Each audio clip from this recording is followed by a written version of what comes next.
Hey up, you guys. Can everyone see me now? Yeah, I think I'm streaming now, guys. Guys, I've literally thought, it said that I was streaming for the last 45 minutes, and quite clearly, that's see me now? Not been happening. Hang on. Yeah. Sorry about that, guys. Right, let's go back to, this situation. So, I'm not going to show you it, and it's not going to be on audio. But you're going to see my reaction to this particular interview. I've just heard that the body language guy may have just got struck down because of what's been going on. So I'm not going to show any of it whatsoever. I was going to, not anymore. So let's go.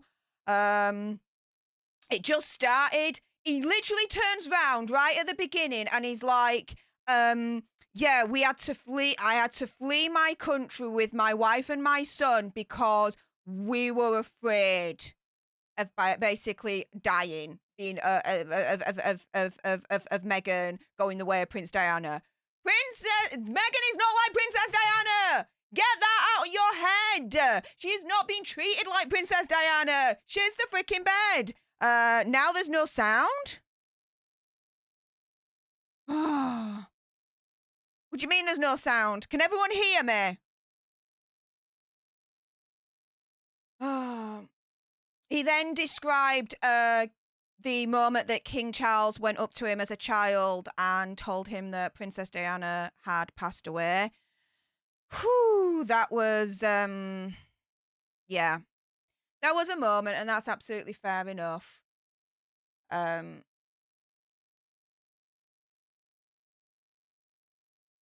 He's now talking about the paparazzi that were taking pictures of the scene of Princess Diana when she was laid there after the accident. Everyone can hear me. Good. Thank you, guys. Thank you, guys. I don't know what happened there as to why. Oh, no. I'm glad I got it fixed, though. Sorry, guys. Let's go. Let's go. Let's go. I'm just going, if you don't mind, guys, as I'm watching this, I'm just going to alert everyone that I'm still here.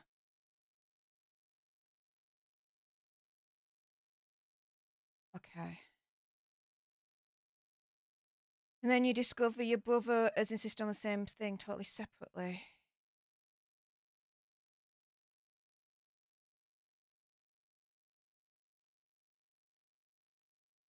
So he says, we zipped ahead, went over the lip of the tunnel's entrance. The bump that supposedly sent Mummy's Mercedes veering off course. The lip was nothing, we barely felt it. As the car entered the tunnel, I leaned forward, watched the light change to a kind of watery orange. Watched the concrete pillars flicker past. Whoosh, whoosh, whoosh. I counted them, counted my heartbeats, and in a few seconds we emerged from the other side. I sat back quietly. I said, is that all of it? It's nothing. Just a straight tunnel. Okay, so he's describing there that him and Prince William had both asked to be driven through that tunnel, basically. And he was like, look, it's a short, simple tunnel. Like, no reason why that should have happened to Princess Diana. Like, what the deuce?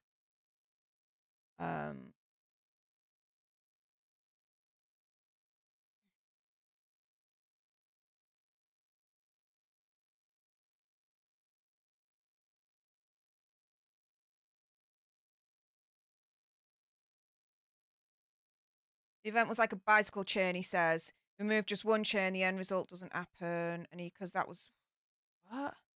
Where did the paparazzi fit in that? He says, you remove one of those links, i.e. the paparazzi, and the result wouldn't have been the same. Oh, so he's blaming the paparazzi for Princess Diana's death. Well, apparently the driver was hooked up on a lot of illicit substances or something or the other. He's asked for an inquiry, but he doesn't see. Oh, okay, so Prince Harry's asked for an inquiry, but doesn't see the point of having one at this stage. I don't either. Leave it now.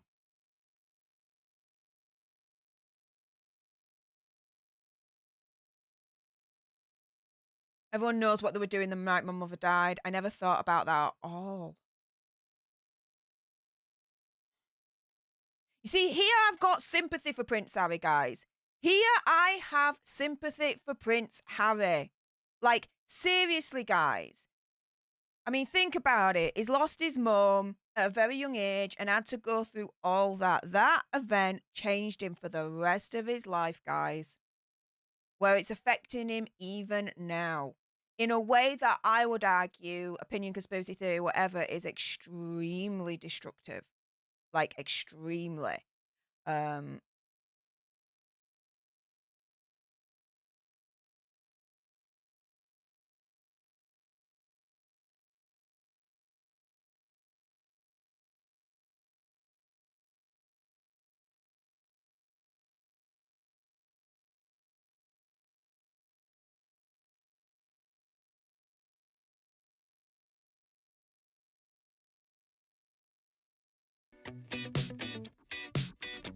oh, why is that happening?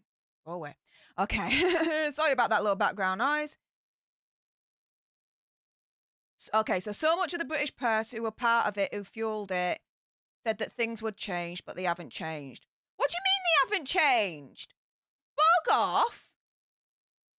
Bog the frick off, it has changed. Okay, so it's gone on to a break there. So, guys, I really do apologise. I did literally start this stream at 8:30. Must be in a technical difficulty with YouTube because you guys didn't see anything that I had been saying or doing for the past nearly 45 minutes. Like, oh my goodness, I cannot believe that. That's absolutely insane. But with that being said, whilst we are on the adverts here, if you haven't done so already, do subscribe to join our Alter Nerd tribe. Like, share, comment down below what you are thinking to this whole Harry interview with Tom Bradby so far. Absolutely freaking insane, guys. Also, as well, help us get to 100k and subscribe today. We would love to reach that milestone by the end of this year and get that plaque, which we're going to put right there, guys. It's already earmarked right there, pride of place. Also, as well, if you want to consider sending me a super chat, you can do so. Alternative ways you can consider donating in the pinned comment right at the top of the chat there. If you click on my link tree, you can send me a Cash App, a Stream Elements, or a PayPal if you do want to consider sending me a donation today. Alternatively, if you like your tea alternative, like me, then do head on over to www.thedragonstreasure.com because there, guys, you can get literally... Oh, that's not... Hang on. Sorry about this. You know what? YouTube today, it's just not like working for me. I have no idea as to why. There we go. You can get 10% off everything on this site, www.thedragonstreasure.com. How can you get 10% off everything on this site? Well, you can use the affiliate code ALTERNERD. So if you want to upgrade your tea game, just like me, then head on over to thedragonstreasure.com, put in ALTERNERD for 10% off. I am currently drinking the apple cider tea. This is my favourite one so far, guys. It tastes of apples. It smells of apples.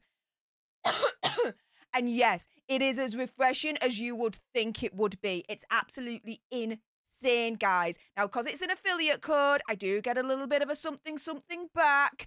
So do bear that in mind. I will keep it 100, but it is another way for you to support the channel if you want to consider doing that. So yeah, all the details are in the description bar below, and the details are also on my link tree as well for that. If you want to do that.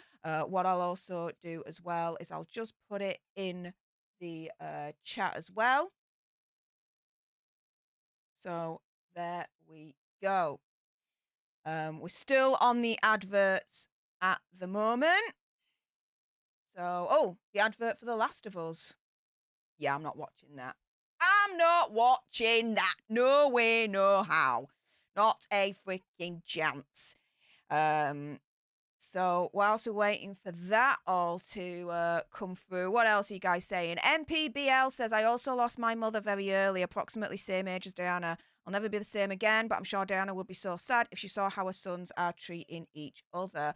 Well, yeah, absolutely sad. And the thing is as well, it's more how Harry is treating William at the moment, because if all this is true, right? If all this is true, this is damaging against Will. It is damaging against Prince William. Why would you do that to your own flesh and blood? Why? Prince William hasn't turned round and been like, oh, well, do you know what? We had a fight and Prince Harry walloped me one. He hadn't done that at all. We're back now, so let's carry on with this. Oh, let's lighten the tone for a moment. Go on and talk about the teenage years. Apparently this ain't lightening the tone at all from what I've heard, so let's go. There's some funny moments in the book. Like you try to teach your great-grandmother, the Queen Mother, how to do Ali G. Okay, that's fun. That's quirky and that's fun. Okay. The Queen Mother, for those that don't know what that term means, is Queen Elizabeth II's mother. There we go.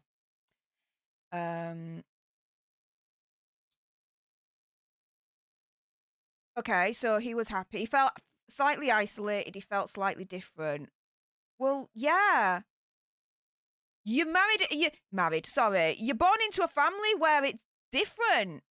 You are going to be treated slightly different because you're not like, you're the spare. You are.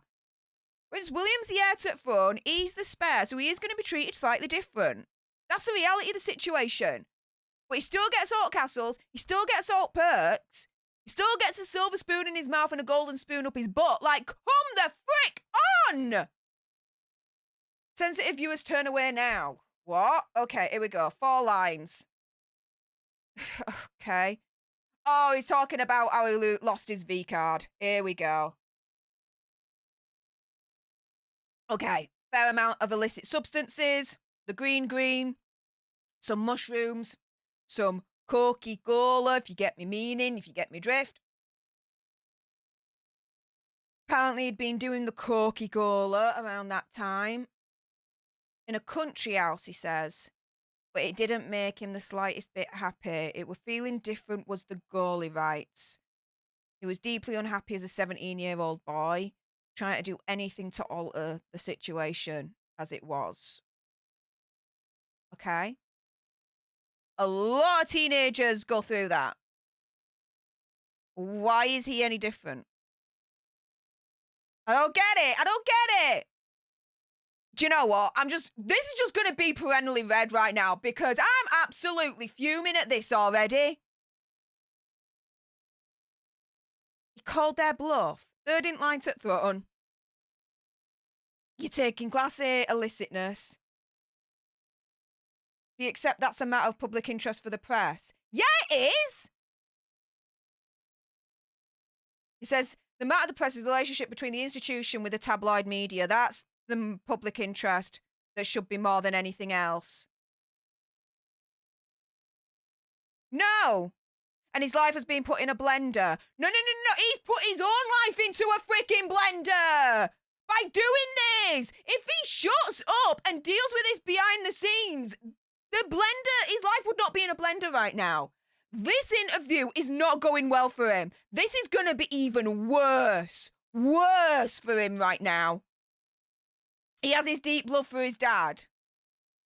Calls you a darling boy. You reference it pretty quickly. I loved him. I needed him. Okay. Well, let's put it this way. Not a lot of love right now, mate. You are absolutely just trying... This is like, I can only think, right, that with this interview and this book and everything else that these two have been doing, they're just trying to nuclear bomb the shiz out of the royal family. And you still believe Prince Harry when he turns around and says he's open to reconciliation and he loves his family, this, that, and the other. Bog right off. Bog right off. He has no intention to harm or hurt any of them. Well, he's doing it right now. Is he absolutely gone cuckoo? He has no intention to hurt or harm them. This interview, this book, everything else that they've done, Is the intent to hurt and harm them, in my opinion, conspiracy theory, whatever. What the freaking hell is this? What the freaking hell? No. To rehabilitate their image, they get into bed with... Okay.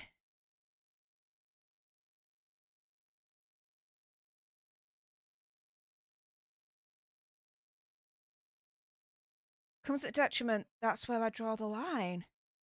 So if that's what you want to do, then you can do that. Okay, so there's 2 criticisms of King Charles. Intimacy and communication problems. He's not there for you as frequently or in quite the way you want. Oh, wow, my daddy didn't give me enough attention. What a freaking crybaby spoiled brat. Sorry, dude, come on.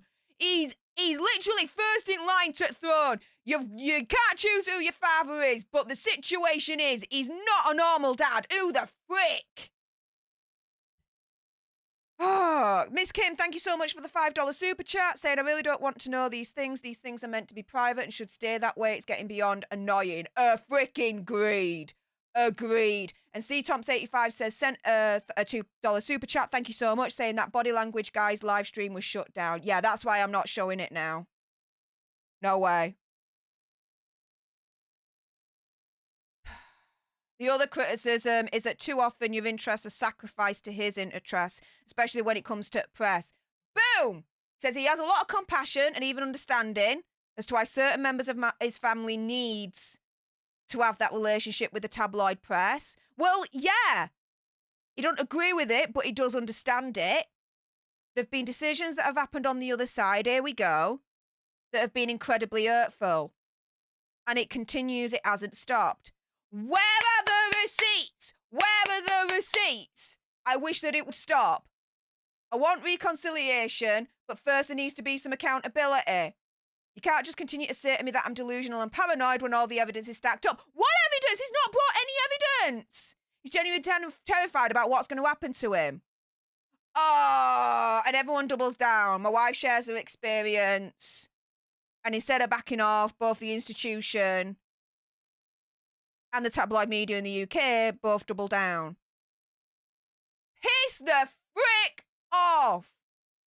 Firstly, he ain't Princess Diana either, all right? He is in no danger whatsoever of getting unalived, other than it might be a conspiracy theory, whatever, what he freaking wrote in that book about Afghanistan. Sure, come on. If you want to know more, I've released some videos on that.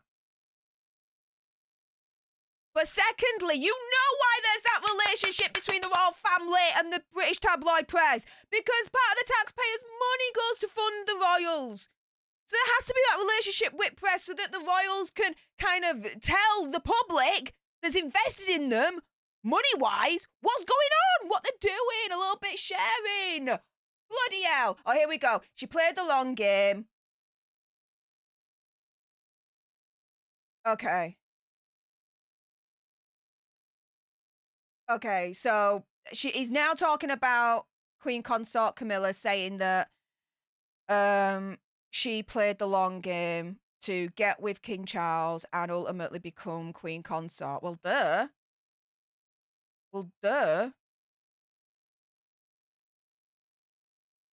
And no institution is immune to accountability or taking responsibility. Yeah, but he ain't taking any accountability or responsibility himself. And any bad press at the moment that's happening is from his own freaking book, what that he wrote. He wrote this damn book. You say that you and your brother didn't want her and your dad to marry her, but you say on their wedding day you were really happy for them. Is that really true that you were? He says 100%. His brother and him wanted him to be happy, and he seemed to be very, very happy with her. We asked him not to get married. He chose to, and that's his decision. Okay, I get that. 2 of them remain very happy together. Fine. Is he generally at peace with that, though? The 2 of them got married. He says yes. I mean, I get like he had a resentment at the time with Camilla and didn't want her to marry his dad. I mean, you can imagine that as a child and, you know, growing up, he would have blamed Camilla for the breakdown of him and his mother's, his father and mother's marriage and whole family unit. So I get that. I get that. How could you ever forgive your family for what they've done when people have watched the documentary and read the book? Forgive the family. How can the family forgive you? How can the family forgive you after what you've done with the documentary, the book, the Oprah interview, the countless freaking interviews in magazines with you, Meghan, whatever? Never mind about you forgiving the family. Family forgiving you. Dude! He's not living in reality. This is insane. I'll be the one. Thank you so much for the $10 super chat. Really appreciate your face. Saying, so was Meghan thinking of unaliving before? Will she unalive now that she's getting good criticism? No. Life according to Martin. Thank you so much for the $2.16 super chat. Saying he wanted a private life. Why do all this? Exactly. That's one of the main kind of criticisms we have. One of the main criticisms we have.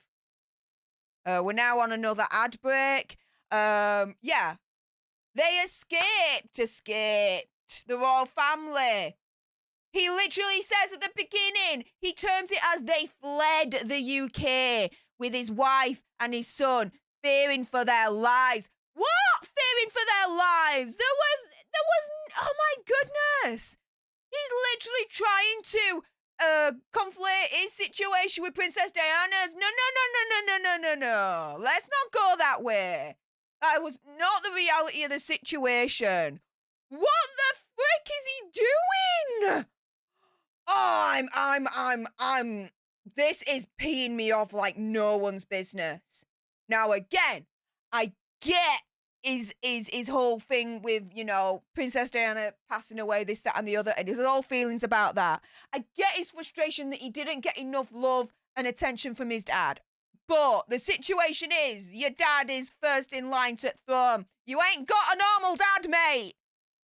It's like, well, I didn't get enough attention from daddy, well. Oh, frick the bed.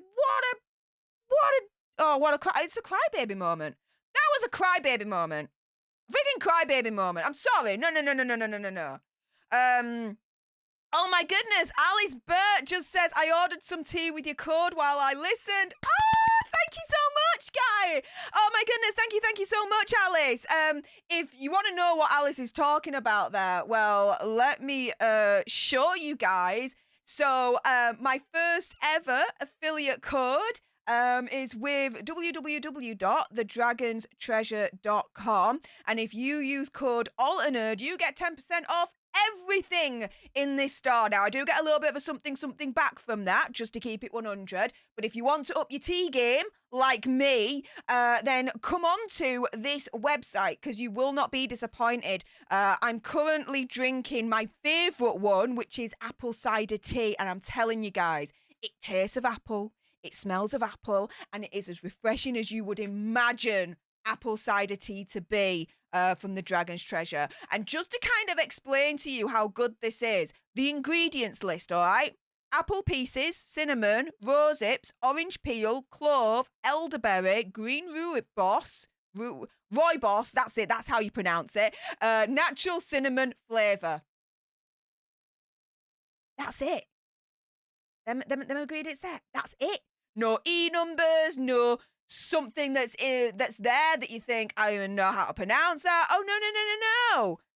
Completely, like, simple. It's amazing. And at the bottom, don't do what I did, right? Okay? And brew a cup of tea and not read the instructions. There's instructions. It's idiot-proof. And it's amazing. So, guys, if you do want to consider supporting the channel a little bit more and you want to upgrade your tea game, if you like your tea alternative like me, then head on over to www.thedragonstreasure.com and use code ALTERNERD to save yourself a little bit of coin and get 10% off today. Thank you so much to Jean Rick for the $1.99 super chat. I really appreciate your face, hon. And also thank you to C. Tomps for your $1 super chat. I really appreciate your support. Thank you so much. Alice Burt, though, what did you order? Oh my goodness, I'm so intrigued now. What tea did you order? Did you order my favourite, the apple cider tea, or did you get something else? Let me know. I'm really intrigued. And if anyone else does order, let me know what you got. Because it's so fun finding out what you guys have got. Some of you guys have actually ordered the what's it? If you go to the teas here, the sample packs. So you can get sample packs as well, which will be like a pack of different teas, and so you can try them all in just one pack. And some of you have actually gone for these sample packs as well, which I thought was a really good idea for the Dragon's Treasure to do. So yeah, let me know what you guys order if you do go for it. Okay, here we go. We're back on. Okay, so the account of your brother with what transpires begins with deep love and ends with deep hip, apparently, with the necklace situation. So love, but also separation, which I think will really surprise people. No, not really. Not with how you're freaking treating your brother now in the press, mate. Ugh. Okay, so there's the older-younger sibling rivalry. Okay, fine. And it's becoming real to him, he guesses. Okay, so he's going to give an example. Talks about relationship between Prince William and himself and Eton. And the fact that he didn't really want to know me as the younger brother, that sucks. He says, come on, like you left me at Ludgrove and now I'm here. Eton, let's go. Well, that's natural. Like, the older brother don't want to associate with their younger siblings. They want to just be with their whole, their own circle. What the hell? That's natural. So I get how irritating a younger sibling can be to the older sibling. But in that moment in time, I didn't really grasp that. So why are you freaking moaning about it, dude? He's always loved his brother. If you've always loved your brother, then why have you done this in this book? About that fight? Why? To me, he don't love his brother as much as he's saying anymore, opinion, conspiracy theory, whatever. He's just sold him out and thrown him under the bus for freaking money, opinion, conspiracy theory, whatever. Okay, so there's an argument at one point about Africa and charity work. He said, oh, Africa's my thing, you can't have it. So he's claiming that William turns around and says to Harry, Africa's mine, you can't have it as a charity idea. What? And then you get to a point where you basically meet Meghan, you introduce them, and the Suits fans. Okay, so they have watched Suits. Okay, fine. No problem with that.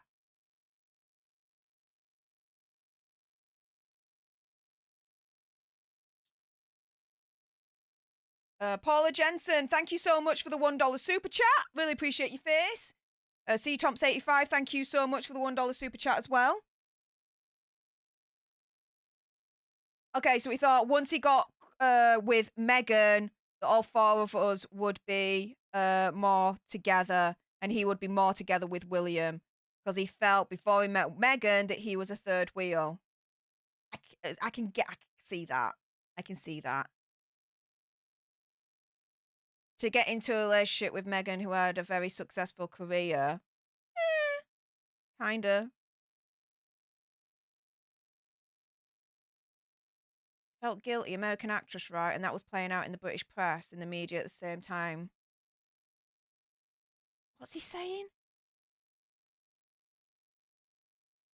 And some of the things that my brother and sister-in-law, some of the way that they were acting or behaving, definitely felt to me as though, unfortunately, that stereotyping was causing a bit of a barrier to them. Really sort of, introducing or welcoming her in. Yeah, what the hell do you mean? American actress, divorced, biracial. That's all different parts to that and what that can mean. If you're like a lot of my family do, if you read in the press, the British tabloids, at the same time as living the life, there's a tendency where you can actually end up living in the tabloid bubble rather than the actual reality. So is he trying to insinuate there? She's the freaking bed. He's trying to insinuate there. She was American, she was an actress, she was biracial, so because she was all those things, there was a barrier already up where the family couldn't accept her as easily. She's the freaking bed. No, no, no, no, no. It took months before Princess Kate had a solo engagement with Queen Elizabeth. It took freaking days for Meghan to get that. Bog off. Bog off. They accepted her. Totally.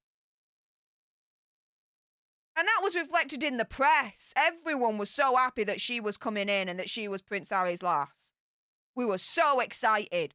For those very things. She was American, she was an actress, she was biracial. We thought, bloody hell, this is going to be an advancement towards modernisation of the monarchy. He could bog off with that. No way. Okay, so tensions were high. It wasn't a case of she...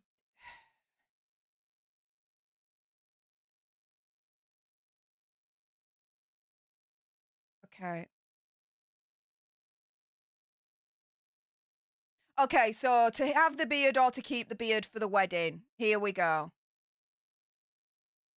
So there's an argument about whether or not Prince Harry was to have the beard or keep the beard for his own wedding. He had to ask for permission. Queen Elizabeth was like, yeah, that's Gucci. William was like, no. And then there was an argument that went on for a week about the beard. He claims with his brother ordering him to shave it off. What? Why would you freaking be arguing for a week as to whether you're gonna be wearing a beard or not? Why would Prince William be arguing with Prince Harry for a week about that? Why?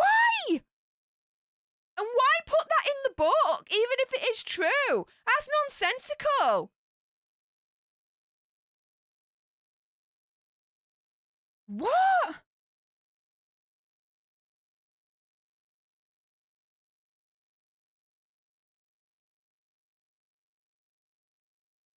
So he says, okay, he explained to his grandmother, so Queen Elizabeth, that the beard was basically the new Harry and it was a shield for his anxiety.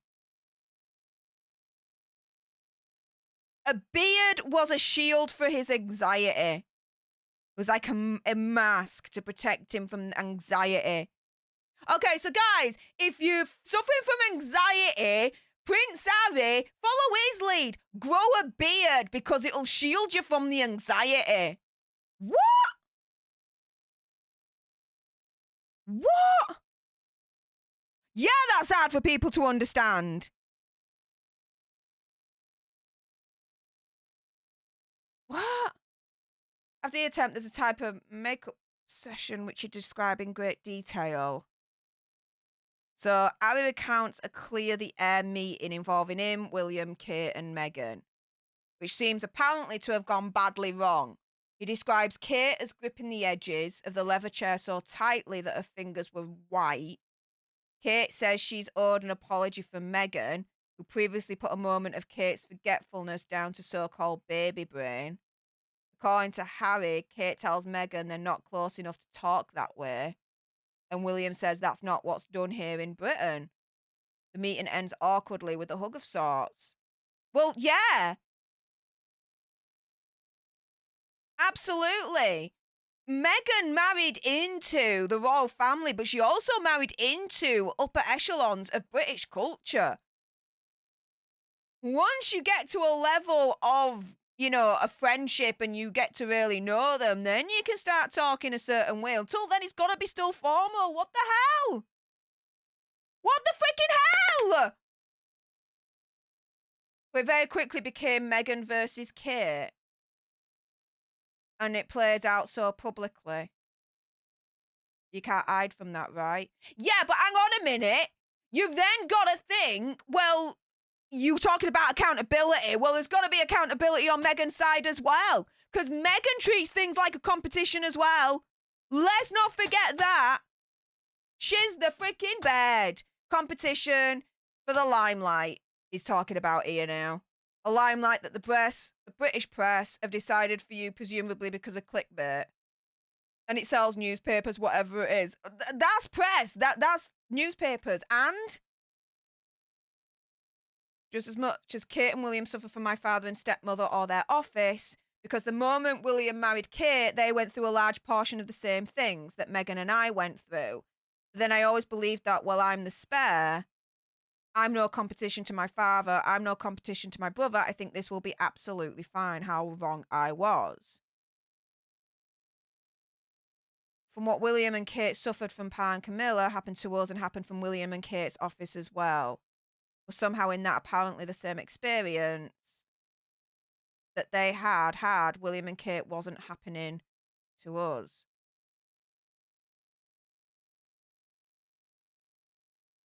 Okay, so William said... So it's basically saying that, you know, his stepmom, his dad, his brother and his sister-in-law were in the press trying to damage Harry and Meghan publicly. Where's your receipts? Where are your receipts? Where are your receipts? It's all good and well saying this is what happened, this is what happened, this is what happened. But dude, where's your receipts? Where are your receipts? I don't get this. I don't get it at all. What the freaking hell is he spouting about?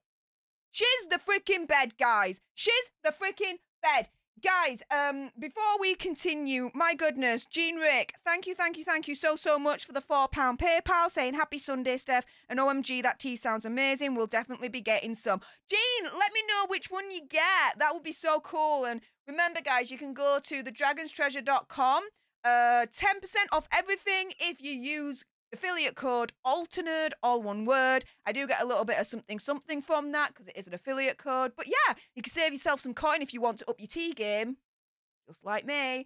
And oh my goodness, Tinkle Tits McGee, thank you so much for the $50 Cash App. You are so kind, my friend. And he just put a heart emoji. Thank you so much, honey. I really appreciate that. My goodness.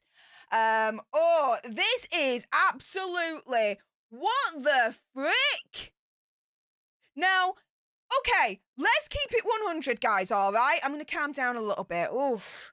So, Prince William and Princess Kate kind of went through something similar with a bad spot with the press, a bad kind of period with the press, okay? But that was earlier on in their courtship where they labelled her as Weighty Katie, this, that, and the other, all right?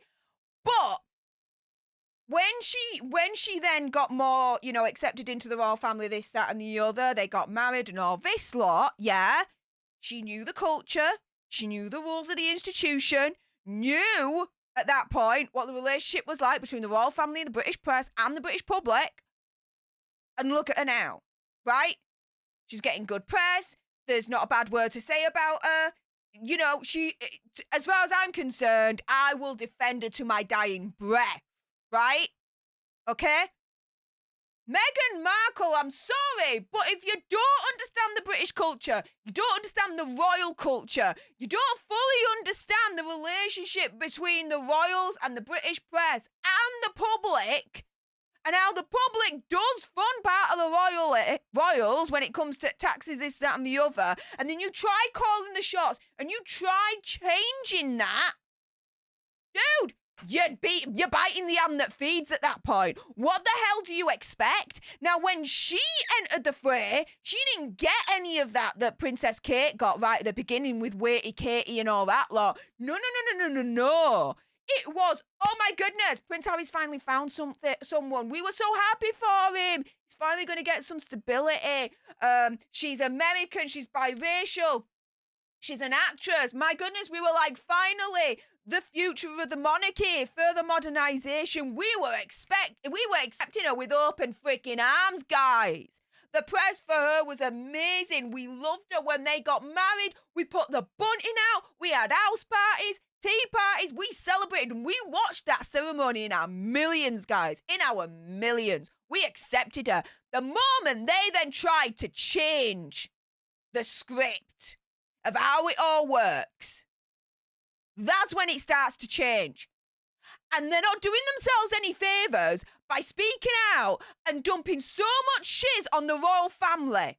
Because as far as I'm concerned, all the recent press at the moment, right, is about Harry's book and what he's written. All the bad press is because of what he's written from his own freaking hand. Well, kinda. It's ghostwritten, but there we go. Oh, here we go. We're back now. Oh, hang on. Sorry. Let me go back here. I pressed the wrong button. Sorry, guys. And we're just going to go back to red because I know I'm just... Okay, so the big shock, you know, there are a lot of shocks in this book. Whew, yeah, tell me about it. You say that at one point, your brother comes around and you have an argument. Oh, here we go. This is the necklace situation and the dog bowl. But he says you don't fight back. Now, do I believe that there was an altercation? Yes. Do I believe that Prince Harry was pacifist to the point where he didn't even fight back? Hell freaking no! No! He writes this as if he's the freaking saint and didn't lay one finger back in defense against his brother. You freaking having a giraffe? Are you having a giraffe?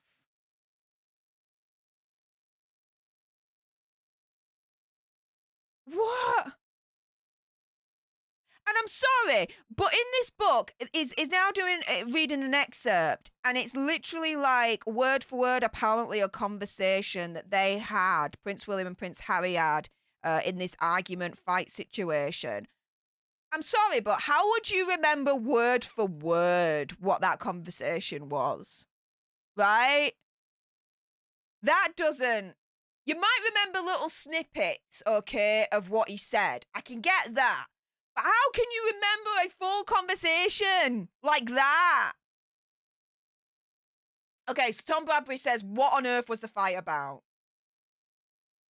Okay, so Harry's like, him and William used to fight all the time when they were kids. They used to shoot each other with BB guns, firework fights. Okay. But then there was a red mist. He talks about a red mist. He saw a red mist in him for so many years. So Harry saw a red mist in William for so many years. As opposed to the brown mist that's coming out of Harry's backside right now. Therapy sessions to process all the frustrations and emotions. He would have fought back 100%, but he didn't feel, because he was in a more comfortable place with my own anger. But he wanted me to hit him back, but I chose not to. Okay, so William had a red mist. Prince Harry didn't, because he was more comfortable and more in control of his anger than Prince William. Shut the front door! No way! No way! People in the office were feeding him utter nonsense. So the palace basically apparently was feeding Prince William utter nonsense. Okay, so Tom Bradby says there's descriptions between you and William in the book about him and William that ends with the funeral, okay, of Prince Philip. Right. Says, listen to me, Harold. Listen, I love you, Harold. I want you to be happy. This is what William is saying to Harry, apparently. Harry says, the words flew out. I love you too, but your stubbornness is extraordinary. And yours isn't. He says, I pulled away again. He grabbed me again, twisted me to maintain eye contact. Harold, you must listen to me. I just want you to be happy. Harold, I swear on Mummy's life. He stopped, I stopped, Pa stopped. He'd gone there. He'd used the secret code, the universal password. Ever since we were boys, those 3 words were used to only in times of extreme crisis on Mummy's life.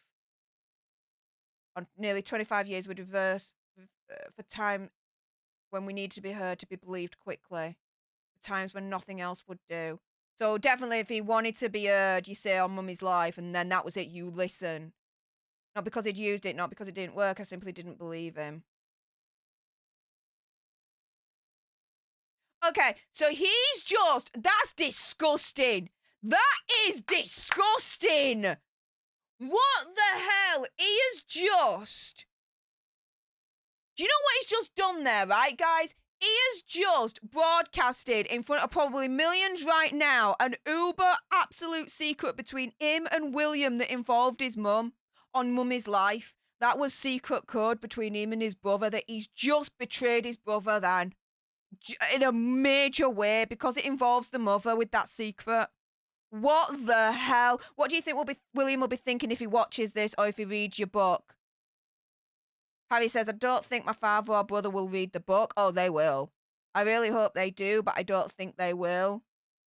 And with regard to this interview, you know, I don't know whether they'll be, you know, watching this or not, but what they have to say to me and what I have to say to them will be in private.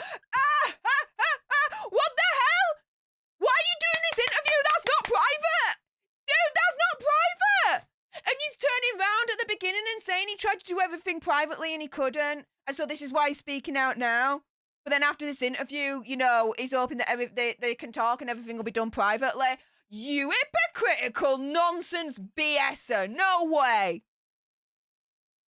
What the freaking hell? I'll get to your super chats in the next break, guys. Oh, I'm absolutely peeved. Leaking, planting, briefings. We're here to celebrate the life of Granny and to mourn her loss. Can we come together as a family, they say. But I don't know how we collectively, how we change that. Okay, you say you hope discussions will be private. You've just put enormous amounts of private conversations in the public domain. And wouldn't your brother say, Harry, how could you do this to me after everything we went through? Wouldn't that be what he would say? Bradby, spot on there. He says, but you know, for the last however many years, let's just focus on the last 6 years, the level of planting and leaking from other members of the family means that in my mind, they've written countless books. Certainly millions of words have been dedicated to trying to trash my wife and myself to the point of where I had to leave my country. Like the distorted narrative is that we wanted to leave to go and, you know, make money. That's exactly what you've done. We were dedicated to a life of service, as is proven by everything that we're doing now with the work that we do. The proposal on the table was we can't cope in this whole circumstance. Mental health we're going to put first. We asked for your help and support. But he didn't understand how complicit at that point the family were in that pain and suffering that was happening to my wife.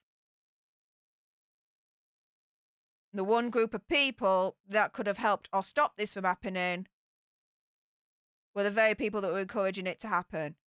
Where are your freaking receipts? Which stories are you saying they planted, they briefed the press on? Tell us. Tell us specifics.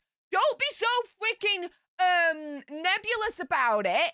Which ones? Which ones?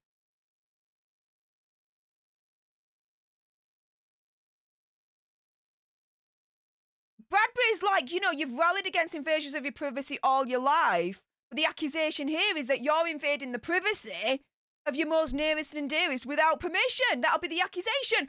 Booyah! Bradbury, I got some respect for him right now with these questions. He says, that'll be the accusation for people who haven't understood that my family have been briefing the press solidly for well over a decade. So I'm sorry that me owning my story and being able to tell my own story is upsetting to some people. But I have to rely on the truth. And I've done everything humanly possible in private for it not to get to this stage. But now I get to tell my story. No! None of this is intentionally to harm anyone in my family. BS! But I certainly feel as though we never needed it to be here. BS! But the portrait of your brother is that he's harmful. It's harmful to him. And if you're sitting in the room, I think he'd say, look, you know, the reason that we had that argument in the cottage was about kind of issues with staffing. And I'm not going to go into that because, you know, you talk about it in the book. This is what Bradbury says. And people can make their own judgments. But, you know, he felt that there was an issue. You know, I think he would say he found you emotional, defensive. He couldn't get through to you. He found it extraordinarily frustrating. And, you know, kind of things spiral. He says that's quite a list of assumptions you're making. There's so many assumptions that Prince Harry's freaking making. What the frick? Oh my goodness. No. There's only one side to this story. Yeah, there's only been one side to this story publicly. Is the family haven't spoken out about any of this. They haven't. What the deuce? Everything that we've heard, it's all been one-sided. It's been Harry and frickin' Meghan. The Oprah interview, the Meghan interviews, the freaking podcast, the mockumentary, this interview, the book. We hadn't heard out from royal family.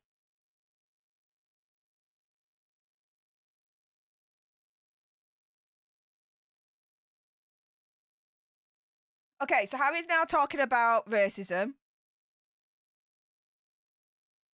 There was a level of unconscious bias in him that probably came from a combination of my upbringing, things I was exposed to, things that I saw in the media. I made a choice to right that wrong. Fine, okay, I get this. He wanted to be part of the solution. It took a lot of hard work because he couldn't understand why he was being called a racist. All right. Clearly, but what I did, it looked that way. But I knew that I wasn't. Okay.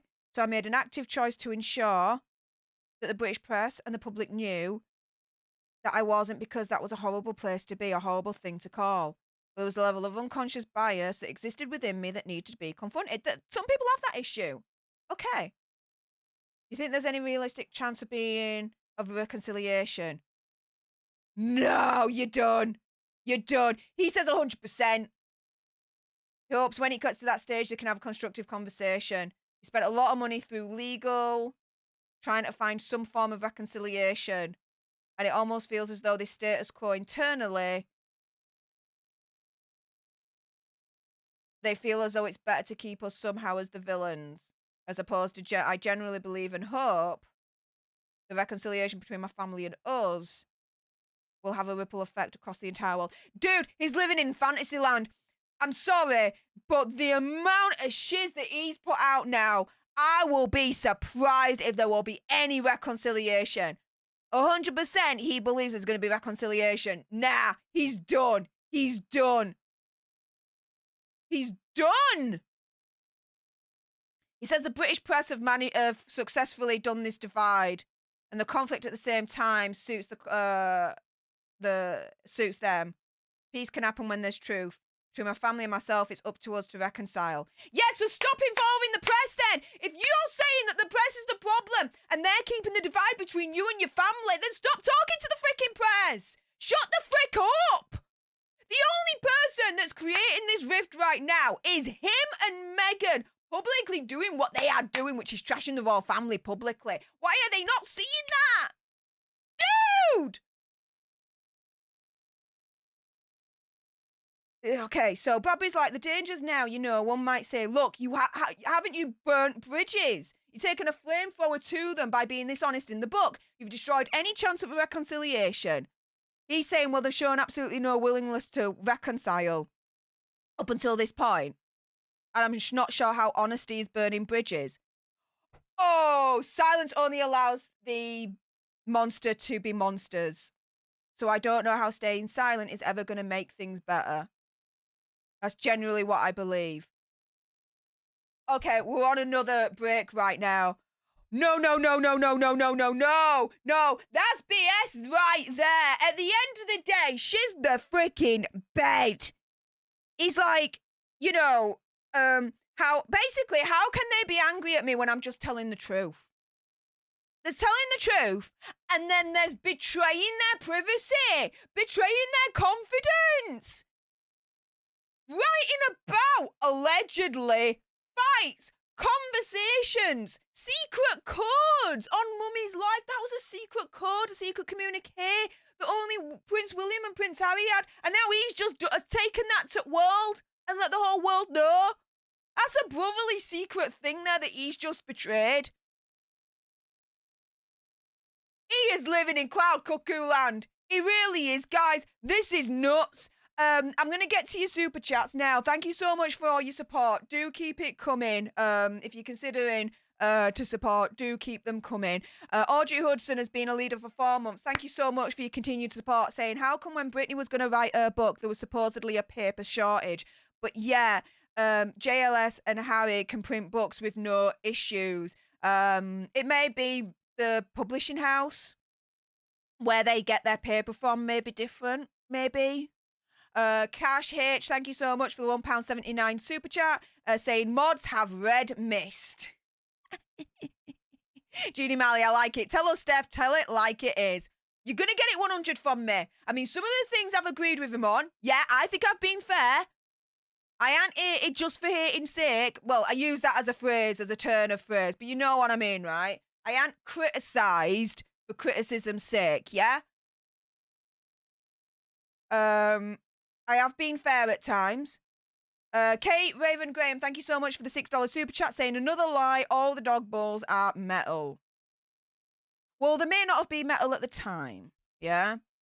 The dog ball may have broken, and because of that, then he might have replaced it with a metal one, you know? We don't know on that, okay?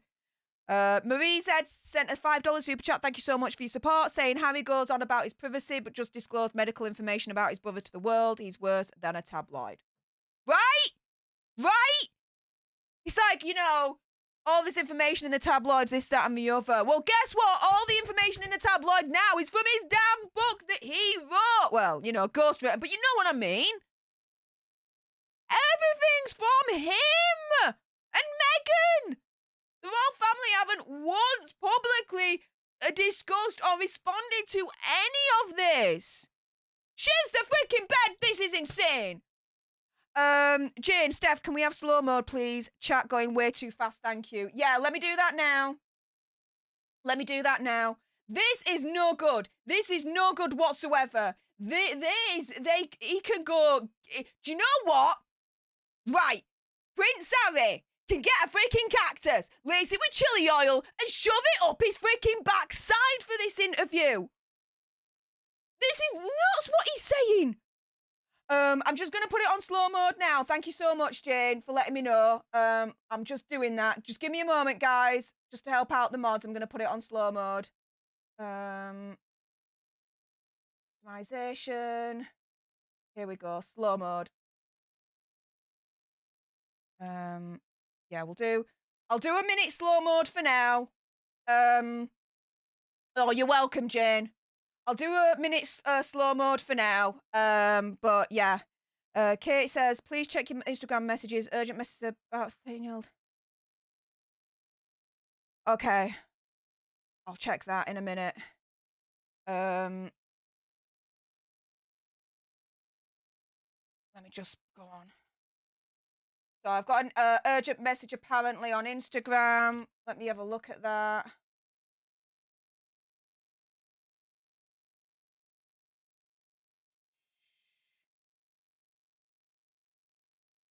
Okay, I'll look into that afterwards, Katie. I see you. I see you, lass. Thank you. Also, as well, thank you so much to Paddy S for the $5 super chat, saying it was against military regulations to have a beard with a uniform. Yeah. Okay, the interview's back. Here we go. So the paparazzi about his mum. I think everyone watching this will get that. Press doesn't always tell the truth about you, putting that mildly. Yeah, we know the press lies at times. I mean, come on. You're quite funny about that in the books. There's your relationship with Cameron Diaz and who you never met. And, you know, there's the lighter moments in the discussion of the press. So you totally get that. There were negative stories written up about you and your wife during that period. Obviously, they're there. Okay. Yeah, so some will be lies and some will be truth. I get that too. What you can't say and what you can't assume is, you can't just say, right, it's my family that's planting these stories without specifically saying, okay, which stories and why? Which stories and why? And keep the support coming if you are considering it. I will get to all the super chats. Any that I've missed, I do have a list of them saved. I will get to you guys.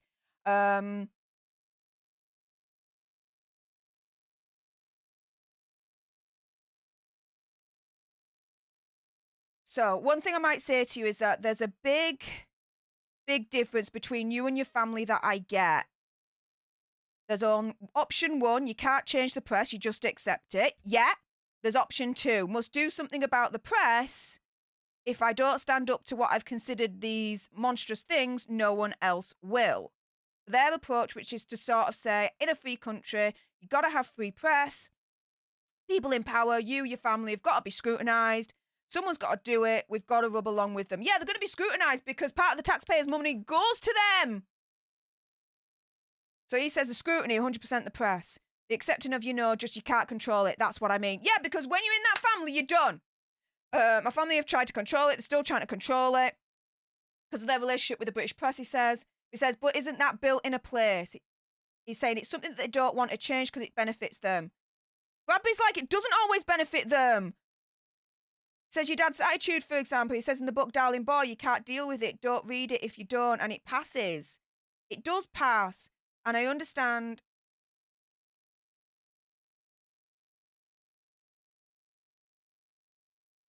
Harry's just turned round and said that the British press, the royal family controls the British press. What? The royal family don't control the British press? Is there a relationship between the British press and the royal family? Hell yeah, you'd be stupid to freaking say that there isn't. But there's been so many stories being put out there against the royal family over the years. The royal family controlled the British press. Then 100% of the stories about the royal family would be positive, would be freaking sunshine, rainbows, and unicorns coming out of their freaking backsides. Hey, what the frick? What the frick? Now, talking about the phone hacking, that was wrong. That was wrong. That was wrong. So Bradby's now talking about the 3 cases that Harry's got in terms of the phone hacking scandal situation. And that was totally wrong. Guys, if you don't know about the phone hacking situation, Google it. News at World's the bigger one. But there's a lot that was involved in all of that. A lot. I'm turning back to red because I'm freaking fuming. What the frick is he saying?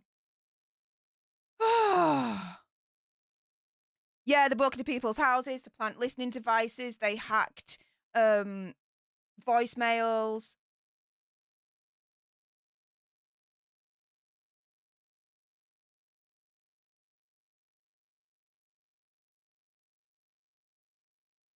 Okay.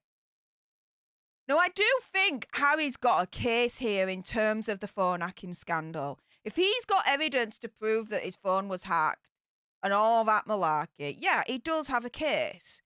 And it wouldn't have gone to court if he didn't have a case. Let's put it that way. So, okay. Who's policing the press? And I think what happened to my wife, what's happened to us, happens to so many people on a daily basis because of the British press, because of the, piss off, racism, cronyism, lies. So, my father said to me that it was probably an unalivement mission to try and change the press. He should have freaking listened to his father. I've spent 10 years in the army. I learned a specific set of values. And if I see wrongdoing, I'll be lured towards trying to resolve it. But don't fight a losing battle. No disrespect, Afghanistan, he should have known. I've seen behind the curtain, and if I can't continue to serve my country while based in the UK for numerous different reasons, one, because of lack of security, then I'll continue to serve my country from abroad. He ain't serving us at all. You're not serving us at all. Who the hell do you think you are at this point? Because you shiz all over the royal family. You automatically shiz all over the UK. The royal family's part of our identity, part of who we are. That's why you shiz all over the royal family. You shiz all over us. The more times he speaks out, and this is the royal family, the more we absolutely despise them. They've got to stop this. They're not seeing the correlation. Seriously. Bradby's like, look, you're the most famous person on the planet right now. If it's not a horrible article on newspaper, it's going to be on Twitter. So what your family might say to you is, look, you just can't. You got to let it go. You can't fight it at all. And now I understand what your narrative is. if I don't stand up to what I don't believe, but isn't there a danger that given your background and trauma, that you're maybe not taking the most logical view of this, as in you're permanently at war and seeing the media as what kind of one entity? Bradby, respect to some of these questions. Says, okay, Harry's like he was willing to let go of it.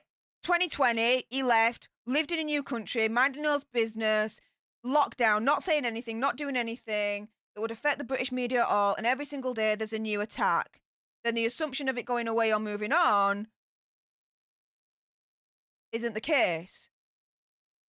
So, you know, I feel as though there's a responsibility to see this through. Piss off! He had left the royal family. That was unprecedented. He talks about Caroline Flack in the book as well, which that's wrong. Caroline Flack's passed away. No. That's wrong for him to do that. He talks about the Jeremy Clarkson article that was horrific. Did say hurtful and cruel things towards Meghan. Absolutely, and I absolutely despise and condemn that article that Jeremy Clarkson wrote about Meghan. I would have reported on it, but guys, at the time, I was suffering from pancreas attack and I was in hospital. Otherwise, I would have reported on that all day long. That was wrong for Jeremy Clarkson to write those things. But at the end of the day, it was going to be a while that the press was still going to be reporting on Harry and Meghan when they left the royal family. It was unprecedented. Unprecedented. But it would have died down in the end. It would have died down. But it's continuing because he's continuing and Meghan's continuing. Now he's saying that from the royal family, the deafness is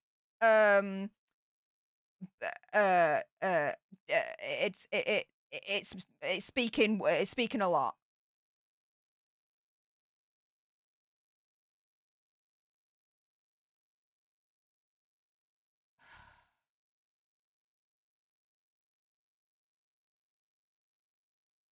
Okay, so if something wrong happens in the US, you've got the president and vice president that'll speak out about it, but in the UK, the royal family don't speak out about it at all. Yeah, there's a reason for that. There's a royal constitution. There's certain things they can't speak about that he's saying that he's got to speak about. She's the freaking bed. Okay, now they're talking about Lady Susan Hussey, that incident.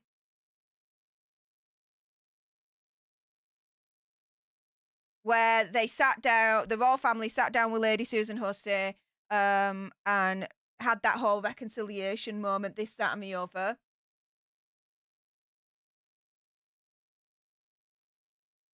Okay, one final question on the press. Quickly, you say they're complicit. Counter-argument, it's more complicated than that, Bradby says. Journalists, you know, it's like covering politics.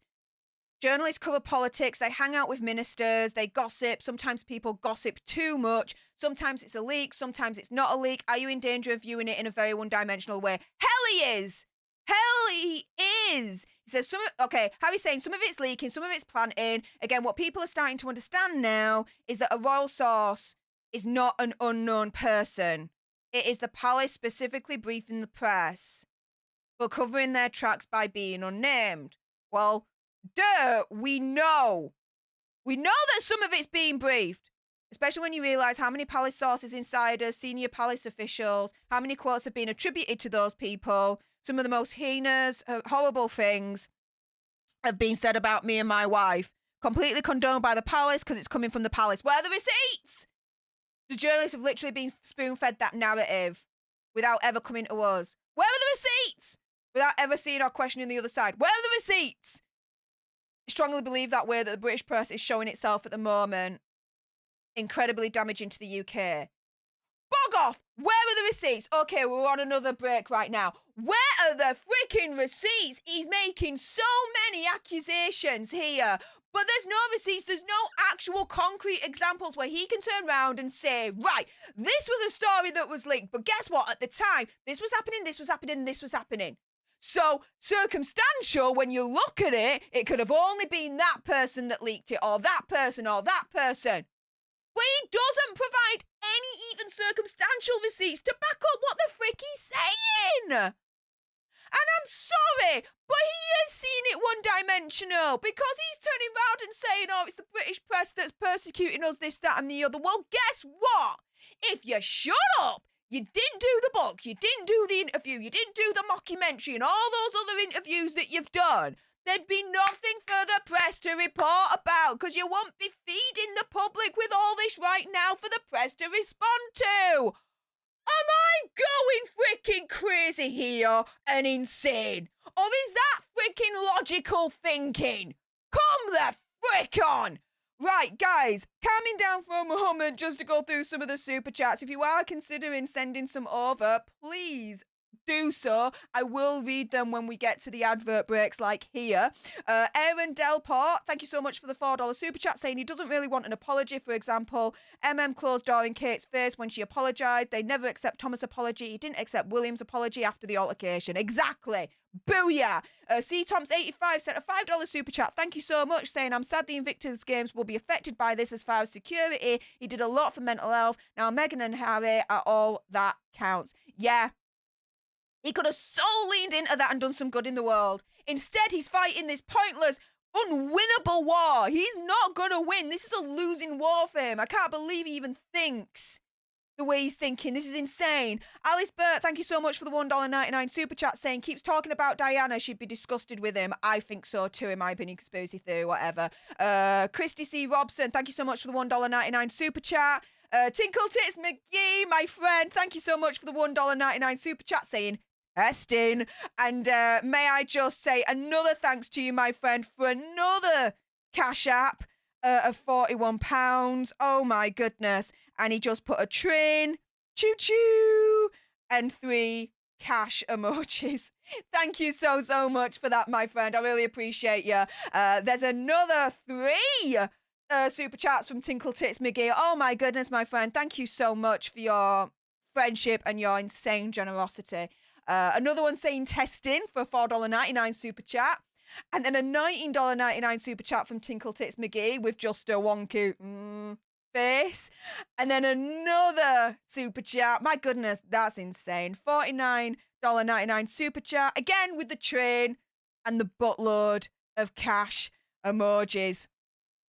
Oh my goodness, Tinkle Tits McGee and everyone so far, thank you so much for your support. Guys, if you haven't done so already and you're appreciating the coverage that I'm bringing you right now, do not forget to smash that subscribe button. Help us get to 100k today. If I just refresh and see where we're at the moment, how many subscribers are we at the moment? That's one way for free you can help this channel so I can give you more of this coverage. Oh, we're at 51,889 Alter Nerds. So do not forget, smash that subscribe button. Like this if you are appreciating the coverage I'm bringing to you right now. Share this, comment, all 3 ways you can help our community and this channel out, you guys.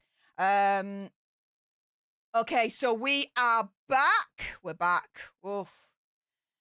So a couple of things you talk about is accountability. In the Oprah interview, you accuse members of your family of racism. You don't even piss off. Harry says that he didn't. Did Meghan ever mention that they're racist? Bradby's like, she said that there were troubling comments about the skin colour of the unborn child. Wouldn't you describe that as essentially racist? Harry says, I wouldn't, not having lived within that family. Going back to the difference between what my understanding is, Harry says, because of my own experience, the difference between racism and unconscious bias, the 2 things are different, but once it's acknowledged, as pointed out to you as an individual or as an institution that you have unconscious bias, you therefore have an opportunity to learn and grow from that. In order so that you're part of the solution rather than part of the problem is what Harry's saying. Otherwise, unconscious bias then moves into the category of racism. Bradby's like, but I suppose I mean there's a danger that people are going to think bad. You know, you haven't identified which members of the family. And Harry's like, and I will never talk about that. I mean, what happened to Ngozi Fulani is a very good example of the environment within the institution and why after the Oprah interview, they said that they were going to bring in a diversity SAR. That hasn't happened. Everything that they said was going to happen hasn't happened. I've always been open to wanting to help them understand their part in it. And especially when you're the monarchy at the you have a responsibility, and quite rightly, people hold you to a higher standard than others. Well, yeah, certainly the media should, right? So the way that I've learned it through my own... Oh, he's just waffling on now. Basically, what he's just turned around and said, this is insane, is that in that Oprah interview when they were talking about the unborn child, so Archie, and Meghan turns around and says, and with Harry, that, you know, someone in the family was concerned about the colour of the child's skin when they were born, right? Oprah was like, and they didn't, it was saying that member of the royal family was being racist. They never said who it was. Harry's just turned around and says, no, we didn't accuse the royal family in that point of being racist. Come the frick on by saying that story. You implicated racism in that royal family. You implicated that someone was being racist in that family. Harry just turned around and says, no, we didn't. What the frick? Mind blown. Mind blown. No. Sorry, opinion, conspiracy theory, whatever. He lied there. He lied there. Oh, that's really angered me. No, they were proper insinuating that there was racism in the royal family. They have done all along, the documentary, the interviews. Bradby's like, do you think you'll play a part in the future of the royal family? He says he hopes so.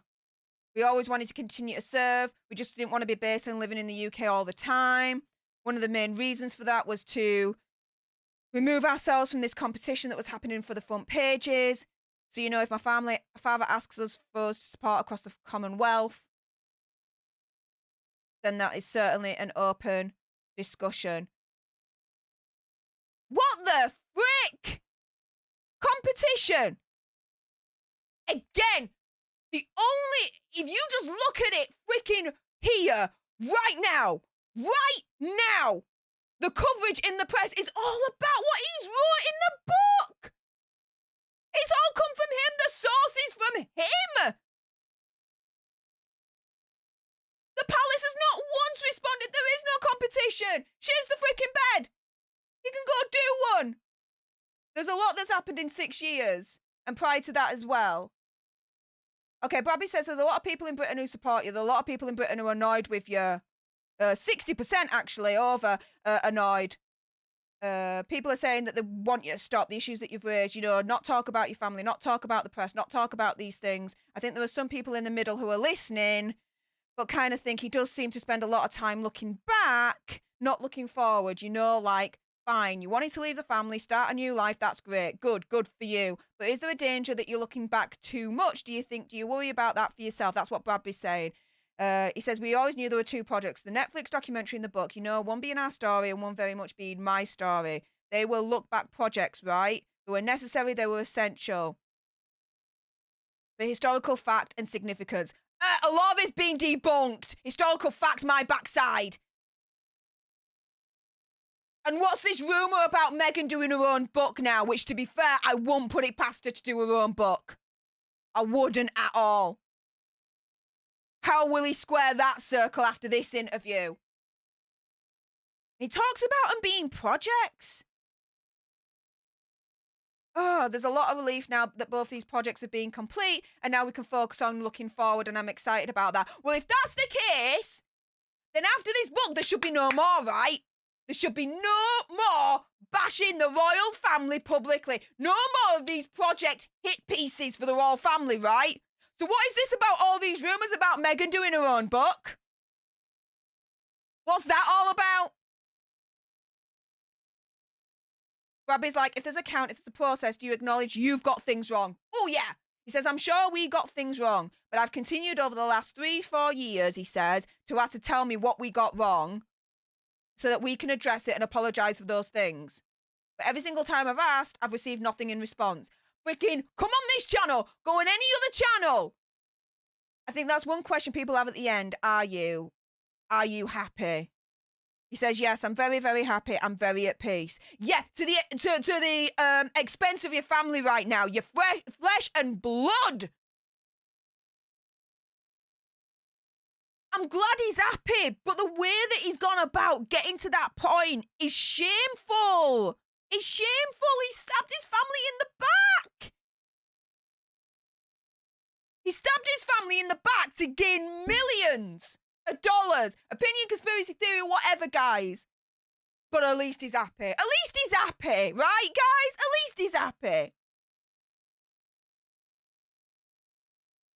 He's got 2 beautiful kids, an amazing wife. Okay, he's being cool with his family. All right, that's what any sane father and husband would say. Okay. Okay, Bradby, one final thing then, just picking up on that. Is happiness and peace your nuclear family?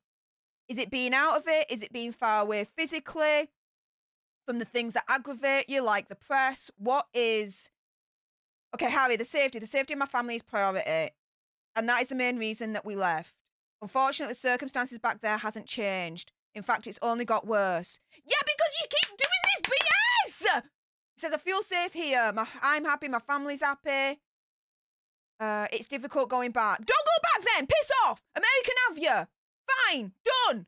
I'm in such a good headspace now that whatever conversations need to happen or whatever the future holds, to the point of where there can be reconciliation. And is there some, he says, whatever comes from that I'm in a really good place to be able to have those conversations and not come back and not linger on it or not let it pull me back in. So yeah, it's been hard. Oh, it's been hard for poor Harry. It's been so hard. What about his own freaking flesh and blood? Do you think it's not been hard on them? I accept that you can be happy out there, mate. I accept that. Well, Bradby says, well, listen, we've known each other for a long time. We've done many interviews and so much has happened. Your life has been eventful, to say the least. Yep. What I would say about is, whatever people say, I don't think anyone's going to read it and not fly through it. So thank you for sparing the time. Okay, I think we are done with this interview now. Yeah, that interview's done. Oh my goodness. Oh my goodness. That dude is... He's happy. He's happy. The main takeaway at the end of it is happy. He's happy. He had to do all those hit pieces on the royal family to ensure that he's happy. Throw his family under bus. Stab him in the back. Trash him in the press, publicly. Release private communications. Release private information. Private situations that have happened. Release all that to press. But at least he's happy. Never mind to the detriment of his own flesh and blood, the royal family. Oh, no, guys. All done to us as long as he's happy. He can bog off. Bog right off. I would never, ever, no. That's insane, guys.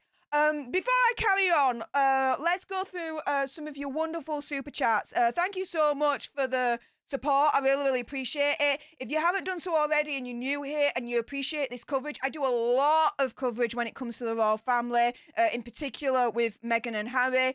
I like to say that I like to add my voice in terms of, the healthy criticism against Meghan and Harry, because guess what? When you criticise Meghan and Harry, it doesn't automatically mean that you're freaking racist or that you're misogynistic. Because guess what? I'm definitely not misogynistic, because the last time I checked, I don't have a dong between me legs. And I'm definitely not racist. I don't care if you're black, white, blue, green, multicoloured, rainbow, unicorn, green, whatever. I'm criticising Harry and Meghan because of what they say and what they do, rather than the freaking colour of their skin, all right?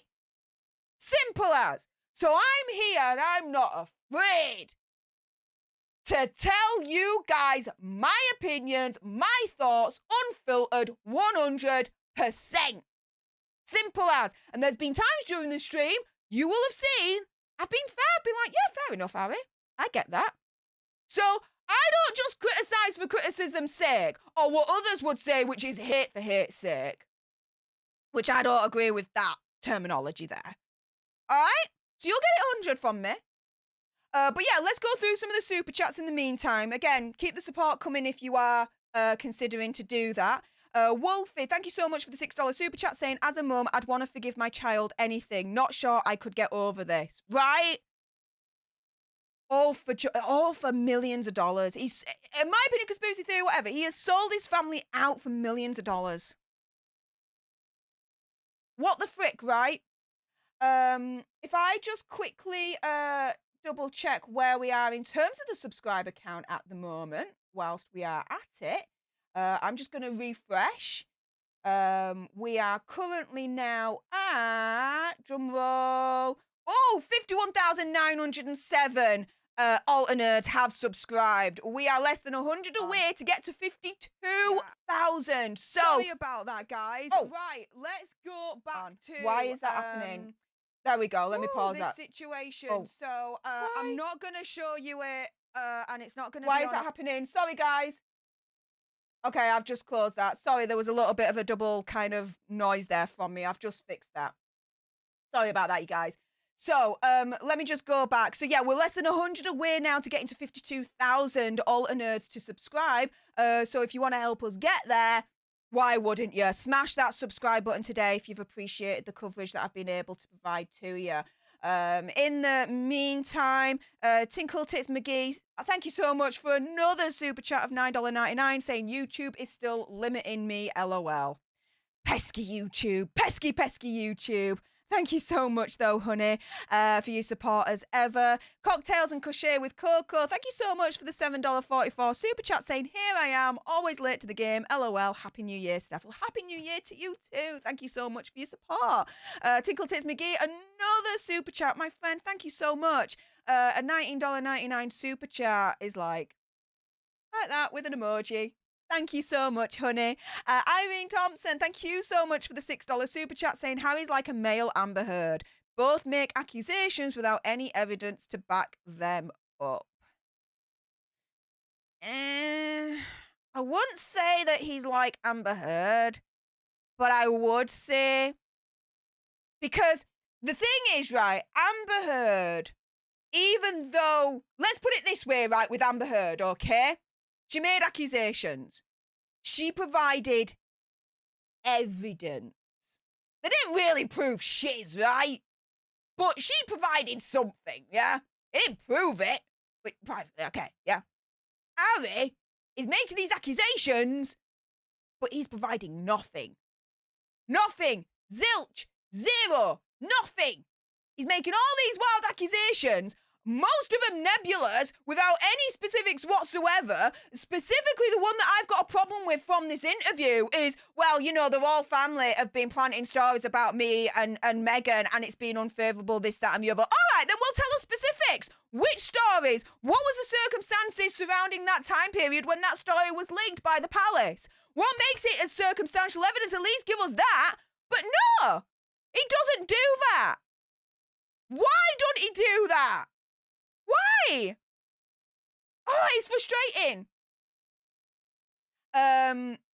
So, yeah, that's why I would respectfully disagree, Irene, and say that I don't think he's a male Amber Heard in that regard. Elias, thank you so much for the $7 super chat saying, wasn't the main reason for them this? Yeah. But now the main reason for them leaving is because they were threatened for their lives and they had to leave. They weren't threatened for shiz! What the frick? It was all because they tried to change the institution. They tried to change the rules between the relationship between the royal family, the British press, and the British public. But guess what? You can't change that. That's unmovable. Don't bite the hand that freaking feeds you. Because guess what? It's gonna bite back. And it ain't gonna be pretty. You marry into it, you got to accept it for what it is. If you don't, you get out. Well, they got out. Fine, that should have been the end of it. But it wasn't. And he moans saying, well, it should have been the end of it, but then they just carried on in the press. All like this. Well, of course they were going to carry on. Them leaving the royal family was unprecedented. So it was going to be reported on for months on end, but it would have soon died out. It would have died out by now. But the reason why the press is still on it to this day is because they're now feeding the press. Harry and Meghan is continuing this narrative. The Oprah interview, all the interviews that they've done in magazines, the mockumentary on Netflix, this interview, his freaking book. But he ain't taking any responsibility, or should I say accountability, but he's demanding it from royal family. The hypocritical POS, I'm telling you. No freaking way does he have his head on screwed straight on this one. No way.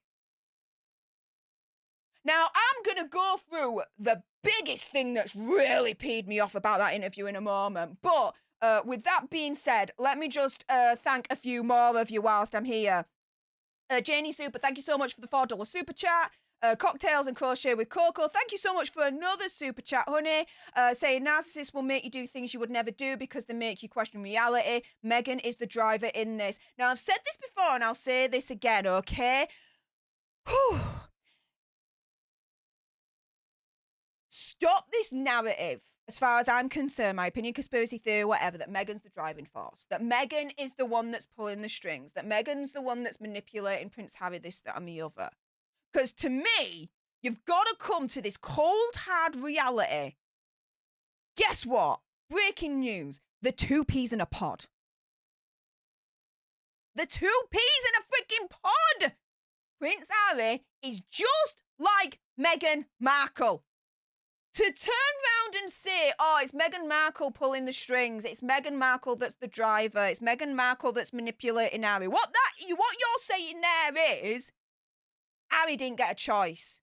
Harry doesn't have a freedom of choice whatsoever in terms of what he's doing. You're taking Harry's autonomy away from him and taking all responsibility of the situation away from Harry. No, that's not the reality. The reality is, at the end of the day, let's just look at this book alone, right? This spare book, right?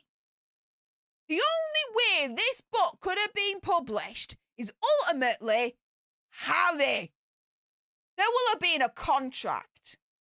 Harry would have had to sign that. Harry would have been the one that gave the ghostwriter all the information to write up and him to write a few pieces to help this, that, and the other, right? Think about it. So turning around and saying Meghan's the main driver in this, Meghan's the one that's pulling the strings, Meghan's the one that's being manipulative, this, that, and the other. When you think about it logically, I don't mean any disrespect, guys, and you can agree and to disagree with me, and that's absolutely fine. But I think that's a wrong way of thinking. I really, really do. And you're giving Prince Harry a pass when you're saying that. No, they're as bad as each other. They are 2 peas in a pod. Do not forget that.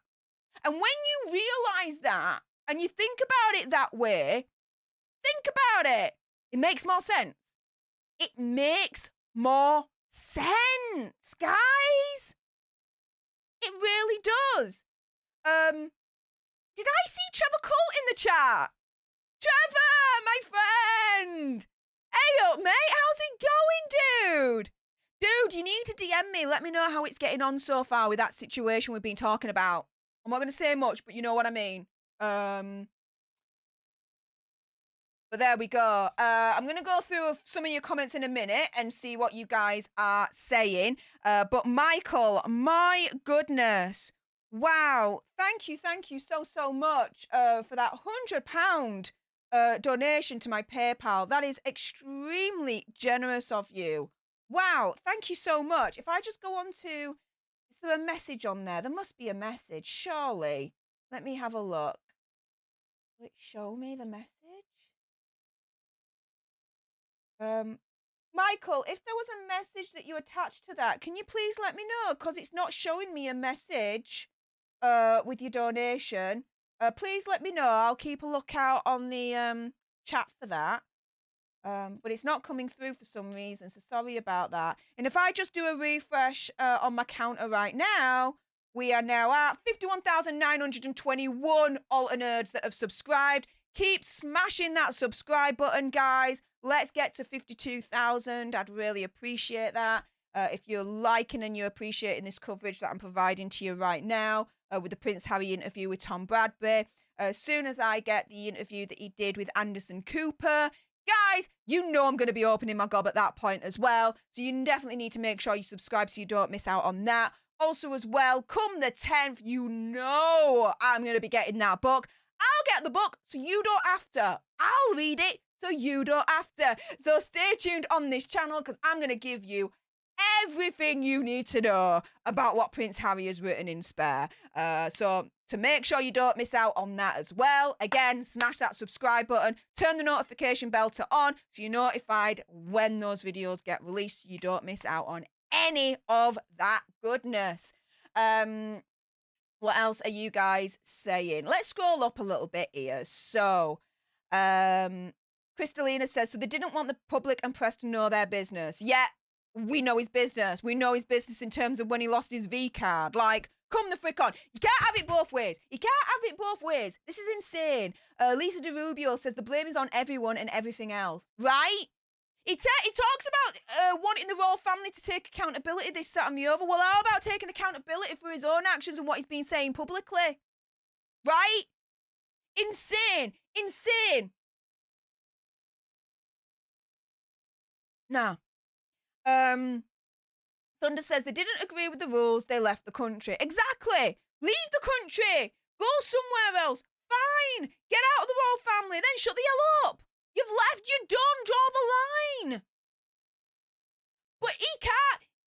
This is the thing, right? He's fighting a losing war. He is not being seen as a martyr right now. And you know what? I'm going to shut down this poll and I'm going to put on another poll for you guys. Which you guys pretty much be like, yeah, I was going to go savage. And didn't I just go savage? Oh, yeah. I'm going to go with a new poll right now, okay? So here we go. We're starting a new poll here, guys. And the new poll is this. Has your opinion about Harry changed from bad to good? Okay? Has he swayed your opinion? Has your opinion of Harry gone from bad to good? Yes or no? After this interview. Let me put that in. Has he been able to change the needle, basically? Yes or no? So, guys, has your opinion about Harry changed from bad to good after this interview? Yes or no? Has he changed the needle in terms of your opinion of him from bad to good? Vote now. Use your vote wisely. Julie Tabner says, no way will I buy the book. Well, you don't have to. I'll do it. I'll read it and I'll report on it. So you don't have to. How about that? All right. So make sure you subscribe so you don't miss out on any of that. Erica T, welcome to the Alter Nerd tribe. Thank you so much for becoming a leader. I really appreciate your face. If anyone else wants to become a leader today and join the membership, you can do. You can click on that join button, which is just next to the subscribe button. And the membership is just $4.99 a month. It's the same for everyone. I treat you all equally in regards to that for members. And once a month, we have a leader-only stream where we have some fun. We had our leader-only stream for January last night. We had some fun. We got a little bit more personal. It was awesome. The next leader-only stream will be in February. So if you don't want to miss out on that, then consider joining and becoming a leader today.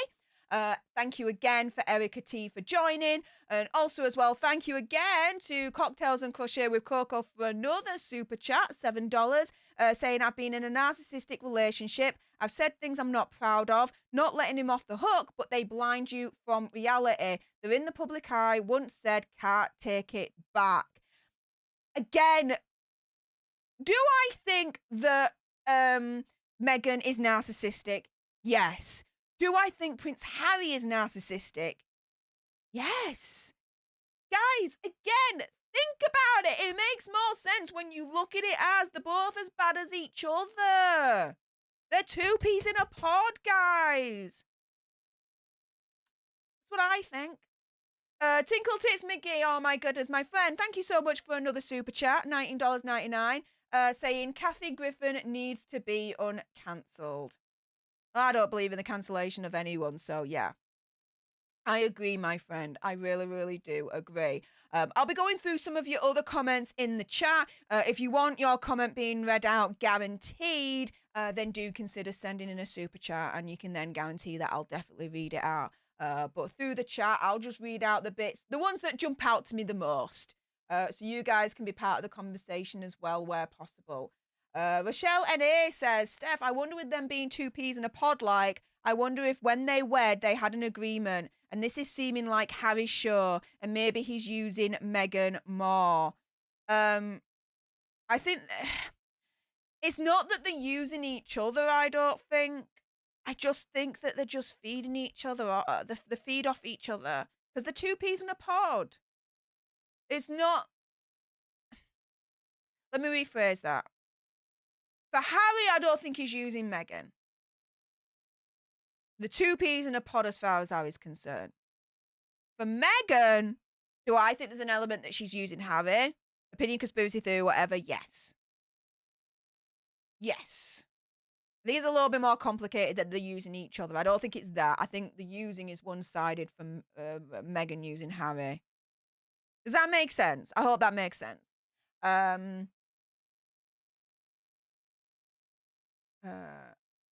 SGF says, I'll be buying the book to form my own opinion. Fair play. If you want to do that, that's fine as well. Night Owl 2 says his story changed again. Yeah, tell me about it. His story changes all the time. Janie Super says he's gaslighting us. I do believe there's an element of that, yeah. Mike says, hey, Steph, not sure why the PayPal messages don't show up. You see, I was looking for this, Mike. Thank you. But in a nutshell, I saw the Queen in both the U times. I loved her, and I love this video. Oh, well, thank you so much, Mike, for your support and your comment there. I really, really do appreciate it. And yeah, I love the Queen as well. I love the royal family. Guys, I don't keep this a secret. I'll keep it 100. There's no false advertising here. I am a royalist. I love the royal family. Generally speaking, I will defend them to my dying breath. Now, some people want the monarchy to be abolished. I respect that opinion. I disagree with it, but I respect it all the same. Fair play. I'm a royalist, though, if you haven't caught on. And if you didn't, now you know. I thought it was obvious enough, but if you didn't, now you know, right? Cash H, thank you so much for the £8.99 super chat saying nobody lives in another's mind, so be kind to each other in life. Yeah. But Harry ain't doing that right now, is he? He's completely trashing and throwing his own flesh and blood under the bus and stabbing him in the back to make money. Opinion, conspiracy theory, whatever. He's done this interview. He's done that book for millions. The mockumentary, Netflix, millions. Guys, he's making money off of this to put out his truth. But still hopes that he can reconcile with the royal family. He still hopes for that. Oh, but that actually reminds me. The biggest thing that knocked me off about this interview. Oh my goodness. Tom Bradby at one point turns around and comments on the Oprah interview. And he says, you talk about, you accuse the family of being racist. Harry's like, no, we didn't. Bradby's like, yeah, you did with that story when Meghan was pregnant with your first child, Archie, and there was a member of the royal family that was concerned about the colour of what Archie was going to be. The colour of the unborn baby's skin. Harry denies that they were calling the royal family racist. I counter that with this argument. By saying that story, by saying when Meghan was pregnant, there was one member of the royal family that came up to us and had a concern about the colour of what Archie's skin was going to be. By saying that story, he's implicating the royal family as being racist. Specifically, he's implicating that specific member of the royal family in that story for being racist. Therefore, is accusing the royal family of being racist. Is he thick or something? What the hell, right? What the freaking hell? Oh, no, we weren't being racist. We weren't accusing them of being racist. Bug off with that one. What the hell? What the absolute hell? Nah. Totally gaslighting in that regard, Janie Super. Absolutely. Continue with your votes. Is your opinion about how he changed from bad to good after this interview? Do let me know. American woman says, my opinion of H went from bad to worse. I think that's happened to me as well, to be fair. Lisa DeRubio says for the worse as well. Yeah. Nicola McDonald, Steph, you're a legend. Oh, well, thank you. I appreciate that comment. Thank you very much. I'll keep it 100. If you like what you're hearing, definitely smash that subscribe button. Speaking of which, let's refresh the subscriber count. Let's see how close we are to 52,000. We're at 51,936 subscribers. Let's go, guys. Let's go. Continue to smash that subscribe button. That's one way you can support this channel for free. There's 1,000 of you still watching and 845 likes. Can we get to 1,000 likes, guys? That would be awesome. Smash that like button as well, guys, whilst you're at it. If you like this coverage and what I'm saying, if you agree with what I'm saying, subscribe and smash the like button. Let's see how many of you agree with what I'm saying. And let's see how many of you subscribe more and like this. Let's see. Proof will be in the pudding with the numbers. Let's put it that way. Not good with names. I like this one. There's a lot of pity for him, but he's gone too far for me. I have pity for him in terms of what he's been through when he was younger. And growing up in the royal family must not have been easy. I get that. But do I have pity for him now? No, because a lot of it is brought on to himself.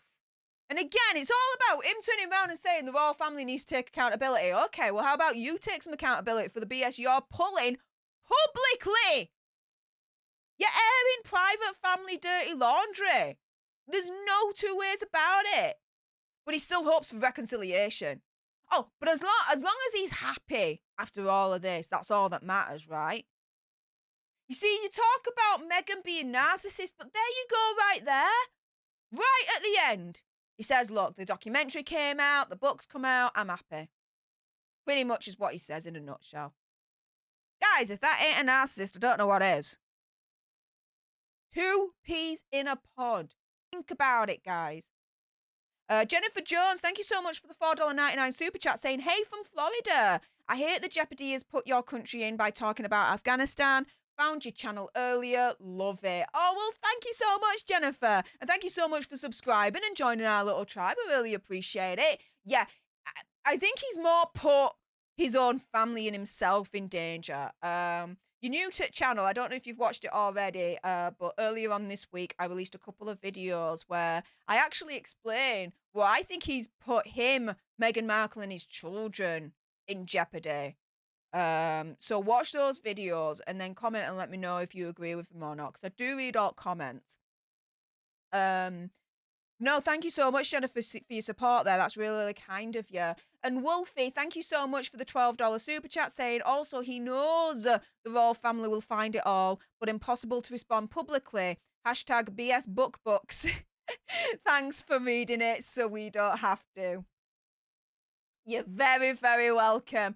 I think I'll be pulling an all-nighter on the 10th and have no sleep whatsoever to be able to start reporting it from next day, guys. So, seriously, I'm going to be putting in some major hours and no sleep to be able to report on it the next day. So, seriously, support me, subscribe to this channel, make it all worth it. Pretty, please. Because there's going to be a lot of lack of sleep on the 10th. I'm telling you that right now. The reason being is because I have a day job still. So, you know, I can't read it through the day. I've got to do it at night. So there we go. But before I forget, Jennifer, I'm actually going to be in Florida in 2 weeks' time. I'm going back to America to see my big brother, Andy. He's not my big brother, but I consider him a big brother from Popcorn Planet. So, yeah, I'm actually going to be in your neck of woods in a couple of weeks' time. So that's going to be fun.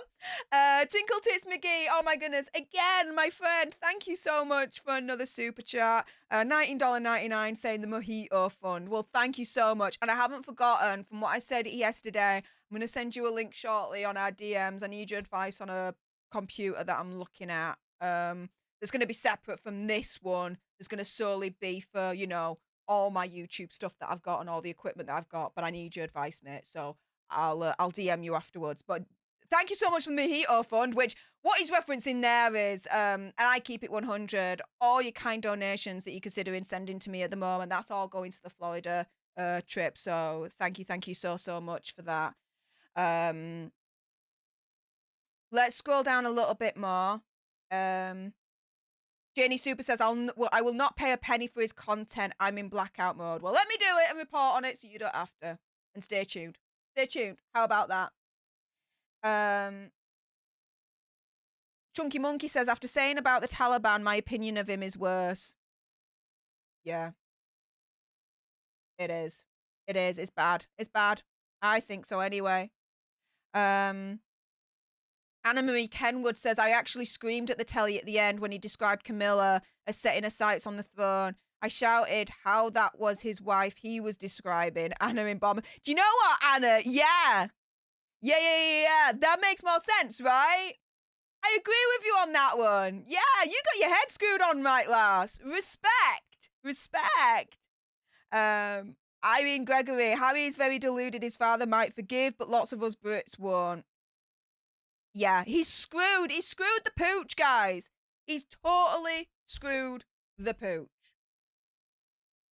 PC Tech Radio. Hey up, my friend. Stef The Alter Nerd. My opinion of Harry has got worse. He's a disgrace. If he wanted privacy, he should not have done all those interviews and the book. Yeah. I mean, one of the most private things that you could do is losing your V card, and he discusses that in his book. That's something you would expect a Z-list actress to do. Or a reality TV star to do or something like that, you know? But a member of the royal family, do what he wants, don't get me wrong, but I do think it's a little bit crass and tasteless of him to do that.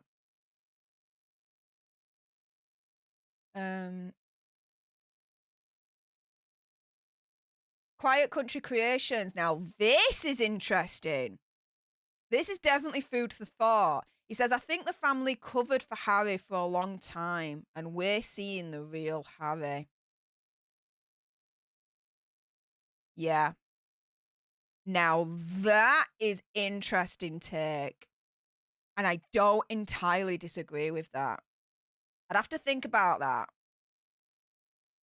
But yeah, you might have a point. You might have a point with that, guy. You might. Quiet Country Creations. That's interesting. Let's scroll down a little bit more and see more of what you've been saying recently. Quiet Country Creations again. If Harry didn't want it to be taken as racist, he would have explained the statement. Exactly.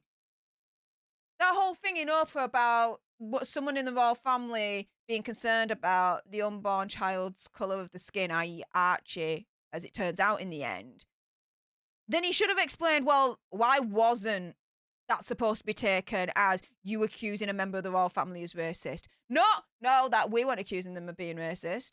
Well, okay, well, everyone took it for you doing that, so explain why we took it the wrong way. But he don't do that, does he? Good catch.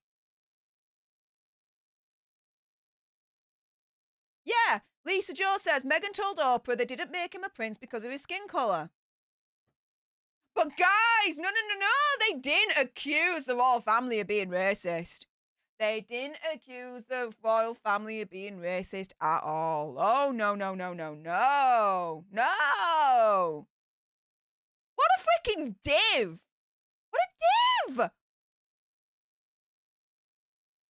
Tempest Solom is absolutely stuck in the moment of his mother's death, then says he doesn't have PTSD delusional.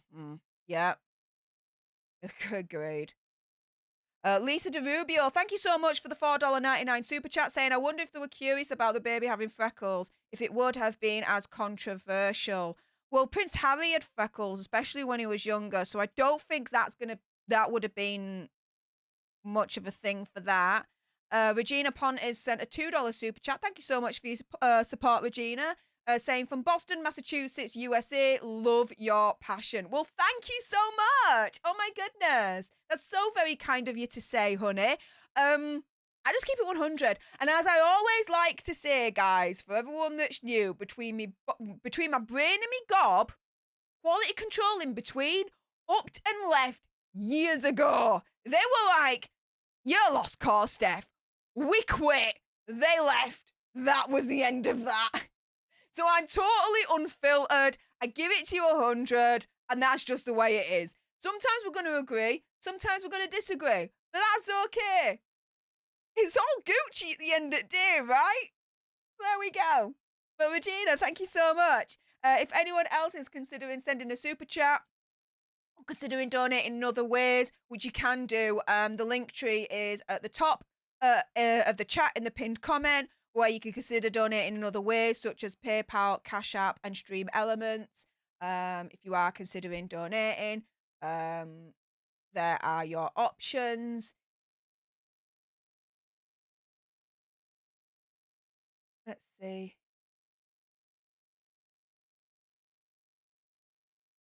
Busher. You see, exactly. There's so many questions that he says that he wants his father and brother back, but then he's doing the opposite thing that indicates that he doesn't. It's like, what the hell? Busher, you're right. How can Harry want his father and brother back and write such a nasty book? Legitimate freaking question, right?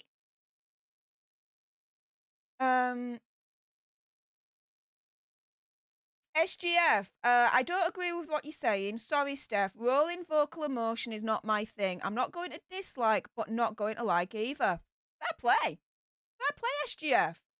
But you know what? I'd like to thank you for being respectful with disagreeing with me. Fair enough. And I'd also like to thank you for clicking on this video and watching me for however long you did, you know, and hearing me out at the very least. That's very, very respectful of you. And for not sounding like a parrot, but I respect you for that. So, SGF, no, thank you so much. I really, really do appreciate you. Thank you again. Linda Glass says, I can't wait for it 10th. Me neither. Whoo, me neither. Oh my goodness. Well, I can and I can't. I can't wait because I'm going to be reading that book. But oh my goodness, there's not going to be much sleep. There really isn't. Brandon, Book Club Royal Edition. That ain't bad. That's not bad at all. Anne-Marie DeMayo, everything is about how bad the royal family is. What about Meghan's hidden kids? What? Anne-Marie DeMayo. DM me. I've not heard about that one. DM me. Twitter and Instagram at Stef The Alter Nerd. Again, the link tree has all my links, which also includes my Twitter and my Instagram. If you're on Twitter, DM me about that. Meghan's hidden kids? I've not heard about that one. Please enlighten me.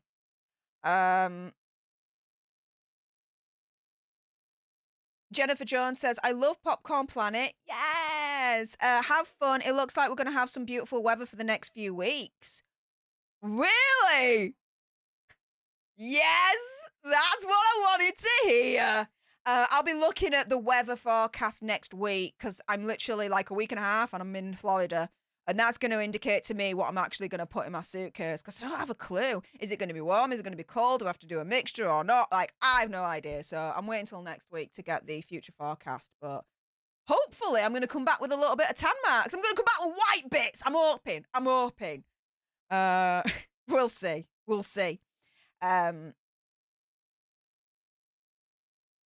Foot Lady UK, Diana wasn't against the monarchy. She got duped into the Bashir interview.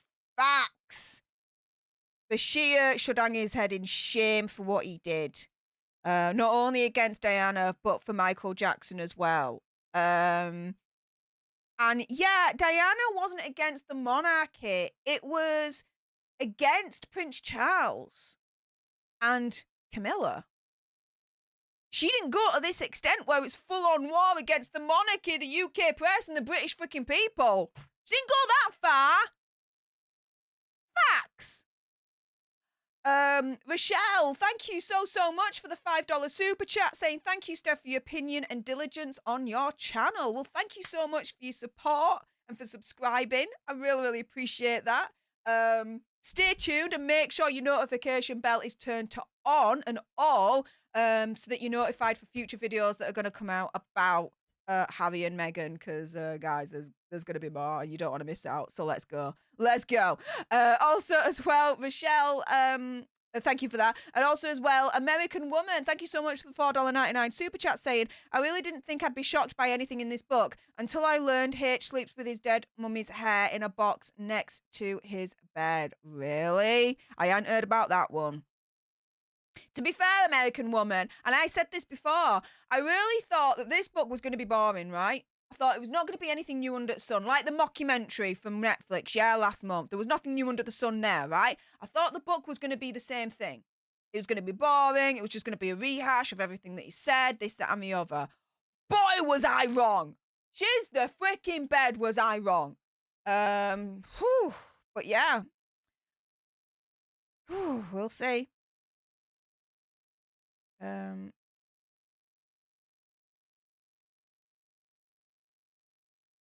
Let's see, what else are you guys saying? And I'm just going through the chat, seeing what jumps out to me. If you want to guarantee that your message definitely gets read out, then consider sending a super chat. Mitzpah says, read the book live, Steph. I won't be able to do that for copyright reasons.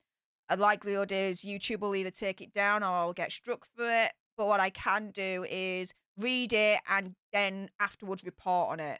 I might be able to quote some of it, but I won't be able to read it like an audio book or anything like that.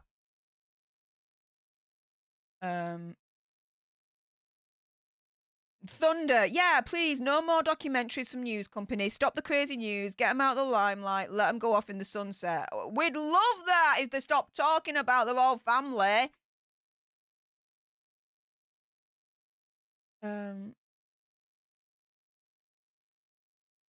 New WC. PNEWC says, M knows nothing about how the royal family works and the protocols of how titles are given. I think she misunderstands the whole lot of it.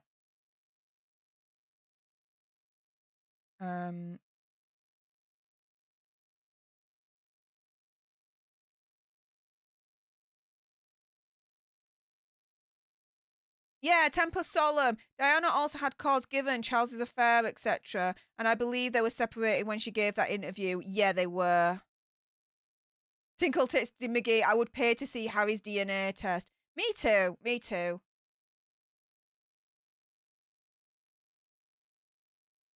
Janie Super says, I never heard of anyone revealing their V card in any autobiography.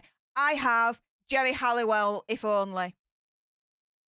One of the first ever, if not the first autobiography I ever read, and it was Jerry Halliwell's If Only, her first biography, and she reveals it in there.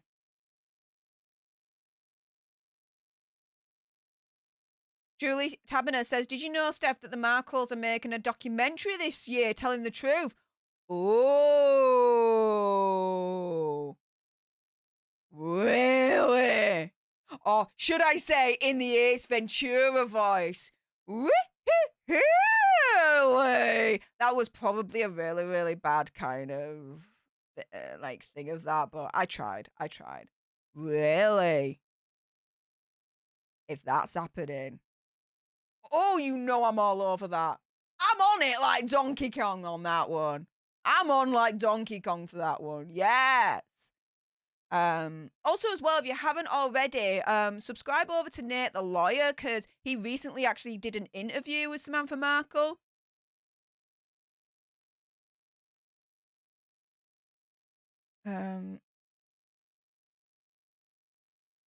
Let's see. We're at 938 likes, so we're inching towards 1,000 like, guys, so keep that coming. Frankie Gurnick says they were insinuating racism within the royal family. They accepted the award for it. Hell yeah!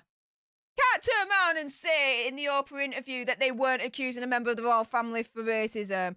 By saying that story, there's the insinuation. What the hell? Dude! Carolyn Smith Dickerson, thank you so much for that $9.99 super chat. It's Mr. Greenblob, and she's saying thank you. Well, thank you for your support. That's so kind of you. I really appreciate that, hun. Thank you. Cash H says Diana's is a complex life. Yes.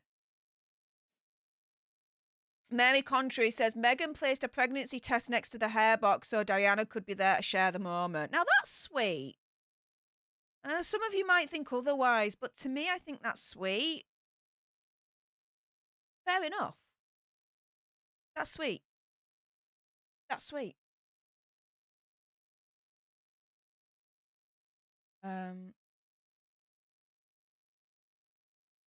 MB. Correct. Diana is a monarchist who was proud that her son would grow up to be king. Many young people seem to have missed that part. Facts! Erica T. Again, more facts. People seem to forget she was Lady Diana Spencer before marrying the prince. Very much a part of the aristocracy. Facts! Back in that day, you couldn't marry into a royal family, especially someone that was high up the totem pole, unless you were blue-blooded.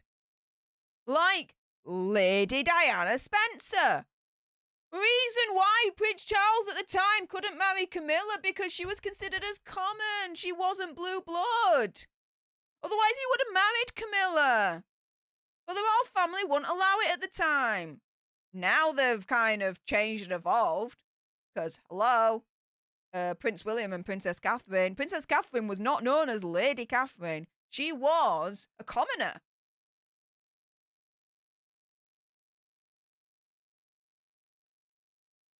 Savannah Gary, oh, he isn't going to provide receipts. He's asked and says not going to ever do so. It's his version of the truth and that's what matters. Yeah. Nah, it's BS. It's BS. You can't just turn around and say all these major accusations and describe all these private, quite inflammatory and explosive stories about your family without then backing it up with some evidence, even if it's circumstantial. But he don't even do that. He can freaking do one.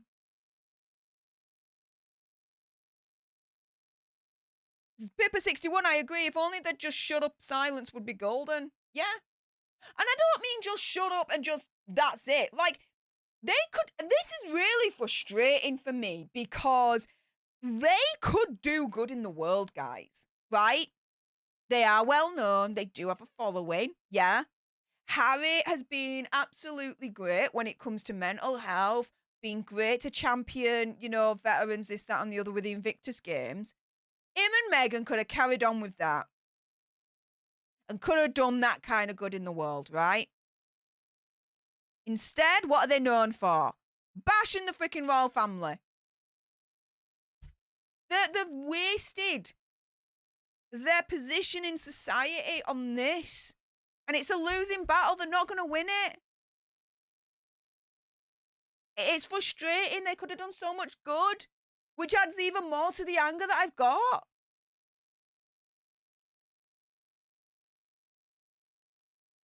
Tinkle Tits McGee. Steph, for Florida, pack flip-flops and a bikini when you land, buy sunscreen too. Well, I've already got sunscreen, so that's going to come with me. I'm definitely packing my bikini. I've got a kick-ass bikini. I love my bikini. So I'm definitely going to bring that. But thank you for the advice. Wancho says, Steph, you can always read the book and give a review with highlighted excerpts that are exceptionally egregious. Yeah, that's what I kind of tried to explain. I won't be able to read the book for you cover to cover. What I can do is report on like the main bits that you guys need to know and maybe quote some bits of it, but I can't do like the full book because YouTube will just copyright, probably strike me on that. So we won't be able to do that. Cash H, thank you so much for another super chat, a $2 super chat saying Steph's thumbnail yesterday, Harry looks like Philip and Charles. Yeah, he does. But there's an argument to be made that the Prince Charles may not be the father. I don't believe that. I think Prince Charles is the father. And the only kind of similarity between Prince Charles and James Hewitt is that the gingers, and that's it. Debbie Dobles, thank you so much for the $1.99 super chat saying Camilla was common and was not pure. Exactly.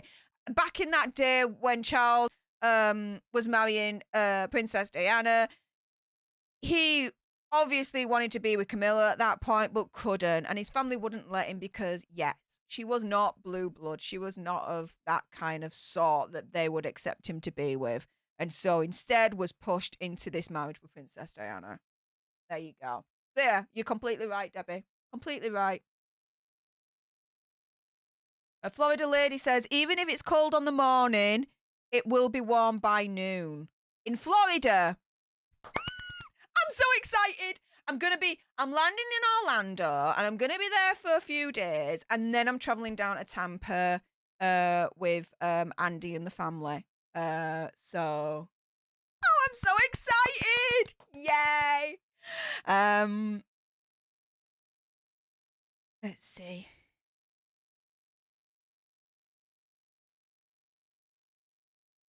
Savannah Gary says the fight. I think Harry and Meghan win Frogmore Cottage then, not caught. Ooh, really? Do you know what? I'm going to just make a note of that comment. I'm going to go into that and look into it. Could that actually be debunked? Savannah, your idea could actually debunk that a little bit, that story a bit. That would be, right.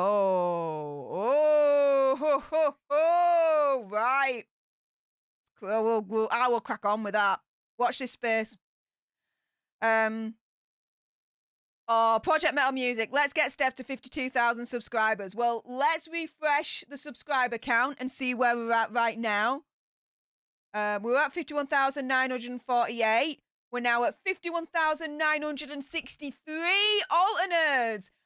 We are less than 40 away to get into 52,000 subscribers. So, guys, if you're appreciating my commentary and the content that I'm providing to you right now, then please smash that subscribe button. You will not be disappointed.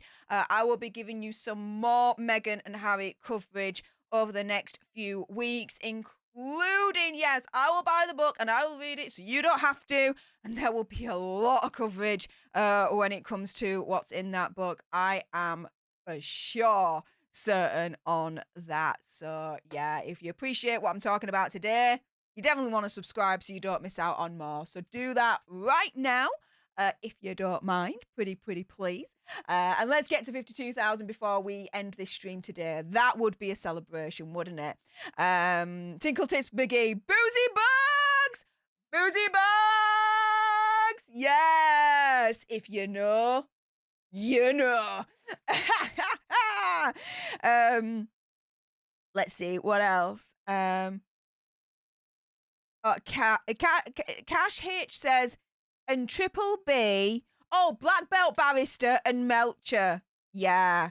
Oh, sorry. Cash H says, okay, I get the full quote now. Love Nate the Lawyer and Black Belt Barrister and Melcher. Oh, Christopher Melcher. Yeah. I love them all. Nate is so much fun. And I still watch his videos and his streams. I lurk. And I keep up to date with all the goings-ons in terms of his lawsuit against Boozy at the moment. And Nate is just crushing it. And I'm like, yes, go and destroy him. So he's awesome. I love Black Belt Barrister because he's UK represent. And it's so awesome to be able to call him my friend. He's so kind, so awesome.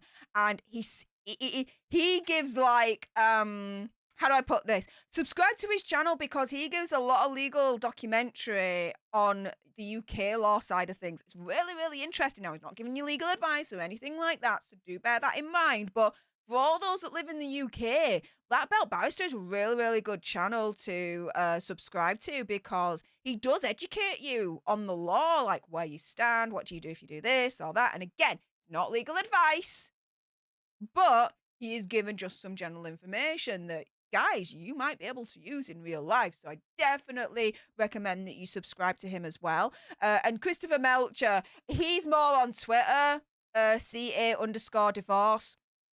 And oh my goodness, he is like, I would like to say, because I've met him in real life. And Christopher Melcher, you know how he is on camera? He's like that on real life as well. What you see is what you get. Such a gentleman, so kind. And I'm not going to go into it because we've had conversations and I'm not going to betray his privacy or all like that. But oh my goodness, is he adventurous? Like some of like the hobbies he's done and everything. It's like, oh my goodness, dude. So yeah, I love all three of them. So yeah, definitely worthy ones to appreciate and follow. Abso-freaking-lutely, Cash H. I agree with you there. What else are you guys saying? Let's see. Lisa DeRubio says the YouTube family is growing. Using the popcorn family emoji. Yes! Love it! I love it! Marianne says, Steph, I do not believe the fight. A normal man wouldn't say necklace, he'd say chain. It's either Meghan's experience or suggested and they got caught up in the light that they forgot to alter it. Not necessarily. You've got to understand that Prince Harry, he is from a different section in society. And they will say things and they will term things in a very, very different way. They all speak, quote unquote, the Queen's English, right? So it's not beyond the realms of possibility that he would actually describe a chain as a necklace. Do you know what I mean? That would be, I would safely assume, his natural vernacular, his natural language. Naturally, the kind of descriptive word that he would use. Tempest Solemn says, I think Charles is the father because both he and Diana were very aware of the hair and spare requirement. Oh, yeah.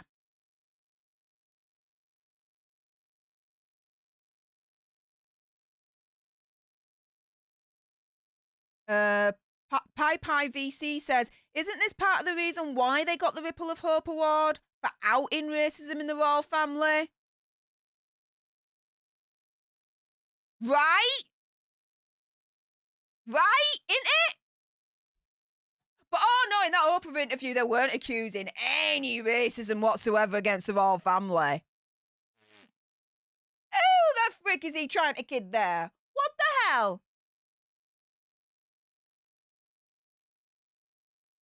We are 3 away from 1,000 likes. Guys, who is gonna be the major MVP of today? Who's gonna help us get to 1,000 likes on this stream? Smash that like button now, guys. We are nearly there. Irene Thompson, that's called logic, Steph. Something Harry and Meghan don't seem to have heard of. I'd certainly agree with that. Irene. Tempest Solemn says, Steph, take lots of notes. You know I'll be taking lots of notes when I'm reading that book. Hell yeah. MB says he has a big inheritance coming in a few years. No divorce yet. You're assuming. Reportedly, he's been written out of the coronation speech of King Charles because Prince William is fuming. Understandably, right? Who's to say that he might be, is still in the inheritance, is still in the will? I would like to say there is a possibility that Harry might be written out of King Charles's will. Or, alternatively, the will has been rewritten and Prince Harry, in terms of what he's getting, has been severely diminished. Possibility, right? Possibility. Thomas Robinson, thank you so much for the $3.63 super chat. That's extremely kind of you. And it's the Mr. Blonde-haired dude, Mr. Blonde-haired dude, just saying, how's it going? It's going very, very well. Thank you very much. Really, really appreciating all your support right now. Do consider keeping it coming. Really appreciate every single one of you. And we are past 1,000 likes. Woo! Yes! Go on with your bad sense. Thank you so much. We don't stop there though. No. Keep smashing that subscribe button. Let's go. Okay, so we made it through one goal, and we're going to make it to number 2 goal, which is 52,000 alter nerds. Well, let's just refresh the subscriber count and see where we're at now. We are at... Oh, we're getting closer. 51,968 alter nerds have subscribed. We are now just 32 away. So 32 of you, if you hadn't subscribed, well, you're still here. You're liking this content, aren't you? Yeah, I would hope so. Smash the subscribe button. You will not be disappointed, I promise you. So let's go. Let's go. Let's be on this crazy journey together, right? Elsie says, I hope he's written out of King Charles's will. He deserves nothing. We'll see. We'll see. But JD Super says, no, Harry will get cash. And a house. We'll see. Dave Acid C Punch Drunk agrees with me. He says, I say necklace too. It's common here in the UK. I thought he wanted to leave it, so why doesn't he? He says one thing, but he does another. Same with Meghan. Says one thing, does another. Again, completely proves my argument, in my opinion, conspiracy theory, whatever, that the two peas in a pod. They really, really are. And before we continue any further, oh my goodness, Tinkle Tits McGee, another one. Oh, thank you so much, honey. Another $50 to my Cash App saying for the sunscreen fund.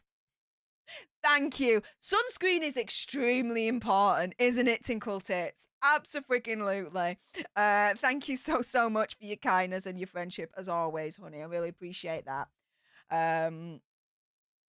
Oh, my goodness. What other comments are standing out for me, then?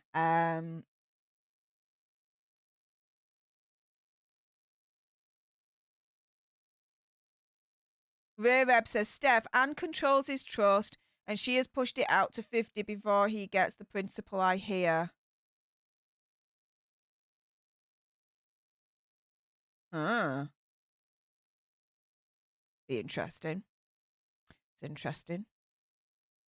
Panda says, I felt very uneasy watching this interview. Oh, I was absolutely majorly peeved off watching the interview. I wasn't uneasy. I was peeved off. Peeved off. Let's see what else you guys are saying. American woman says, we in the US would also say necklace, so he may have picked it up here. Brit Bazza 3 says, the Brits say necklace or neck chain. Yeah. Aya Patsy says, the biggest lie was that Diana and Dodie's brakes weren't tampered with. Give me evidence that proves it and I'll believe it. Until then, that's just a conspiracy theory, in my opinion. Conspiracy theory, whatever. Julie Taberner says, I like BBB. Black belt barrister. He is 100%. Booyah. Oceana Miss says, did you hear a dig about the taxpayers' money? How they're not taking it anymore? Oh, yeah. Oh, yeah.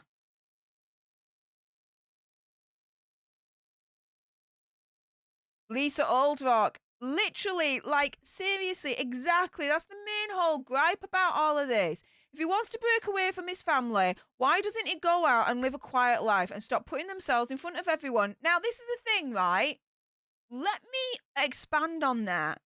They want to live if they want to be out of the royal family, yeah, privacy, all that lot, fine. Stop talking about the royal family. Stop doing this. Instead, right, if they still want to be in the public eye and they still want to do whatever, fine. But then further your cause for mental health, further your cause for the veterans, your Invictus Games, this, that, and the other. Go into that publicly. Not, we're going to bash the royal family. Do you know? Peeves me off.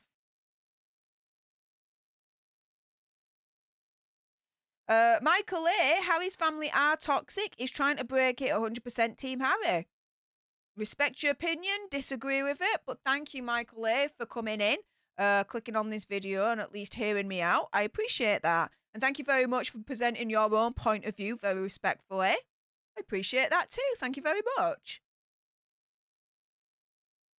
Oh, Certified Quality loves me hairstyle. It's very nice. Thank you. I had my hair done yesterday. Had it recoloured and redone, and I really, really do like it. It's all ready for Florida, for America, when I go in a couple of weeks' time. A week and a half, actually. Oh, countdown. I'm already on the countdown. Can't wait.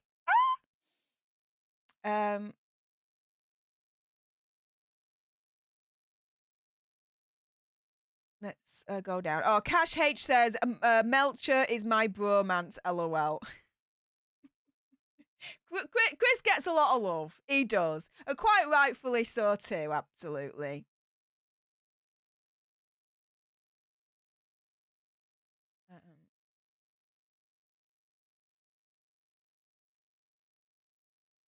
Mess says, just give him a pencil. Pencil for what? I don't know what you mean by that. Let's scroll down a little bit more and see what you guys have been saying more up to date kind of thing.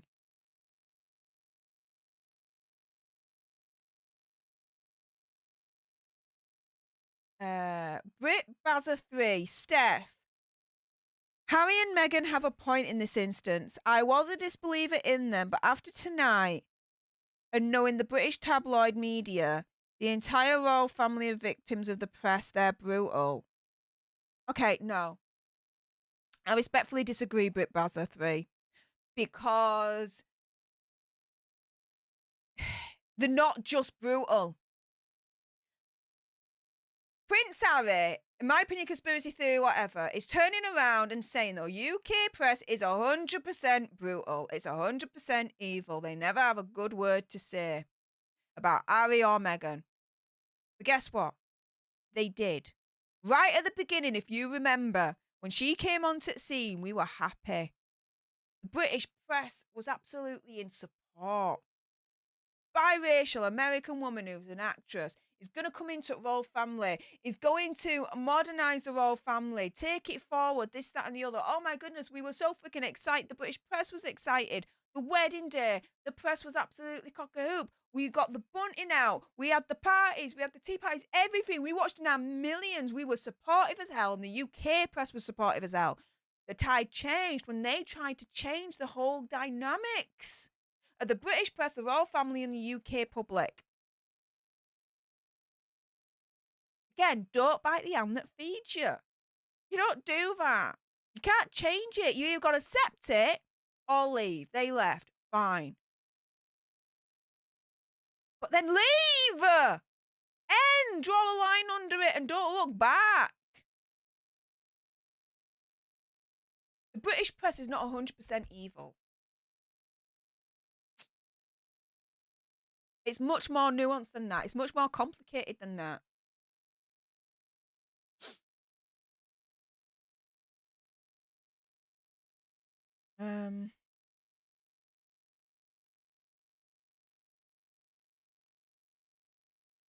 Jill Davis, you only have to check out the balding pattern to know that Prince Philip and Charles are his paternal grandparent and parent. Baldness is in the family. Hewitt isn't bald. Good point. Tinkle Tits McGee, y'all, there's a show called Insane Pools Deeper Dive, and everyone needs to DVR it like now. Tinkle Tits has ordered. We must comply. What's it about, dude, though? What's it about? American Mama Bear, thank you so much for the $5 super chat saying we should be wishing Princess Catherine a happy birthday instead of talking about Harry and Meghan. Her birthday is tomorrow, and that is near just over 15 minutes away. For me, anyway, in the UK.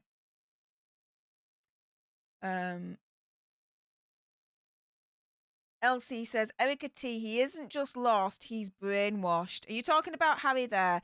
Because if you are, again, I respectfully disagree. This whole thing of Harry's brainwashed, Harry's being manipulated by Meghan, this, that, and the other. Meghan's pulling the strings. Again, to me, that's wrong. It's not. The two peas in a pod. He's exactly like Meghan in that regard. He's a narcissist like Meghan. He's co-signing everything with full autonomy, knowing exactly what he's doing. He ain't being manipulated as far as I'm concerned. There's no string being pulled with him. No way. Again, this book could have only come into fruition if he signed the contract, not Meghan, but he signed the contract. So he ultimately made that decision for this book to come out. That mockumentary last month with Harry and Meghan. That could have only been made the way it did if he also signed that contract as well. Turning around and saying that, he's being manipulated, this, that, and the other. What that does is that takes away Harry's autonomy, saying he doesn't realise what he's doing, this, that, and the other, and you're giving him a free pass. Dude is an adult. Dude is a father of 2 children. Dude knows exactly what he's doing. He's old enough to know exactly what he's doing. Tinkle Tits McGee says they build luxury pools for people with way too much money in Florida. Well, that sounds like something fun to watch. That's for sure, my friend. Brit Bazza 3 says, Steph, that girl's name was Milla Dowler. Check out the story. I know exactly the story. So, in a nutshell, and guys, Google it because there's a lot more. But there was this last call, Millie Dowler. She was missing at the time. Ultimately, she was found and she was unalived. They caught the monster. He can rot forever and ever in hell. But during the period where she was missing and she wasn't found, what had happened was one of her voicemails were listened to. That gave the police hope that she was still alive. Because who else would have listened to voicemail, right? Oh, no. It transpired that it was someone at a newspaper that had hacked her phone and listened to her voicemail. Part of the phone hacking scandal. It's insane what the press did there. That was one of those things where you just think, shiz, that's really, really bad, right? Hazel Monty Engel, thank you so much for joining and becoming a leader. I really, really appreciate your face. You now have access to the badges, the custom leader emojis, and also as well, once a month we have a leader-only stream. We had one last night for January. There's going to be one in February, so watch out for that. And in the meantime, when I do go to America in a week's and a half's time, watch out for some exclusive leader-only vlogs for you guys. So that's going to be a little bit of fun to show you all. So thank you so much, Hazel Monty Engel, when I could get my teeth back in, for joining. I really, really appreciate your face. Thank you so much. And if you guys can't join and become a leader, that's absolutely fair enough. Just subscribe. Help us get to 52,000 before this stream ends. Which actually, if I refresh right now, where are we at? We are at, drum roll, 51,974. Woo! Oh my goodness, you guys are destroying that subscribe button right now. Keep it going.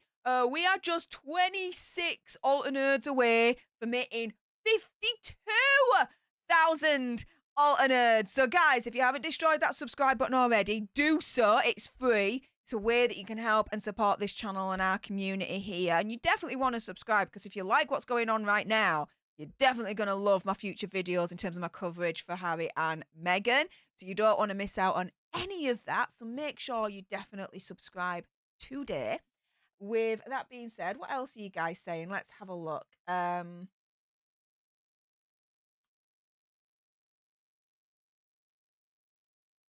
What was that? DMC says there's a video what shows all the positive news and headlines about Harry and Meghan.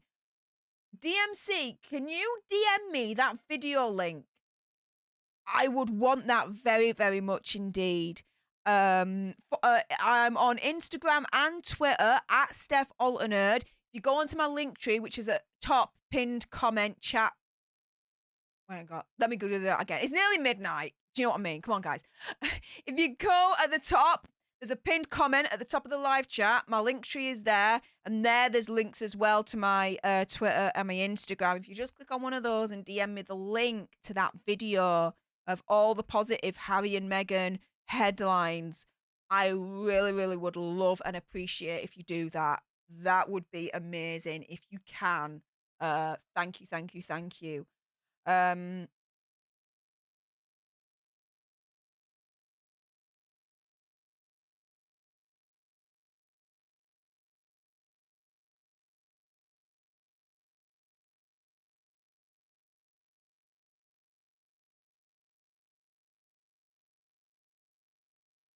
Cash H has a good point. Concentrate on your kids. Yeah. Elkbeth Medina says, I suggest you follow H.G. Tudor. He points out there are too many Americanisms for it to be completely written by Harry. Well, this is the thing. It is ghost written. You guys do know that, right? It is ghost written. So that would make sense. Because isn't the ghost writer American? Let me just double check. Hang on.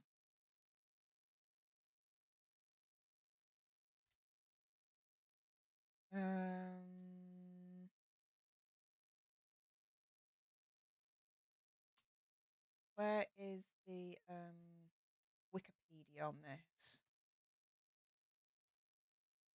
It's ghost written. It's not fully written by Harry. Yeah, ghost written by novelist J.A. Moore-Ringer. John Joseph Moore-Ringer, born 7th of December 1964, known by his pen name J.R. Moore-Ringer, is an American novelist and journalist. So he hired a ghostwriter that's American. So if there are any Americanisms in this book, you can't just automatically think, oh my goodness, Meghan helped. The ghostwriter's American. So it could easily be explained that that's what's happened. It's the ghostwriter rather than Meghan. Just saying. That might not be what you guys want to hear, but do you know what? I will keep it fair. I do keep it fair.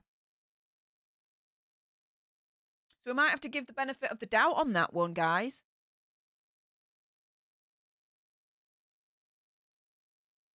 Ia Patsy says, Camilla was never supposed to be queen consort. Charles lied to his subjects. No one called him out for that.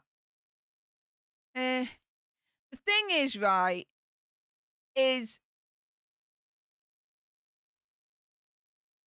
you are right. You are correct. However, she married him. And whether we like it or not, she married the future king. He is now king. That then means that she is now queen consort. Whether you like it or not, that is just the reality of the situation. That is how it works. It's like all those people, all those years that were calling for Prince Charles, as he was at the time, to abdicate as soon as Queen Elizabeth II passed away. Because everyone was like, no one wants a King Charles rule. Instead, we just want Prince William just to ascend straight away. I never asked for that. I never joined that voice. Because at the end of the day, A, disrespectful, and B, that's just not how it works. It is the birthright to ascend to the throne. You cannot deny King Charles's birthright to ascend to the throne. You can't. It's wrong. So you cannot deny Camilla to be queen consort when at the end of the day, he's ascended to the throne. That makes a queen consort. So you can't take that away. That's the reality of the situation. You see where I'm coming from?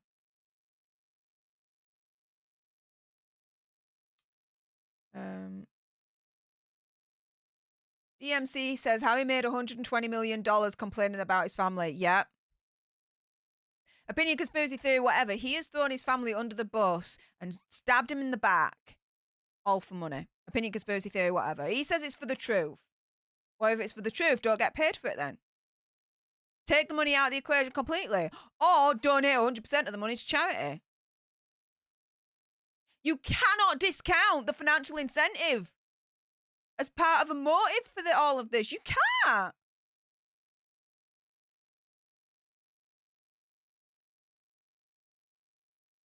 Irene Thompson, very good point. He's thrown his family under several buses and burned many bridges. Please tell me how that can make him happy. I would certainly like to know that, that's for sure.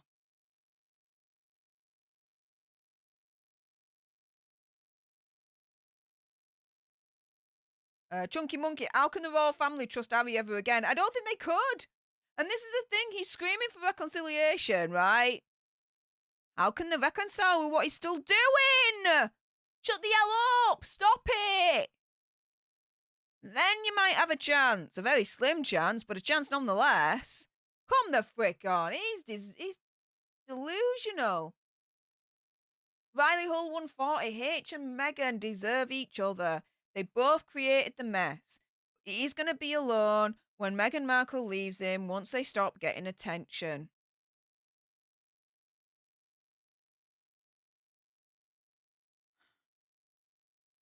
What are the chances that Meghan Markle is going to leave Harry? Let's do that as the next vote. I'm going to end this vote now. Let's see. Has your opinion changed? 87% said no. 12% said yes. In the question of, has your opinion about Harry changed from bad to good after this interview? And that was 921 votes.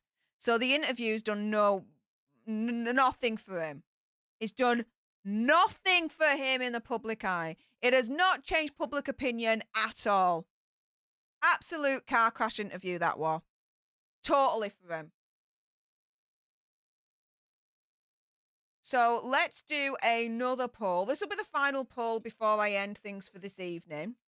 So the final poll is, oh, hang on. Let's go here. Do you think Meghan Markle will leave Harry? Yes or no? There we go. The poll is in. Use your vote wisely. Vote yes or no to that one. And we'll see before this stream ends what you guys have voted. In the meantime, Lisa Jo says, King consort is not a thing. No, it's not. There's a rule behind that how do I put this? Let me put it as simple as possible, because the rules when it comes to royal family can get very finicky and very complex. King is higher than a queen. They're not equals. So when Queen Elizabeth was queen, Prince Philip could not be termed as king consort, because by having king in the title, that would then have meant that would be the acknowledgement that as king, he would be higher than Queen Elizabeth, which isn't the case. So that's why he was always known as Prince Philip and not king consort. That's why. There you go. Dropping a little bit of knowledge for you there. You see, I do know my shiz sometimes. It does happen from time to time. Lisa DeRubio says, bad energy karma throwing under the bus. Facts. Cash H, Steph going high-pitched rant. Oh, yeah. I don't hide my emotion. I don't hide what I think or say. I can't be bothered. It's too much freaking work to hide, to pretend to be someone else. I can't be bothered with that.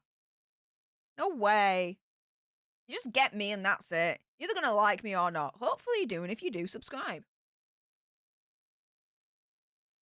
Or subscribe anyway. Just do it.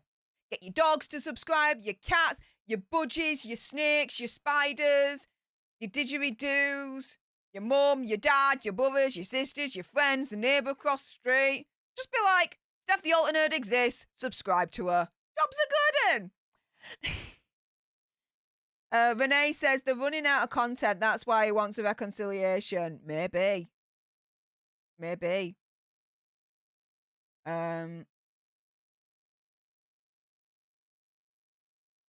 Walking with Ever. I wonder if I can get 120 million when I write my book. Dude, if anyone offered me 120 million, I'd be like, all right, whatever you want me to write. Jersey Gal says, Markle will go after Gates or Bezos. Really? Now, I'd like to see that.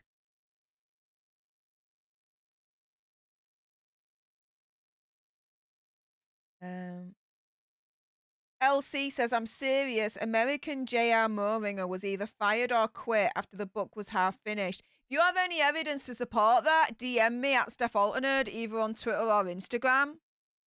But as far as I know, he wasn't fired halfway through the book being finished.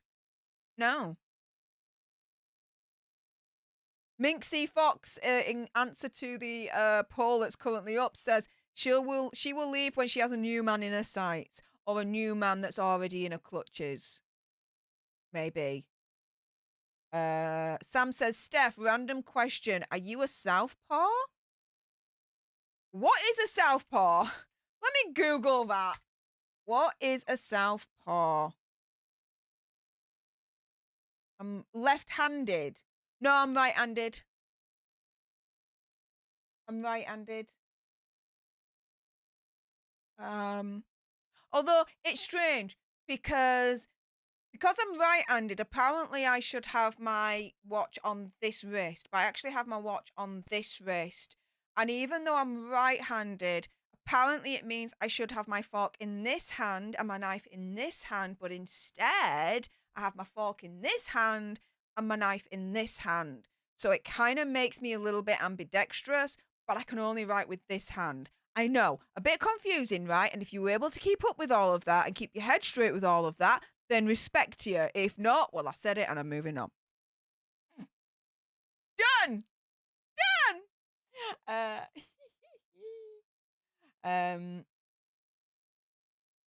Barbara Well says, what's a welly? Wellingtons. Boots. Waterproof Wellington boots.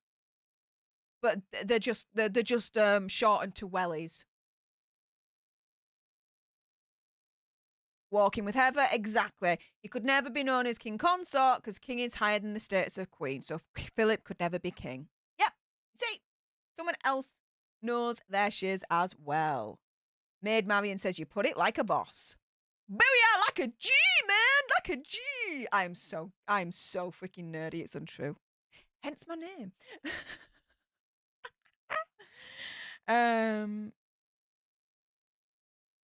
What else are you guys saying before we end the stream for today? Let's have a look.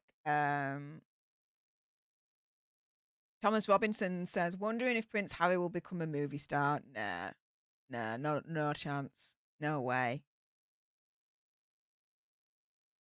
NS says, Harry paints himself as a completely docile innocent. He's never done a thing wrong. Right?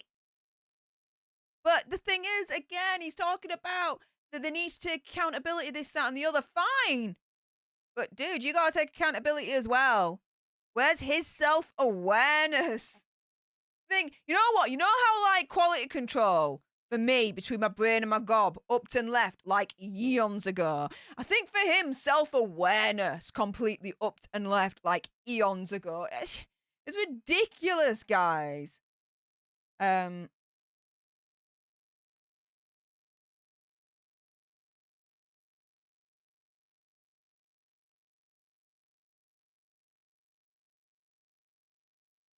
Lexi, aka Mermaid, says, I'm late to the party. Do Harry and Meghan still have titles? As long as Meghan still has a title, she won't leave him. She's an opportunist. So, yes, they still have the titles. So, Prince Harry is still Prince Harry. They're still, as of this stage, Duke and Duchess of Sussex. However, watch this space. I don't think it's going to be too long until that's removed from them. You can't. I think it's reasonable to suspect that the royal family's thinking about this right now. Guaranteed, I would say. Caroline Jansen has a good point. Harry has taken accountability, but only for his illicit substance use. So she can leave him, so she can say he's still using them, LOL. That would be an absolute gaslighting and a half, wouldn't it?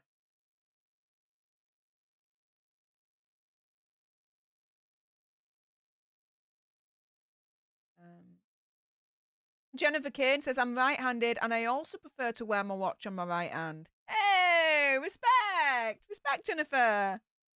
Wancho says, Meghan would risk even more negative PR if she leaves Harry, especially if there's another man involved. It would wipe out any goodwill she might still have. Maybe.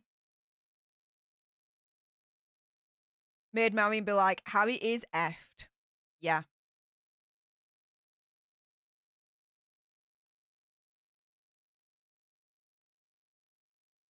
PC Tech Radio says, when William is crowned king, Kate will be known as queen. And it will be the first time since Queen Elizabeth's father and mother that we'll have a true monarchy. We have a true monarchy now, PC Tech Radio. We have a true monarchy now, as far as I'm concerned. LC says, I won't put a penny into that book, but we'll buy it in the dollar store or secondhand. Well, stay tuned, because I'll buy the book brand new so you don't have to, and I'll be reporting everything you guys need to know about it.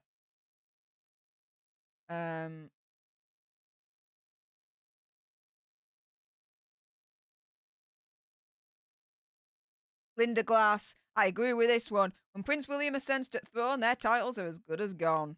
I would say so. For defo there. Cameron knows whether he has a good point. I think King Charles will wait until after the coronation before he strips any titles. Maybe.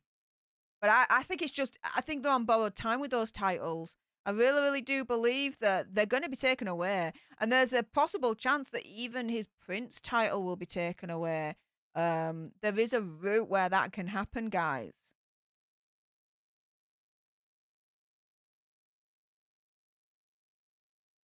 Yvonne Irias says, if I recall correctly, Harry refused to do a prenup. How do you think that's going to end? Badly for him, financially. That's the case. Dude is screwed if that's the case. Jennifer Kane, yeah. The thing that we forget out of all of this is the kids. She says, I feel bad for their kids to miss out on not knowing their British stroke royal side of the family. Yeah.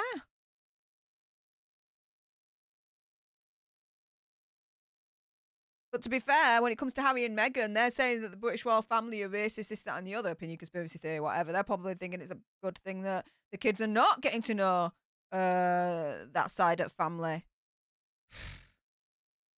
Jungmin Shelley says, will Steph be watching the Anderson Cooper interview? Well, this is the thing, right? Let me Google this.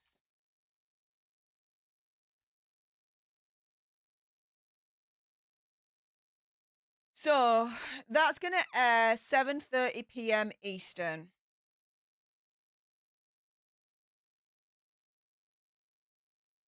Which is 25 minutes away.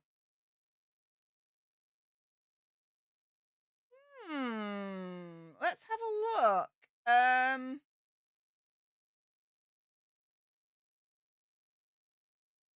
How to watch it. Let's see. Can we get a link for this?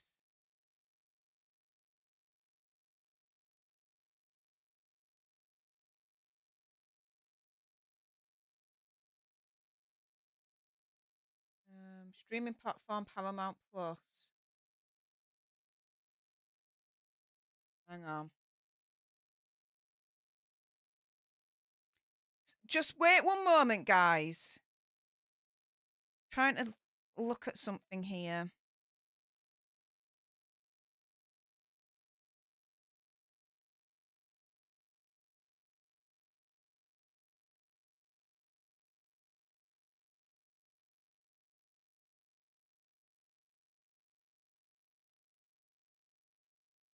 Because I'm already up now. I don't think I've got Paramount Plus.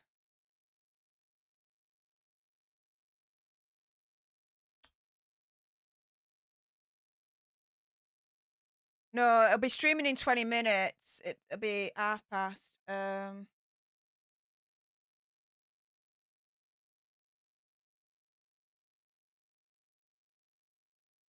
sign up for it. Why not? I'm literally signing up for this right now.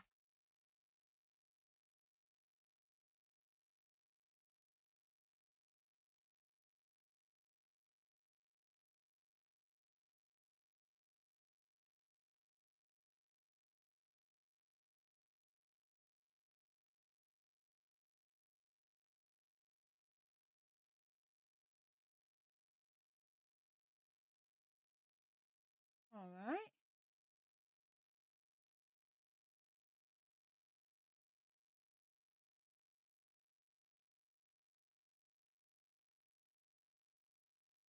Just putting in my details now. Let's do this. Let's do this. Let's react to... Yeah, let's react to it. Guys, if you give me one moment, I've literally just got to get my card. Just give me 2 seconds. I'm literally signing up to Paramount Plus. And yeah, let's react to the Anderson Cooper interview live. Let's do it. It's literally in like 20 minutes. I'm already up and awake. Frick it, why not, right? Yeah, give me one moment. I will be back. Do not go anywhere. Just one moment. I'm getting my card.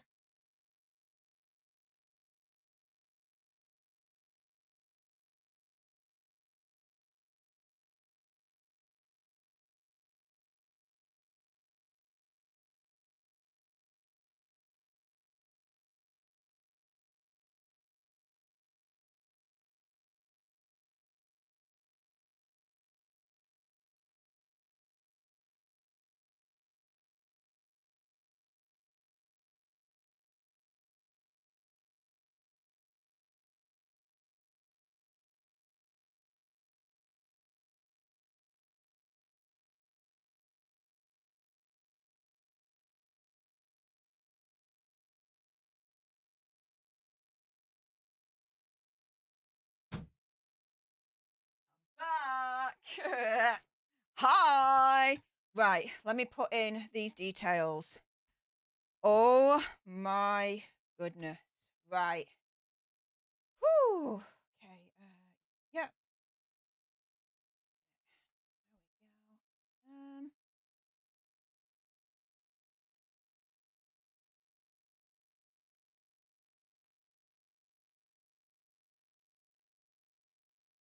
Okay, so it's just processing now.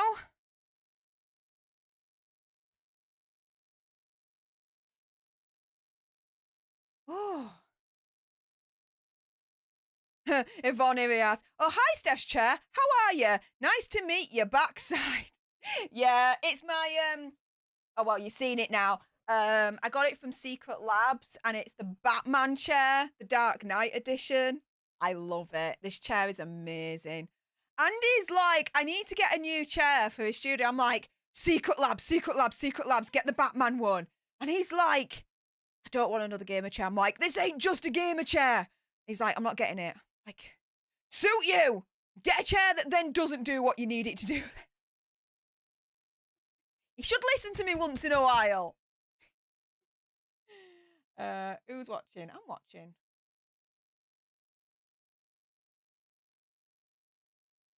And there we go. I now have Paramount. Now I've just got to find where the hell it is. Okay, so you got to... Okay, so... Right. Where are we? How to watch it. Okay. Can watch CBS via its streaming platform, Paramount. Okay, so... Where is it? Where do you stream CBS from then? I just see documentaries, I see movie, I see horror. Oh, actually, I might keep this on. This looks really, really good. South Park, Beavis and Butthead. Oh, I'm liking this already, but I'm not seeing where I can watch things live.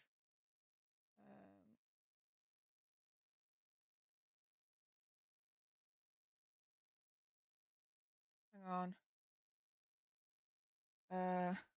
Watch CBS live on Paramount Plus.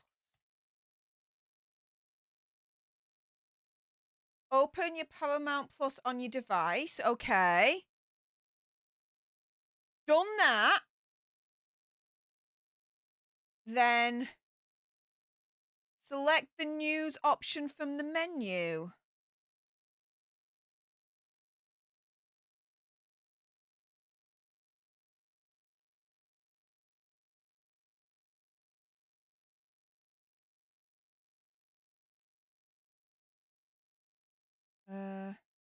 Brands, movies, series. I'm just going to search for CBS News. Have I just been duped? Okay, so I'm cancelling this. I don't see CBS on here. What the frick? I mean, there's some good stuff on it, I suppose, but I already got both streaming stuff I like. Account. Okay, I'm going to cancel this. I did it in the search, Lisa, and it's not there.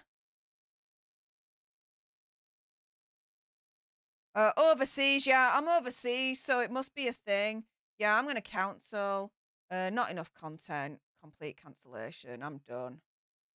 So that's being cancelled. Fine. So that's done. How else to watch CBS online?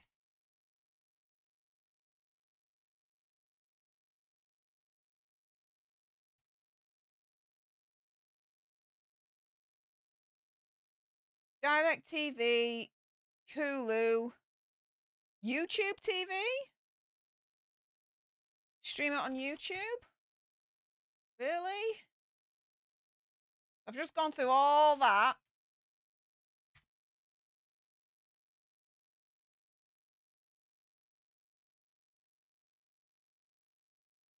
Let's see, where are we live? No, we're not live. Not that. It said Hulu, though. Let's sign up to Hulu and see if that works.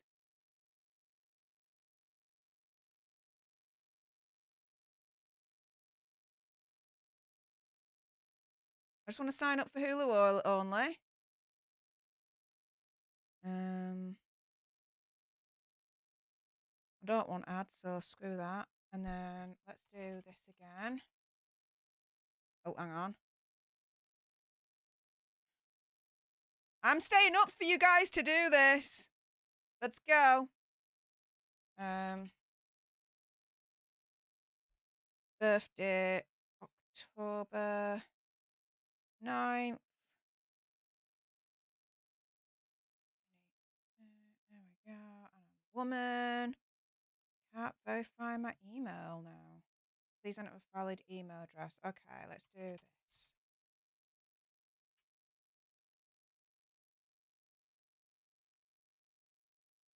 Okay. If I do it again. Okay, that'll do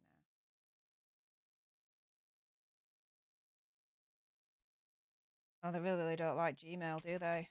Interesting. Can't verify.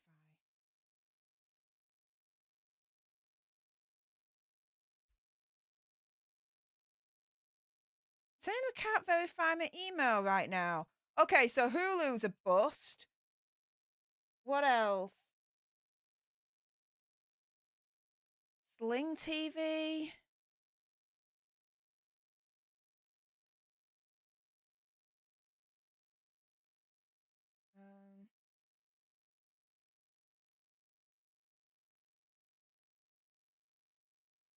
From the UK. Let's see if that'll come up. Live from the UK. Come on.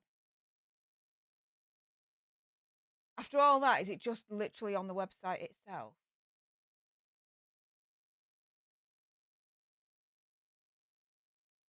Live TV. Let's have a look. Make the trip around the country to pick up these unclaimed bags. Oh! I think we're here. After all that. Yeah, I think I've just found it. Woo! Yes! We are up and running, I believe. What's the CBS news schedule? Oh, hang on, maybe not. I'm watching CBS News, but it's saying at 12:30, Eye on America, featuring stories on Americans who are. I don't think I found the right one.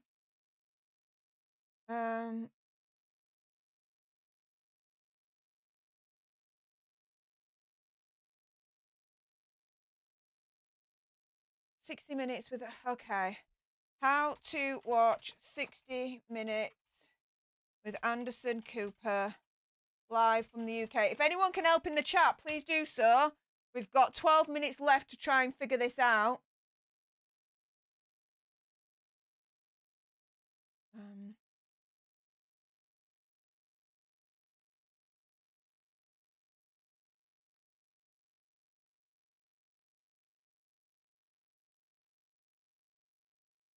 how to watch it. Okay, here we go. Let's see if it'll get it.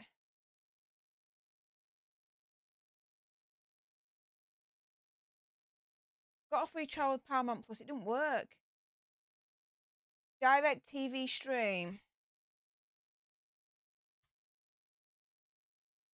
Oh, you're very welcome, Marie Taranto.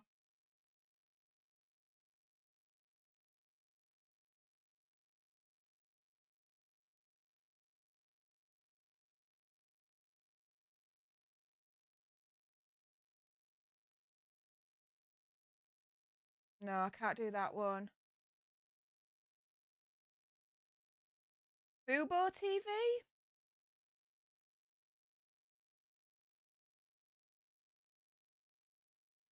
Not available in my location, so I'm geo-locked out of that. Sling TV?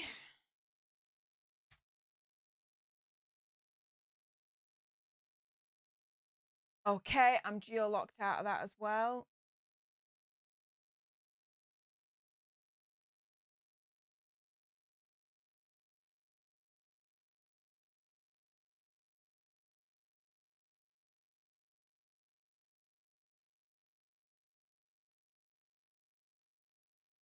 So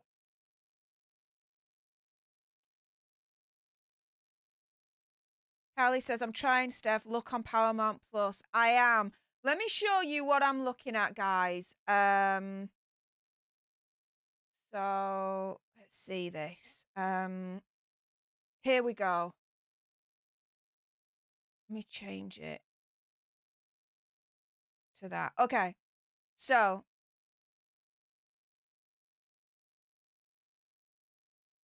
this is what I'm looking at right now. Okay. There we are. Right. If I go here, I see Tulsa King. I see all these things here. I see new at Paramount, best of 2022. If you love Top Gun Maverick, which I did, these are other things, basically all pretty much Tom Cruisey stuff. Try to go back to Paramount Plus under 60 minutes. Okay. 60 minutes. Oh, didn't even type it right. There we go. Uh-oh, couldn't find it. Well, duh, yeah, because I didn't spell it right. Let me try that again. So let me search for that again. Okay. Putting in 60 minutes. Can't find it. Peggy Cole, though, thank you so much for all these super chats. $9.99 super chat saying 60 minutes, Steph. She then says, I think it's part of 60 minutes. Lady Colin Campbell knows or knew Anderson Cooper's grandmother. And then says, Anderson Cooper mother is a Vanderbilt and comes from aristocrat lines. Yes, I do know that. Thank you for all those super chats, Peggy Cole. That's extremely kind of you. Jungmin Shelley sent a $4.99 super chat saying, thank you, Steph. Let's do this. Trying to. Shelley Fitzgerald sent a $4.99 super chat saying, just sending a hello and some love. Well, thank you so much for that. Haley Robinson has been a leader for 9 months. Thank you so much for your support with that. I really appreciate your face. It's not showing, guys. Let's go back here.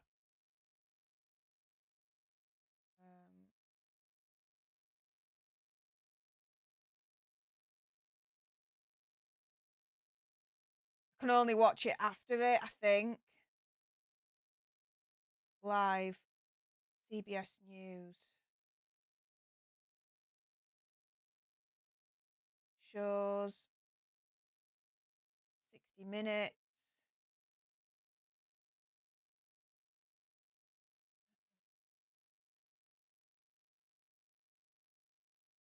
State YouTube. Don't do live streams. In what year will the... No, don't play that. Not now. This is what I'm seeing right now, guys.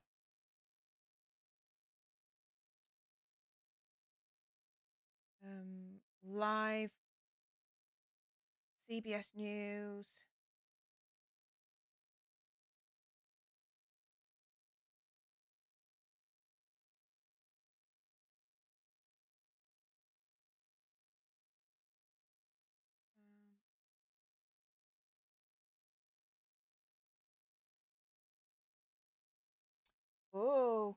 Ali's just sent me a message. Let me have a look at this, guys.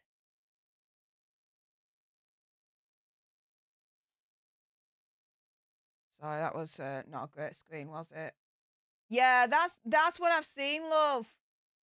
I've read this one. Through the CBS. Yeah, it's their streaming network. It's not live. Through the CBS News app.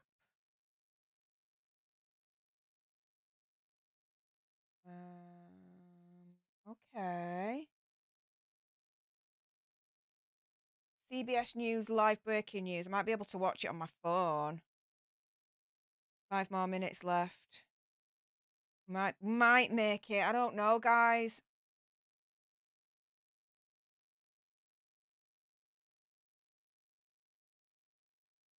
Will it show up? No. I'm geo-locked.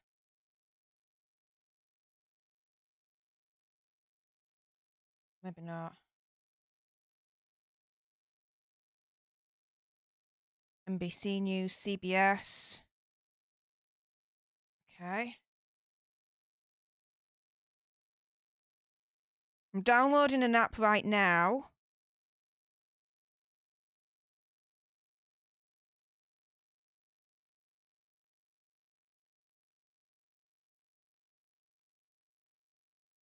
Yeah, there's no tab saying live TV or out like that.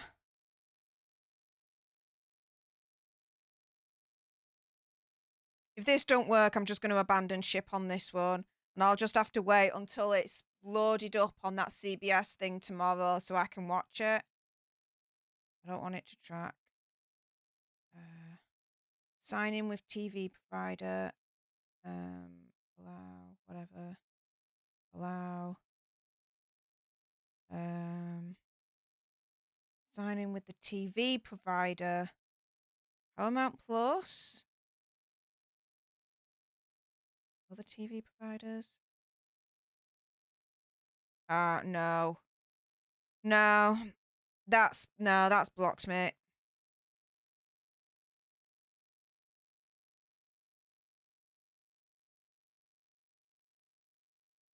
Yeah, I'm gonna have to. You can watch on Hulu Live. I've tried to sign up to Hulu.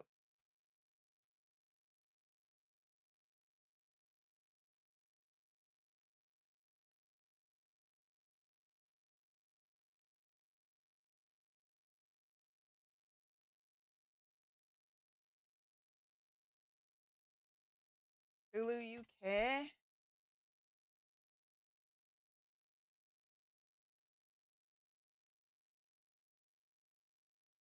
Peggy, you said you found it on Hulu. Can I video chat you? Thank you so much for the messages. You won't be able to video chat me because I'm literally streaming at the moment, hon. If you're able to DM me, Stef The Alter Nerd, at Stef The Alter Nerd, either on Twitter or Instagram. I've got my Twitter and Instagram up, guys. And let me know.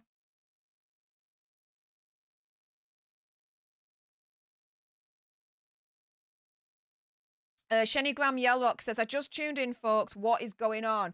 Well, the Anderson Cooper interview is happening in the next 2 minutes, and I'm trying to find a way to be able to watch it and react to you live, as I've just done a couple of hours ago with the Prince Harry interview with Tom Bradby, because I didn't think I'd be streaming for this long. But seeing that I'm up, I might as well, try and see if I can give you a reaction to the Anderson Cooper interview as well. However, it's proving difficult to try and get this for you. That's the thing.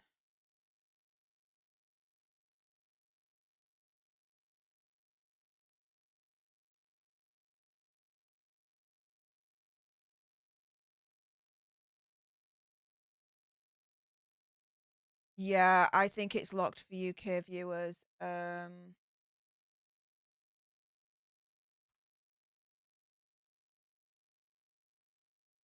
It's just not available, guys.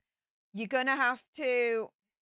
It's not ideal, I know, and thank you for everyone for sticking with me as I tried every which way, even signing up for freaking Paramount Plus, which I swiftly cancelled my subscription on that. So they're not going to charge me, but yeah, you're gonna have to wait for tomorrow. So tomorrow's Daily Nerd, make sure you definitely subscribe, because tomorrow is definitely going to be my reaction on the Anderson Cooper interview. I might actually do that one live as well. So stay tuned for that. Miss Kim says Pluto Live TV. Oh, Pluto Live TV. Let's see. Except whatever.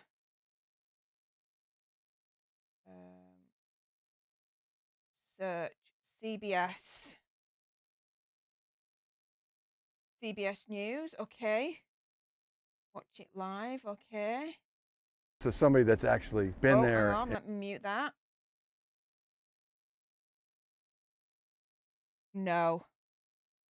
It's not what we're looking for. It doesn't show CBS. No. No, unfortunately not.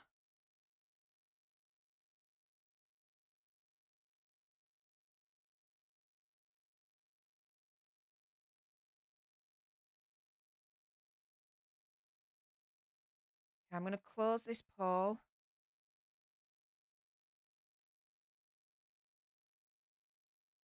American woman says, hold on, Steph, just another minute or two. Okay. Join 60 Minutes on TikTok.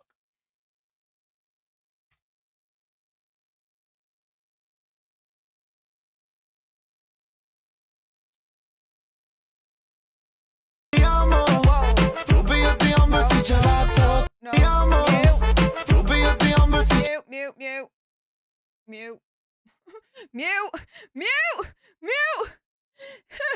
Mute. Don't need that. Don't need copyright strike. No. Join 60 Minutes on TikTok. Mute again. 60 Minutes on TikTok. Let's have a look. Okay.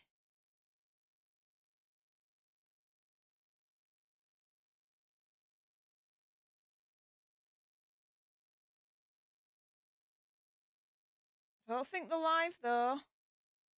No. No, we don't have that.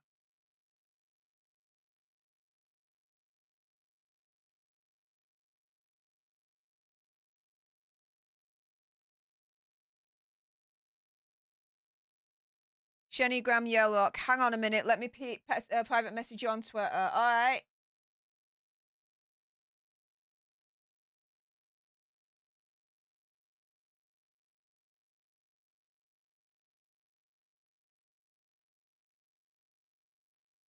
If I sign up for free Paramount Plus and you invite me to come in, but feed my stream, couldn't you watch it?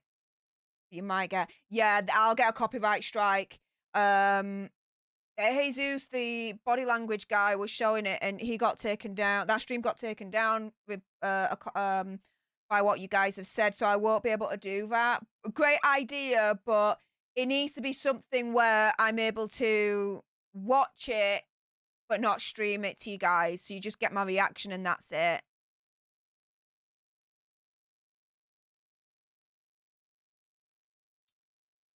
Yeah. I'm going to have to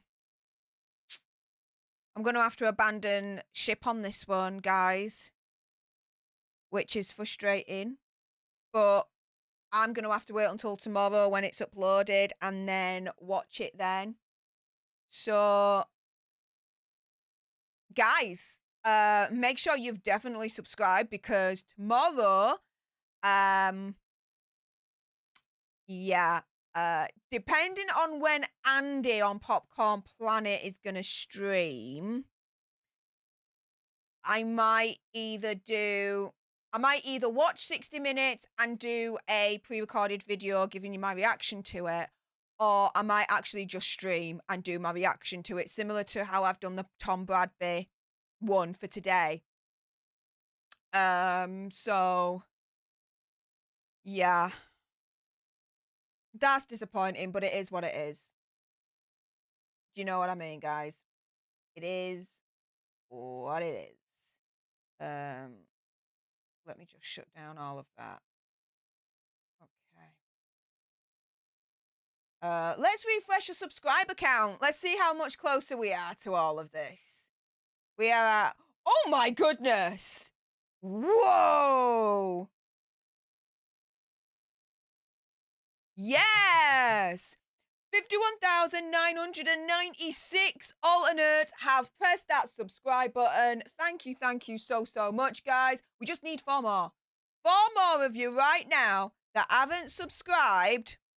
Just click on that nice, healthy, red-looking subscribe button right now. Let's get to 52,000 before I end this stream for today.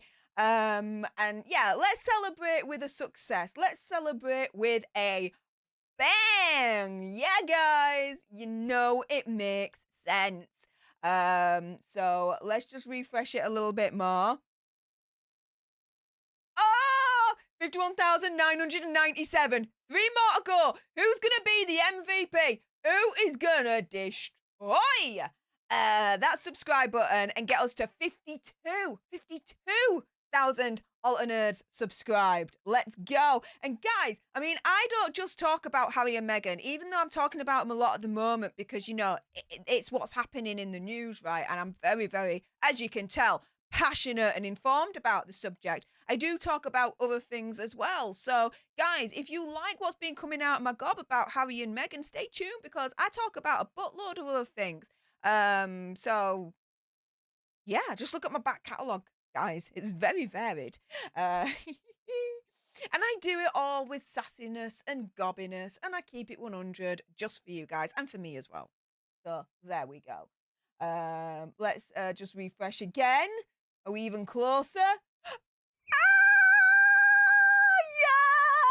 Yes! 52,000! Woo! Yes! Oh my goodness, guys, you know what?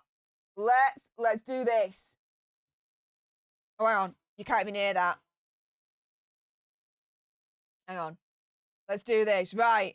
52,000 subscribers right now. Let's do a little bit of a party dance in 3, 2, 1.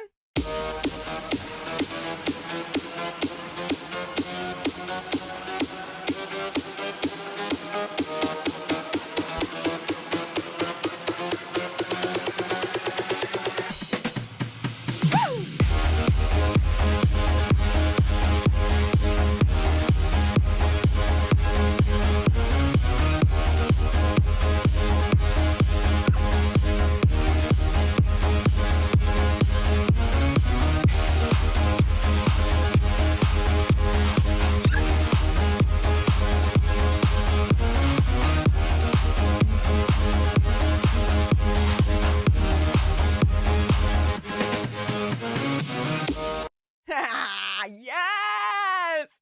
That definitely deserved a good old-fashioned step dance from yours truly. Oh my goodness! Well, continue smashing that subscribe button. Let's proper make sure that we keep this channel at 52,000 strong. We are so well on our way for getting to 100k, so keep it going. We are going to get that plaque and it's going right there. It's already a space for it. This year, 100k, we're coming for you. And we're going to get that YouTube silver plaque and we're going to become YouTube next level legit. But no, thank you to every single one of you that subscribed, that liked, that shared, that supported me. I appreciate and absolutely adore every single one of you. So thank you so much. You guys are freaking amazing. Woo! As I get my breath back, Peggy Cole, thank you so much for the $9.99 super chat. Saying, Congratulations. as I'm out of breath. I'm so not fit, am I? Congratulations. I know you're going to make your goal. Thanks for trying. Anderson Cooper, those softballs. It's going to be a nothing burger anyways. Well, I still would have liked to have done it for you guys, but never mind. I tried. And oh my goodness, Joanne Hawley! Be like, let's celebrate by handing out 5 free leaderships. Booyah, you bad send, Joanne. So, Matthew Coburn, Laura Gray, Lady Autumn Sky, Carmen Noseworthy, and MPBL. You can thank Joanne for your free leaderships for this month. Bear in mind that they will run out after a month. So if you want it to continue, you'll need to make sure that you do that manually, guys. And oh my goodness, off their own steam, Thunder in the house, becoming a leader off his own steam. Thank you, or her steam. Thank you so much, Thunder, for joining the leadership. Really appreciate your face. All of you now that have just joined, you have exclusive access to the badges, the emojis, and also once a month we do a leader-only stream. Yes, we had one yesterday where we had a lot of fun. Well, I say yesterday, about 2 days ago. We had one on Saturday, which was a lot of fun. And we're going to have another one in February, but do stay tuned for this month because the exclusives don't stop there. You're also going to get exclusive vlogs of my time in America and Florida, so you get to enjoy all the tea and the fun. So if you guys don't want to miss out on any of that and you're not a leader, do consider joining today, and so you can partake in all that exclusiveness as well. Oh my goodness, guys. Thunder says, had to renew, thought I was already renewed, LOL. Well, thank you so much. Really appreciate that. Katie Embledon says, 100k will be yours soon. Can't wait to see the play button. Me neither. We are so gunning for the play button. It is untrue. And we ain't gonna stop until we get it. And then even then, I'm not gonna stop. At that point, it's like, right, 1 million. We're going for the second play button, then we're going for 1 million. Like, there's no stopping. Like, there's no end. We're just going up and up and up and up and up. Simple as. Yeah. Martin Verhulst, thank you so much for being a leader for 5 months and your continued support in the leadership. That's very kind of you. Saying congratulations for the 52,000, Steph. Well, thank you so much for your congratulations there towards me. Again, very kind and very much appreciated. Guys, though, Steph, it's live on CBS right now. Can you check again before you leave? Okay.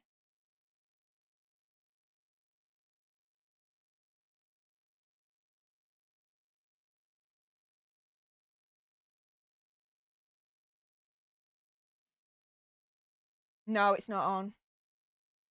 Well, it is on, but it's geo-locked. It's not in the UK, guys.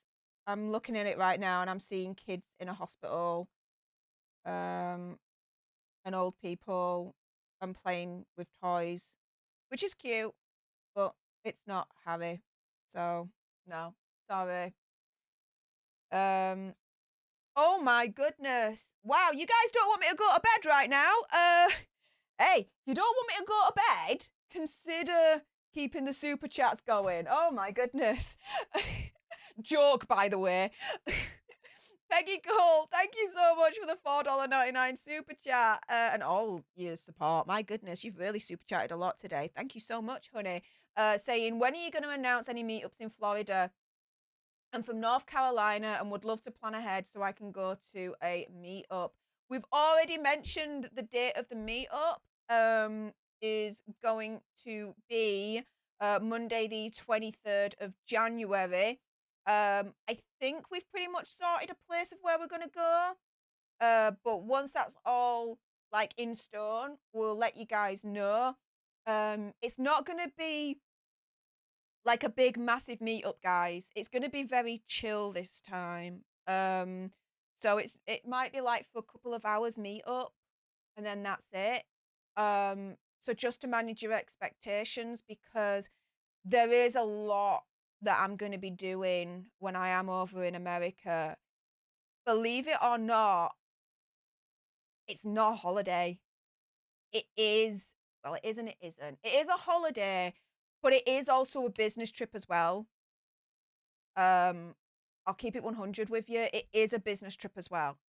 So, you know, Andy and I, we work together when it comes to Popcorn Planet. We're going to be streaming. We're going to be making videos. We're going to be talking business behind the scenes. We're going to have a big, massive summit and a general powwow in terms of the future of the channel, where we're going to go. We're going to analyze together the analytics, you know, get more of a direction for the channel for 2023. And that's going to take time over whilst I'm there to go through it all. Also, as well, my own channel, I'm going to be doing stuff on here as well whilst I'm there. So even though it is a holiday per se, guys, the majority of it is a business trip. So the meetup is happening, but let me manage your expectations. It's only going to be for a couple of hours. So please do bear that in mind, okay? But I still wanted to do a meetup nonetheless. So, you know, I get to see you guys as well. Like, why not, right? I'm not even, it's so much of a business trip, guys, right? That I don't even have the time in between to quickly get on a flight to go over to LA to see Lewis and Jodie. Yeah. So please bear that in mind. Joanne Hawley, thank you so much for the $5 super chat. Saying, I missed most of it. I lost my internet, girl. I'll have to watch back. Congrats, Steph. Well, thank you so much, Joanne. I really appreciate that. Stargazer, thank you so much for the $27.99 super chat. Saying, thanks for your outstanding effort. You truly are a sparkling hidden gem. Oh, thank you. Have a great trip. Thanks for the great commentary. And I can't wait for your thoughts on the book. Well, thank you so much. And yes, I can't wait to read it. I can't wait to create the content for you to let you know my thoughts on the book. And yes, I will certainly be having a great trip. Majority of it will be work. But hey, at least that means one thing. For all you self-employed people out there, you're going to know exactly what I mean by this. Ka-ching! Taxman ain't getting a freaking penny. Woo! Get to offset the whole lot. Anyone that's self-employed will know exactly what I mean by that. Shout out to me accountant Gary, because I sent in my books and he came back this week and he was like, yeah, no tax, you're sorted. Booyah! Offsetted everything. Legitimately, of course, you know, play by the rules, no avoidance, no nothing, so don't get it twisted, all right? I work in the financial industry. I know how to play by the rules, so, you know, but still, snaps. I'm doing something right. Yes! And, you know, you might not hear a lot of YouTubers talk about this stuff, but you know what? This is what you get here. I keep it 100. And I tell you guys, you know, stuff behind the scenes as well, because at the end of the day, I've got naught to hide. I really don't. So it is what it is, right? So yeah. I'll be the one. Thank you so much for the $5 super chat saying, just talk to someone who supports Meghan and Markle. Could not believe it. Watch the Netflix doc and loves it. Unbelievable. There are some out there that are not bots, that's not Chris Boozy, that do support them, that do lap up everything that they say, that do believe everything that they say, with no element of critical thinking whatsoever. There are people out there like that. And do you know what? Fair play. They have their right to think the way that they're thinking. I have my right to think the way that I'm thinking. It is what it is, right? Carly Skaggs has been a leader for 12 months. Wow, a full year. Thank you so much for your continued support of the leadership for a full year, Carly. That is amazing. Thank you so, so much.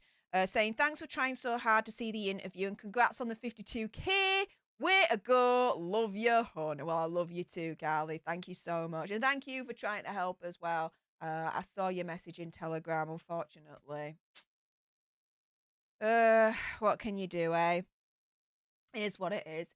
And I'll be the one sent another $5 super chat saying, talk with someone who supports Meghan and Harry unbelievably, trying to correct the spelling. But I knew what you meant. But thank you anyway for the extra super chat. That is very, very, very, very kind of you.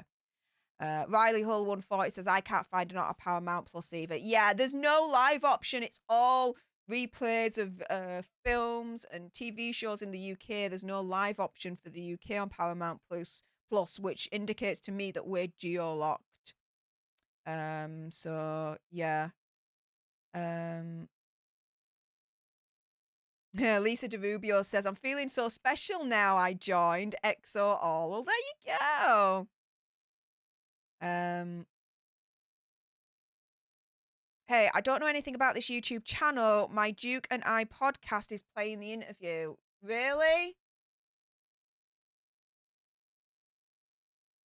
Let's have a look.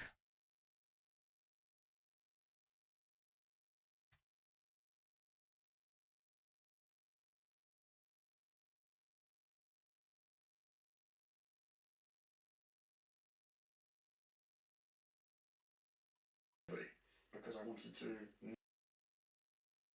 distract myself from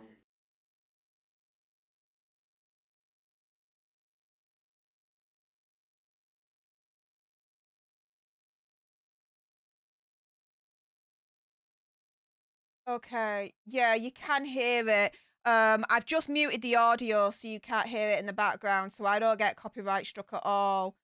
But it looks like she's found a way. So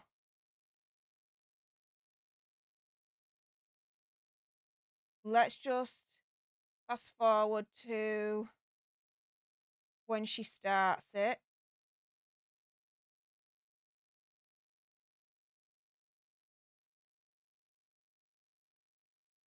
Here we go. It's a bit faint, but I think I can hear it.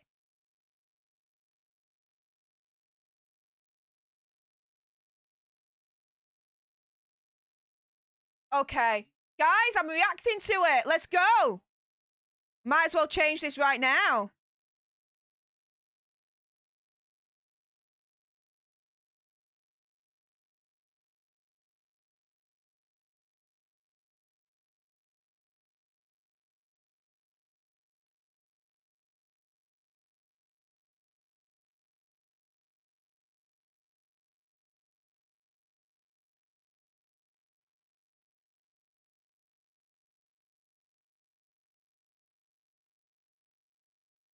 His alarming baldness, more advanced than my own. Like, why would he write that about Prince William? What the douche, right?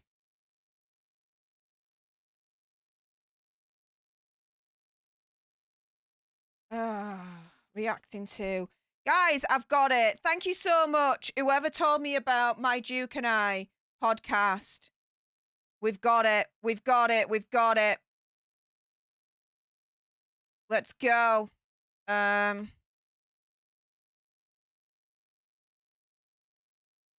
Looks like I'm reacting to it, guys. And let me just retitle the stream. Edit.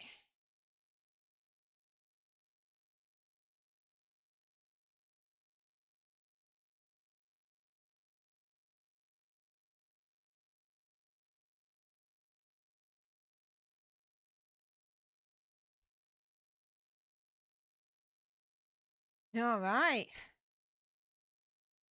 Well, let's go, guys. We're reacting. Let's go.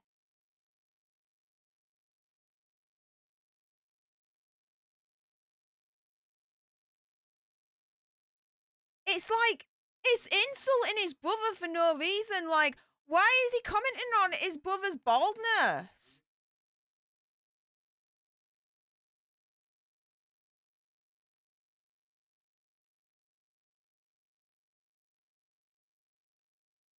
So nothing that he's ever written or included was intended to hurt his family. He's just said that to Anderson Cooper. Yet the first thing that Anderson Cooper comments on him in the book, he quotes how Harry writes, you know, about William's baldness being worse than his.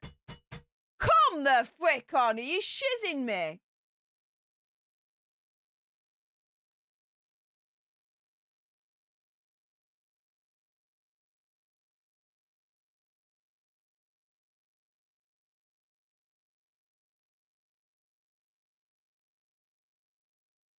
So he's saying that it destroys the rumour that Meghan destroyed the relationship between William and Harry. I think she played a part, but I think it's quite evident that Harry definitely played his part in his relationship with William going down the freaking toilet. What the hell?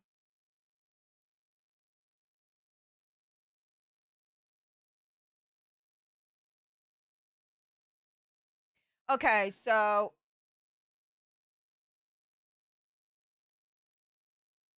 Anderson Cooper says, in the book you say you live separate lives since your mum died.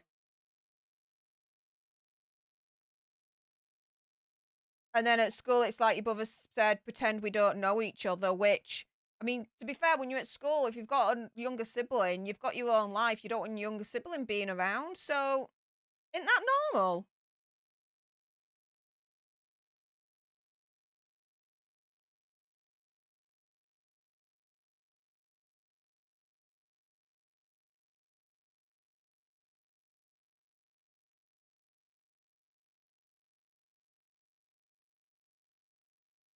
Okay, so he just says that him and William had a similar traumatic experience, that he didn't understand at the time why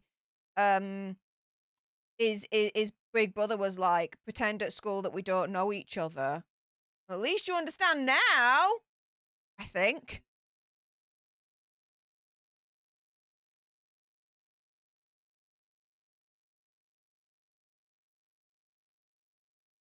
So Anderson Cooper then says, William tried to talk to you about your mum, but at the time you couldn't respond.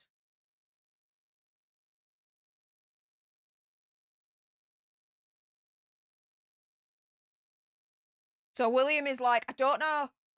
It's not that I don't want to talk about it with William. It's just I didn't know how to talk about it. Okay. I can kind of get that. All right. I think that's fair to say.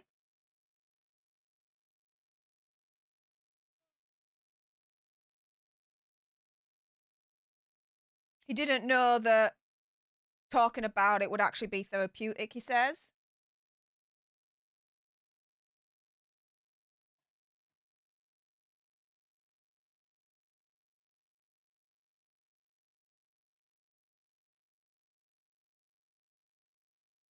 Okay, so here they're going now in terms of how Harry found out about how Princess Diana died.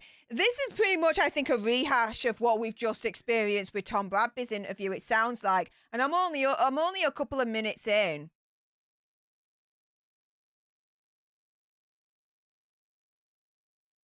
He said he didn't cry, that he was in shock. Okay.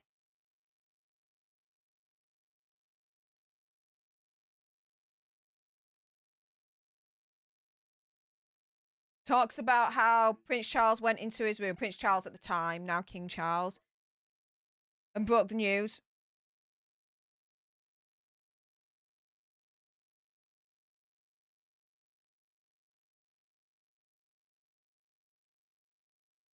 King Charles puts his hand on his knee, says everything's going to be okay. But Prince Harry writes, well, after that, for a long time, nothing was okay.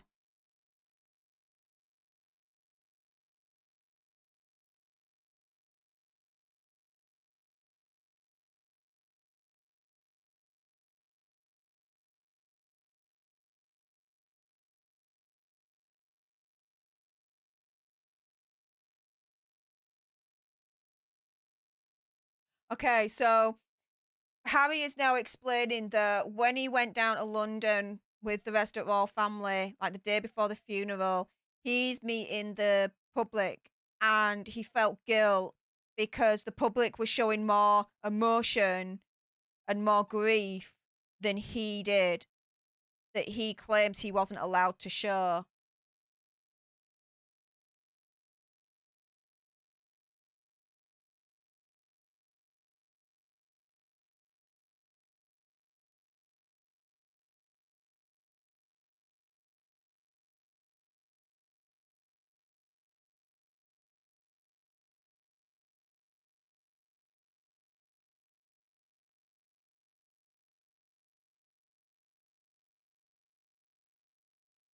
He says the strangest thing was taking someone's flowers and placing it for them as if he was a go-between for their grief, like the in-between man.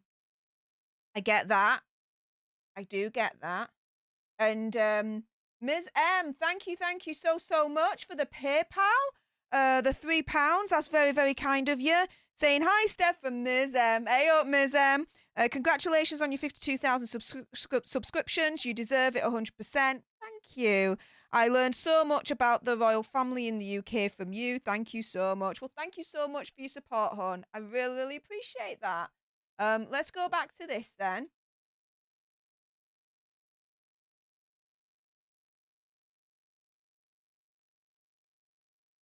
Wow.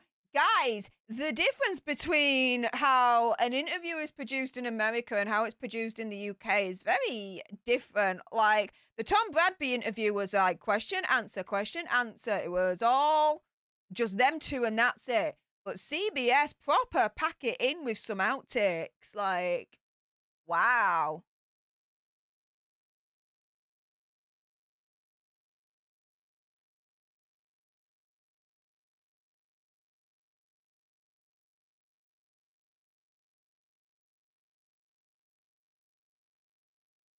He asks, what do you remember about that walk on the day of the funeral? And he says how quiet it was. He heard the occasional wail of screaming at someone.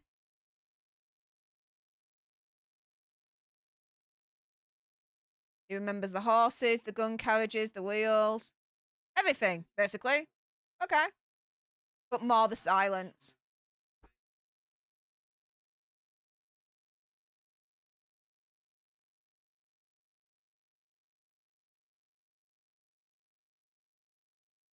He says once his mother's coffin went into the ground, that was the first time he cried. Okay. Okay.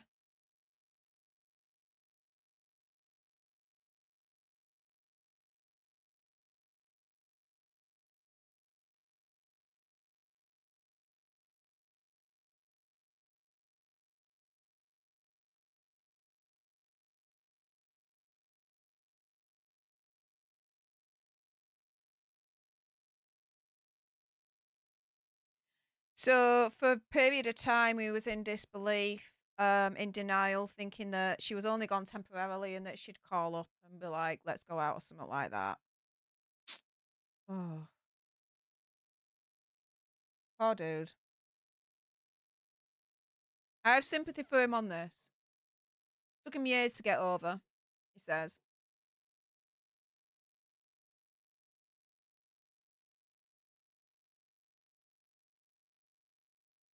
He writes, maybe this is the day that she's going to reappear.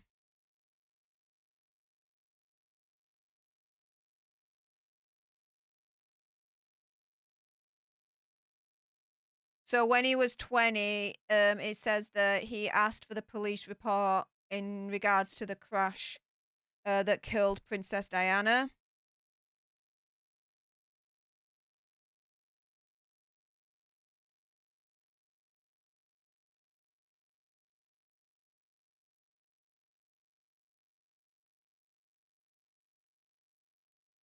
He wanted to see it to get proof that she was in the car, that she was injured.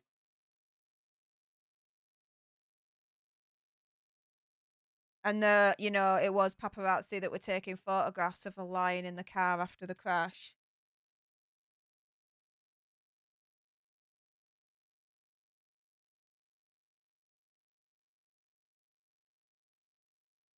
He says that he wasn't aware that the last thing that his mum saw on this earth was the light of a flashbulb. Now that's gotta be Oof. That's heartbreaking, yeah? No matter what your thoughts are about Harry, no matter what my thoughts are about Harry, let's keep it 100 here. This, you gotta feel for him on. Poor dude in this regard, right?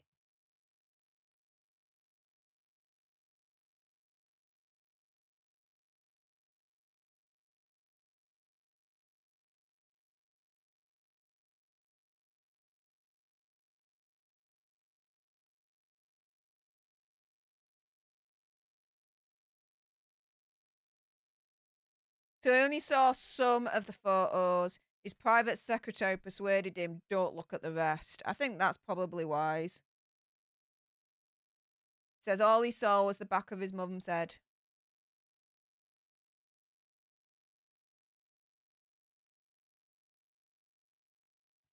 He says there's other photographs, but they are very graphic, and he's just eternally grateful that the private secretary was like, dude, don't look at him, which is fair enough.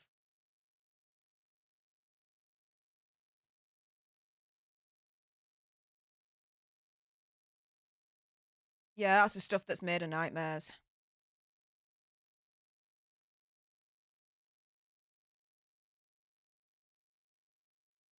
So we believe that his mum could have still been alive until he was 23 years old, and then he visited Paris at that point.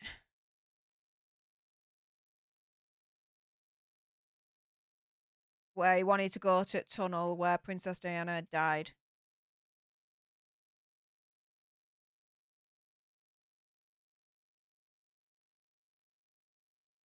He wanted basically to reenact it with the speed. He told his driver, drive at the speed that Princess Diana was at to see if it was possible the way it happened.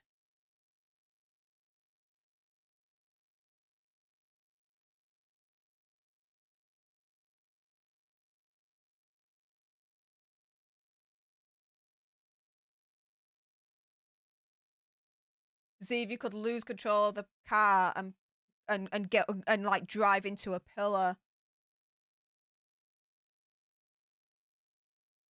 He said he needed to take that journey and do the same route, the same tunnel, the whole lot.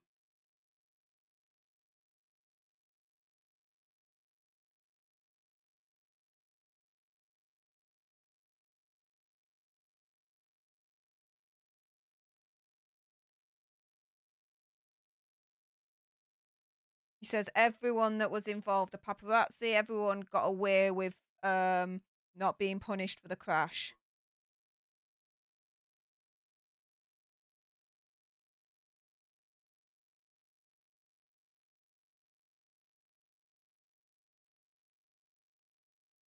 So there was a report that was released in 2006 into the investigation of Princess Diana's death, and they said, look, it was the driver, the amount of drinking that caused the crash.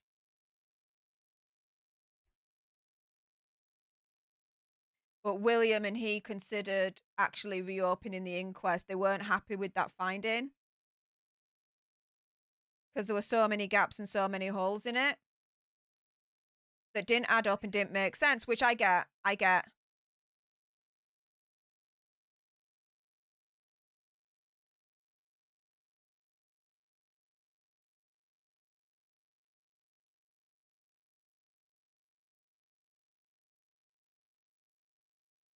He doesn't feel like he's got all the answers in regards to his mum.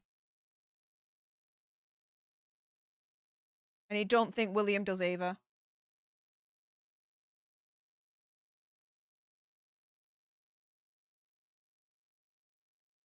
He says even if he knew more, it wouldn't change anything. So I suppose his opinion now is what's the point?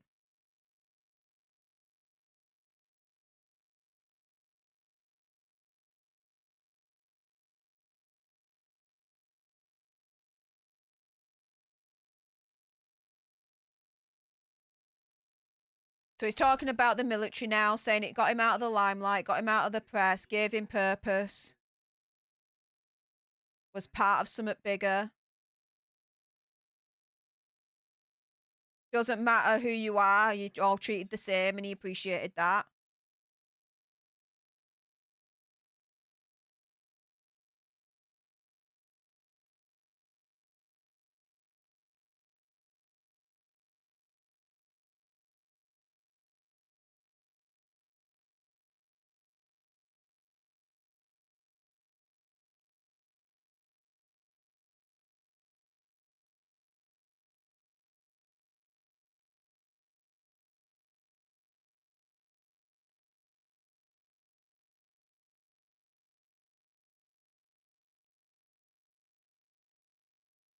Felt like he was turning pain into a purpose, guys.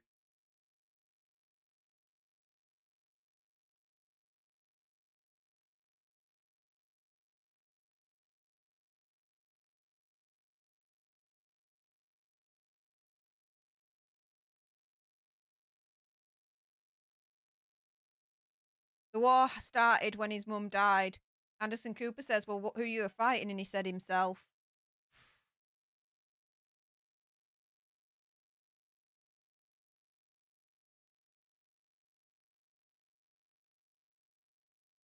He had a huge amount of frustration and blame towards the British press at that point, who he blames.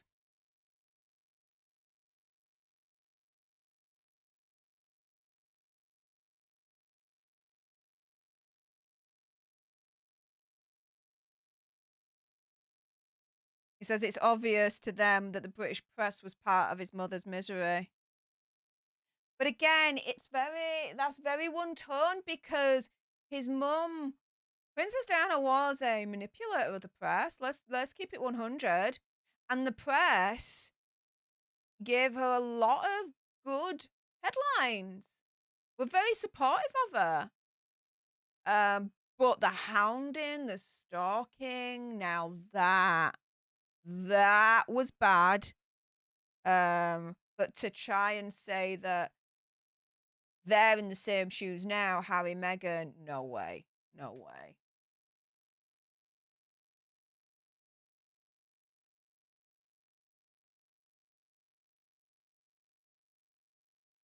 He says he had a lot of anger in him that he never expressed, but it resorted him to drinking to numb it and distract him.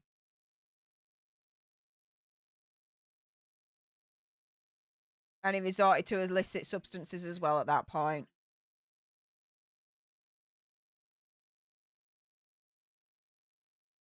At one point, he felt hopeless and lost. So many years he was never able to cry. He was constantly trying to find a way to cry. Yeah, guys.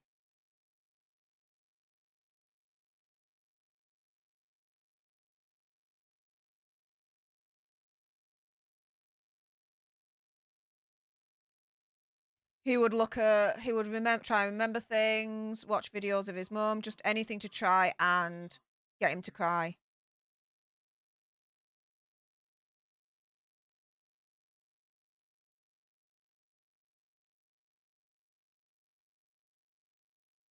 He tried mushy rooms and all that lot.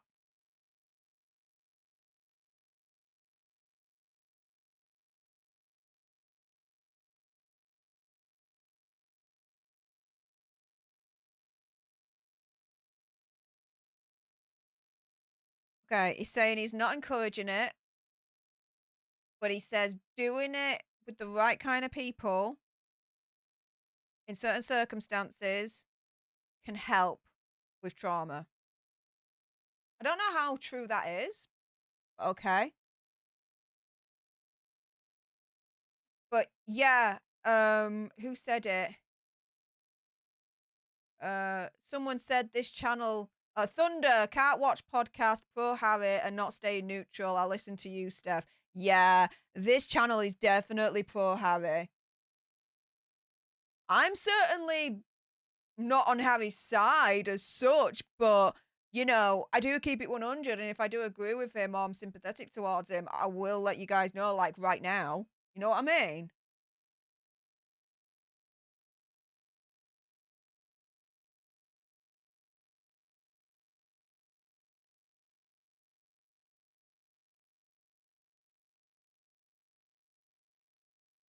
He says he thought he needed to cry to prove to his mother that he missed her. But he realised that all she really wanted was for him to be happy. Yeah, fair play.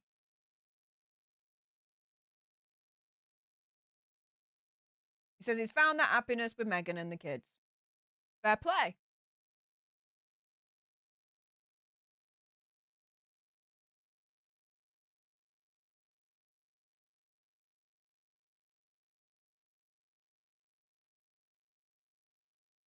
All right. So there's an advert. Let's fast forward.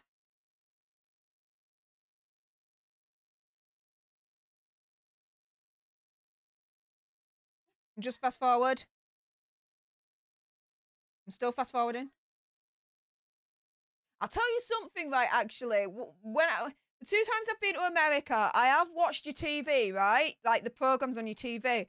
And I'm sorry, but your adverts are really, really strange. Like your adverts, you advertise a lot about certain medicines and stuff like that. We don't have that over here. I mean, yeah, we have like, like over-the-counter kind of stuff. But like medicines for like insulin and all that lot, like proper like specialized medicines. You guys have a lot of adverts over there for that kind of stuff. They're very strange for me. Very strange for me. But there we go. Guys, if you're appreciating that I'm literally staying up on a school night, because I got work in the morning. Literally it's like, it's 1:15 in the morning. I've got work at 8:30. Like, in like just 7 hours time. I've got to be at work, guys. So if you're appreciating what I'm doing right now and giving you my reaction and letting you guys know about the Anderson Cooper interview, consider sending me a super chat, guys. Or consider donating in other ways, which is in the link tree at the pinned comment at the top of the chat, which is Stream Elements, PayPal, and Cash App.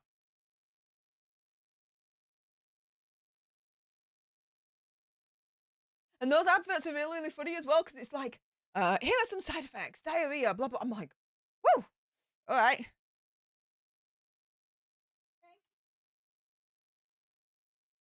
Nope.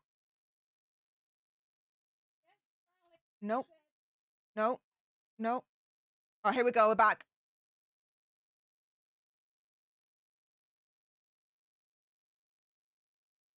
Okay, so now talking about when Princess Diana referred to Camilla as the third person in the marriage.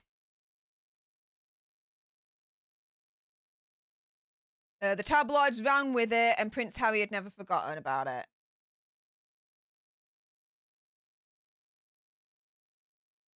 He describes that Camilla was the villain. She was the third person in the marriage. That's exactly how Princess Diana set it up.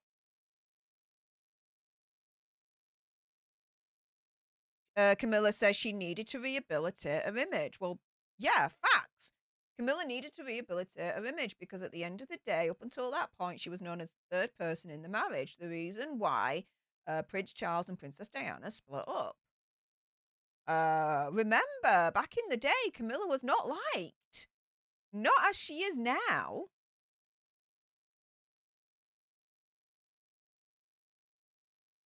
So Anderson Cooper then goes round and says, you asked your dad directly not to marry her.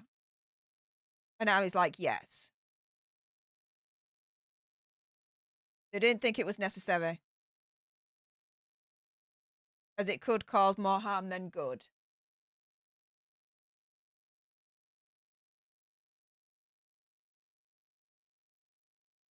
And that if he's now with his person, that's how he's termed Camilla, then that should be enough. Why go that far when you don't necessarily need her? She made him happy, and they saw how happy he was with her.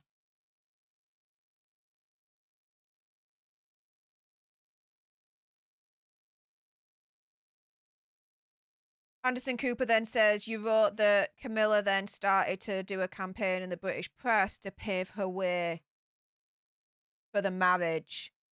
And then Harry wrote, I wanted Camilla to be happy, and maybe she would be less dangerous if she was happy.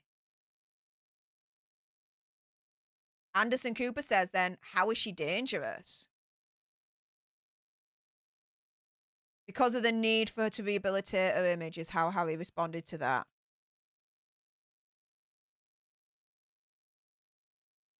He says that made her dangerous because of the connections that she was forging within the British press. Guys, I'll get to your super chats after I've done this, but yeah, do consider keeping them coming, seeing that I am staying up on a school night extremely late, guys. I'm not going to get that much sleep now. I think we're done. We're done with sleep for today. Let's forget that sleep even exists, right?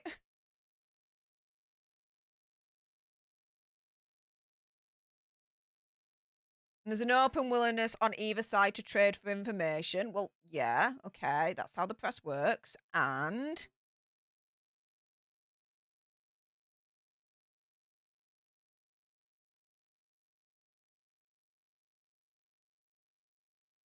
because she was on her way to becoming queen consort, there'd be bodies left in the street on her way up. What?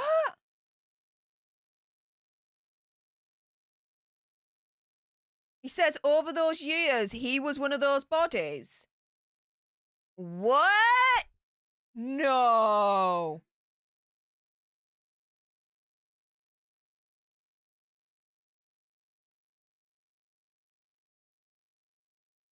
Anderson Cooper says that that Harry said that Queen Consort Camilla and King Charles back in the day would use the press to get positive coverage for themselves, sometimes at the expense of Prince William and Prince Harry. What?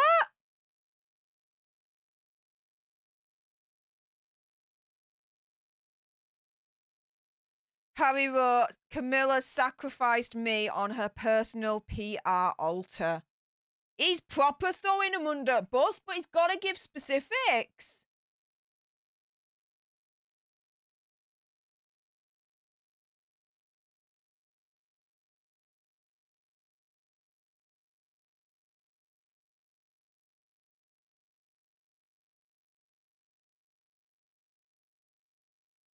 Harry says, look, if good headlines on the front of the British papers ensures that you're going to be accepted by the people as part of the monarchy, then that's what you're going to do. Saying that that's why Camilla did it. And threw him and William under the bus whilst trying a campaign for the marriage, but also as well then to be at the top as queen consort.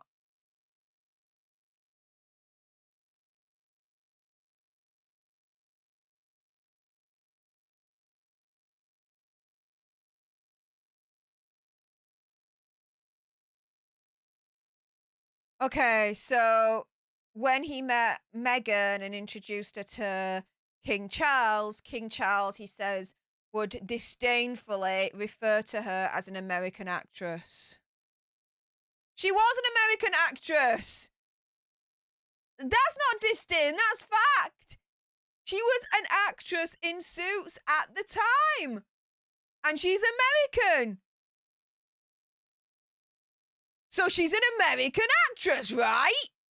And hey, it's Kim is in the house. Hey up, love, how's it going, hon? She's like, yeah, I'd believe that, but like, receipts. Love you, sis. Exactly. And I've been saying this all along. He's generalizing and providing situations, fine, but there's no receipts. There's not even circumstantial freaking evidence. Like, okay, if Camilla threw you under the bus, give us an example of a headline. Tell me the circumstances surrounding that at least get some sort of circumstantial evidence that somehow supports what you're saying, but it's not doing that.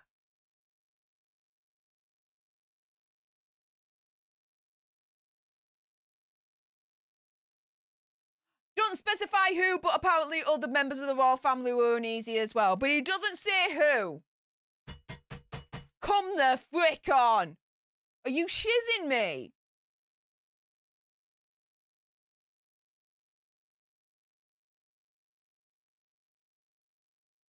They mistrusted her right at the beginning before the British press jumped upon her. No, the British press jumped upon her really after the marriage. Before then, when we all found out, oh my goodness, we were supportive. The headlines were positive. She's the freaking bed. What the hell? They distrusted her because she was American, apparently. An actress. Divorced. Put the race in now. Black. Biracial. Well, no, I'm not going to go there. With a black mother.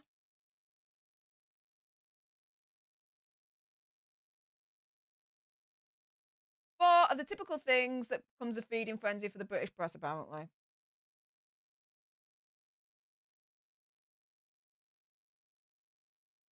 Anderson Cooper then says, and there were sources from the royal family that also fed into that mistrust.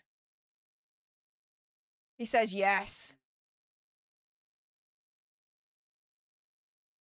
But again, nothing to back up.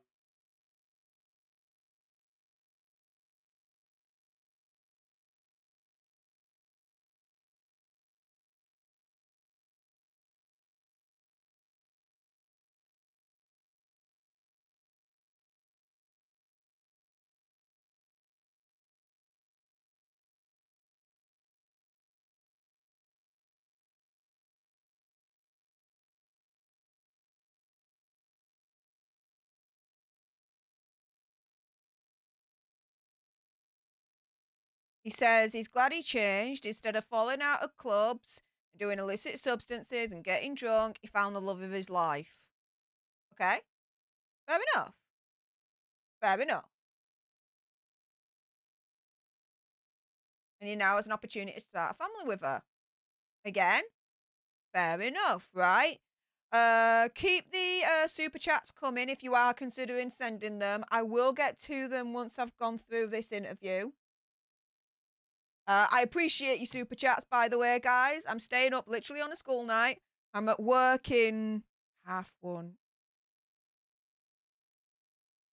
7 hours. So I'm not going to get much sleep tonight, but I'm doing this all for you guys. So do consider sending those super chats coming. Just to support and recognize that I'm staying up for you guys doing this, all right?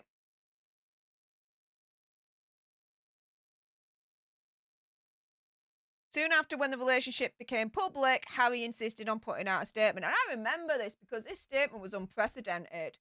And it basically was, yeah, but yeah, I found someone, back the hell off. Which is fair enough, okay? I'm like, okay.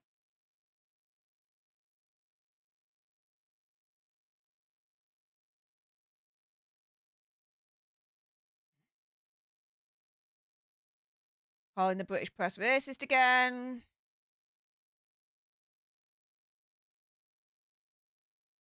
He writes that King Charles and Prince William were furious with Prince Harry releasing that statement.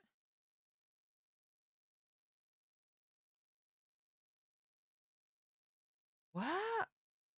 Anderson asks why are that, and Prince Harry says they were furious with him releasing that statement because they felt it made them look bad. How did that statement make Prince William and King Charles look bad? The frick? The frick? What is this nonsense and madness?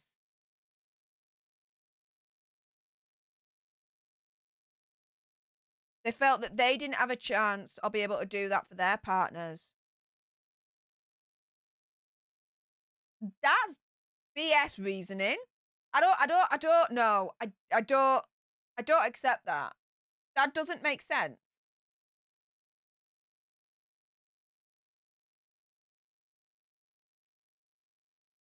He acknowledges that what Meghan went through was similar to what Princess Catherine and what Queen Consort Camilla went through. But then says for Meghan, it's very different circumstances. Bloody hell! When you add in the race element. Does he not realise that he's making it out that the whole of UK is racist when we're not?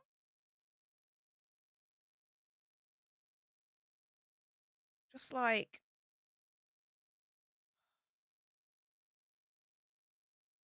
Why?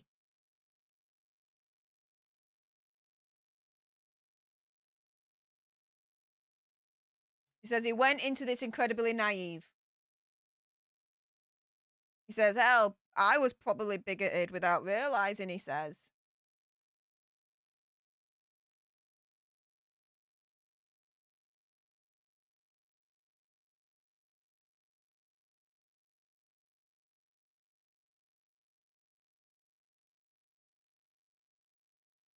So now they're talking about them getting married. In a ceremony that seemed to have promised a modern and more inclusive royal family. Exactly! Guys, I've been saying, we supported, we loved Meghan. We were like, damn, it's going to be more modern, the royal family, more inclusive. We were all like, snaps for her. Like, yes.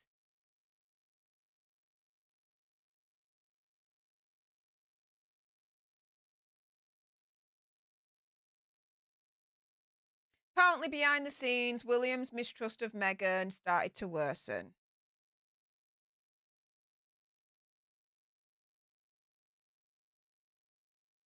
Anderson asks, did you ever try to meet with Prince William and Princess Kate to diffuse the tension? He says, yeah. How did the meeting go, though? He says, not potentially well.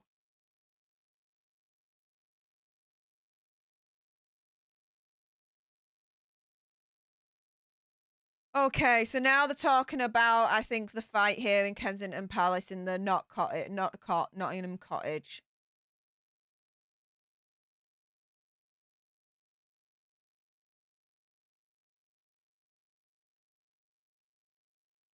Harry says it was a build-up of frustration on his part.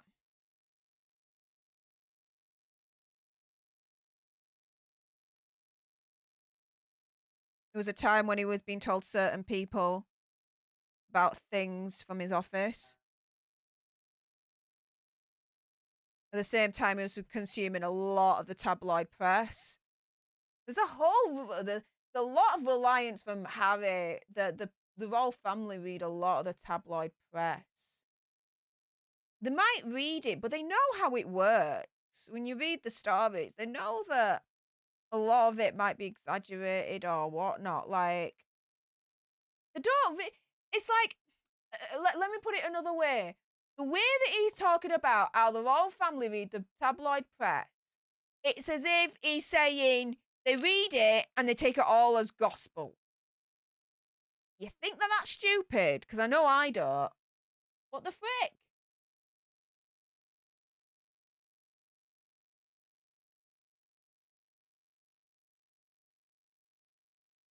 He had a few issues that were not based on reality. Dude, turn around, look into the mirror.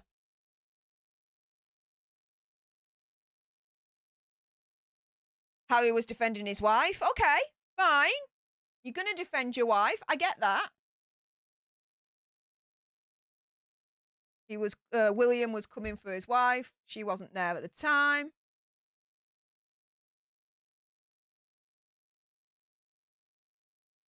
So the things that he was saying, he was defending himself.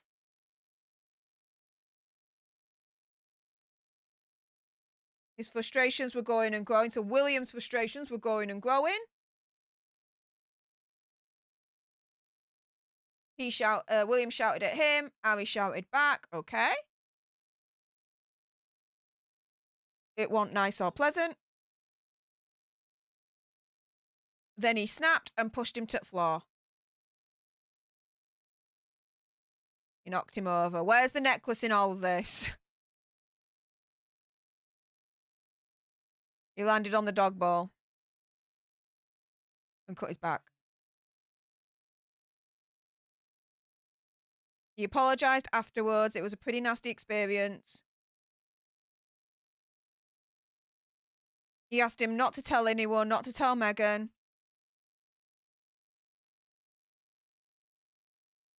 And he wouldn't have done until she saw what was on his back, all the marks. Where's the necklace in that story? He didn't say anything about the necklace then, did he?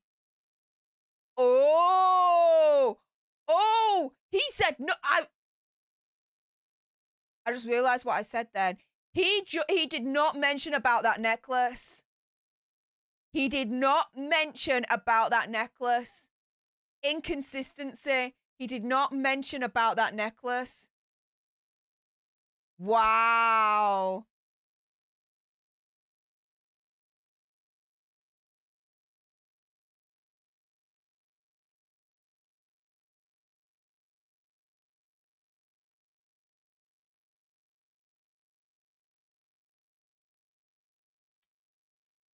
Oh, hang on, it just says stream ended 2 minutes ago. Thanks for tuning in. Oh, hang on. Let me just...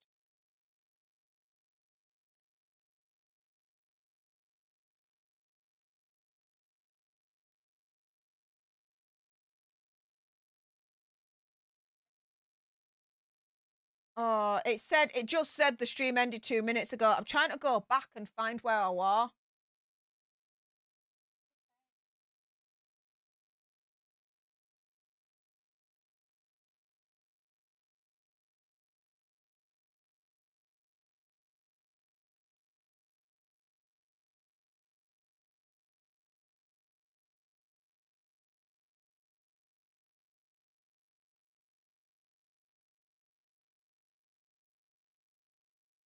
I think that stream's just ended.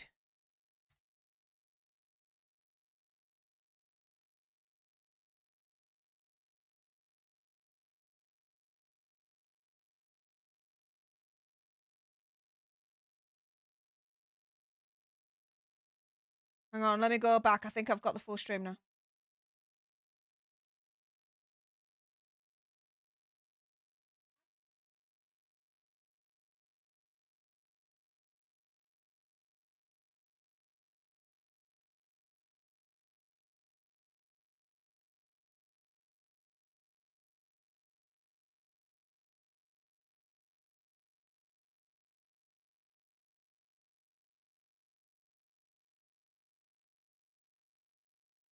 Okay, this stream's gone a little bit AWire.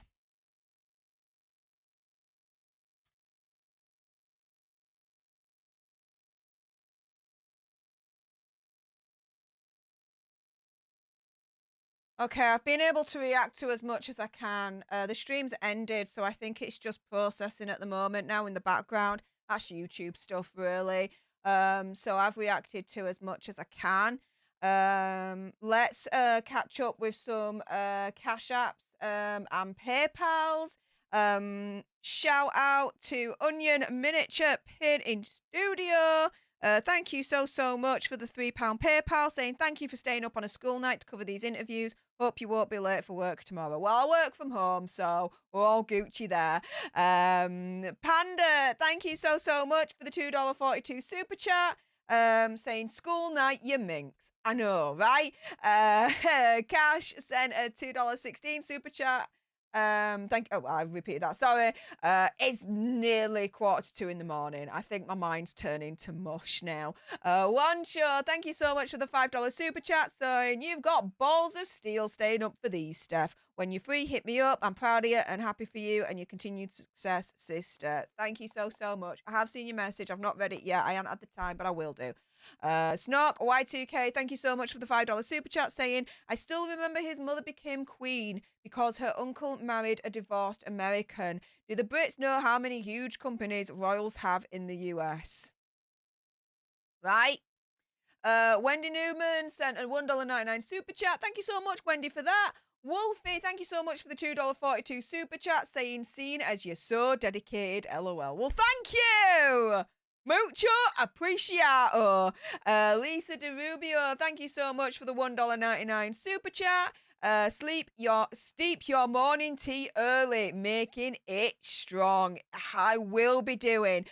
Speaking of tea, let me just direct you guys to thedragonstreasure.com. Now, what is that about? Well, oh, why is that? That's just gone. Oh, let me sort that out. There we go. Ta-da! Now you can see it. So yeah, just to explain, guys, as a I can't believe I can say this now. As a YouTuber, I get emails quite regularly saying, do you want this affiliate code, or do you want to promote this, that, and the other? And I look into it, and it's either been, no, I don't like what I'm seeing here, or I'm not too sure. And if I'm not too sure, then that's a no. Because I want to be certain, right? And so Dragon's Treasure is my first ever affiliate code because I am so certain about these guys. It is untrue. I say these guys. It's really just one dude. He's called the T-Man. And he's so, so wonderful. I've met him online. And he has converted me to tea. I used to think, Yorkshire tea, normal tea, it tasted like pee. And I was on a stream with him, and I was like, I don't drink tea. He's like, why? I says, it tastes like pee. He's like, you haven't tried my tea. And I was like, okay, that's a challenge. So I bought some packets. And oh my goodness, this apple cider tea in particular is my favourite so far. It tastes of apples, it smells of apples, and it's as refreshing as you would imagine. I highly recommend the apple cider tea one in particular. I've tried the strawberry white one as well, a Magical Girl's Wish. They are wonderful, don't get me wrong. But this is a clear favourite of mine. I will be ordering some more. And so, yeah, I tried it. And in the end, he taught me how to make the cup of tea because there are instructions and I didn't realise there's instructions. And I was like, oh my goodness, tea can actually be flavoursome and not taste of pee? What is this alchemy? Well, it's the dragonstreasure.com. And I then went up to him, I messaged him, and I was like cheekily asking, because he didn't come to me, I went to him. And I was like, I really, really actually do like your tea. I know Legal Vice has got an affiliate code. Do you mind if I can get in on that as well? He was like, yeah. So guys, my first ever affiliate code, I asked them. Yeah, I asked him for it, not the other way around. So this proves how much I absolutely do rate this tea, okay? So go on the dragonstreasure.com. You can enter in code ALTERNERD, all one word, and you can get 10% off anything. 10% off anything. So yeah, just to show you in terms of the teas that they've got. So, let's have a look at this. So, tea of fire and ice, Aries final gift, apple cider tea, which is my favorite so far.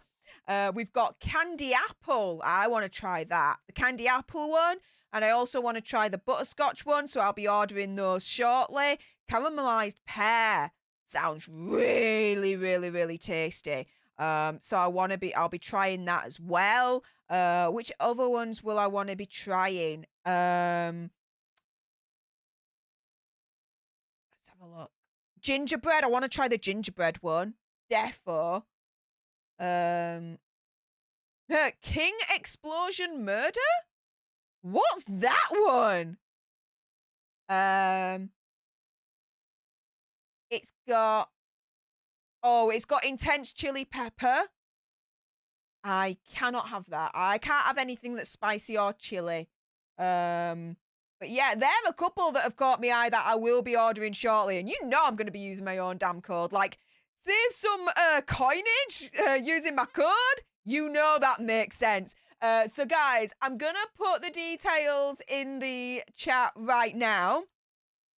So I'm going to spam it because it's my channel and I'll spam if I want to, spam if I want to, spam if I want to.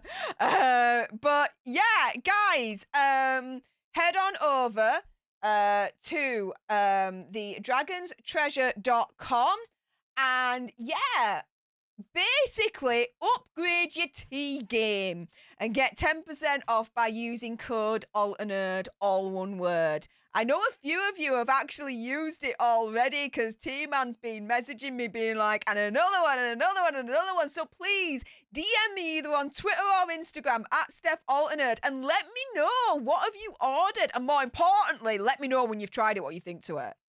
Do you rate it as much as me? Because again, just to prove to you how much I like this stuff, he didn't come to me to ask, can you promote me on your channel? No, I went to him. I think that proves that I'm not over-exaggerating. I ain't hyping this.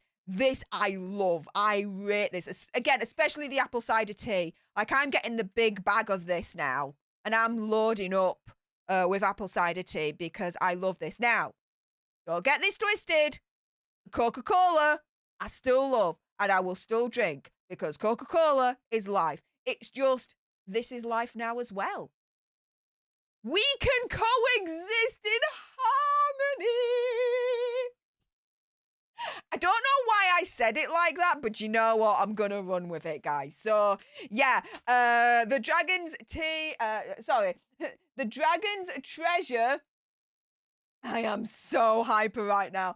thedragonstreasure.com. Put in code ALTERNERD for 10% off and upgrade your tea game today like I did. Because now I can actually turn around and say, well, guess what? Tea actually doesn't taste of pee anymore.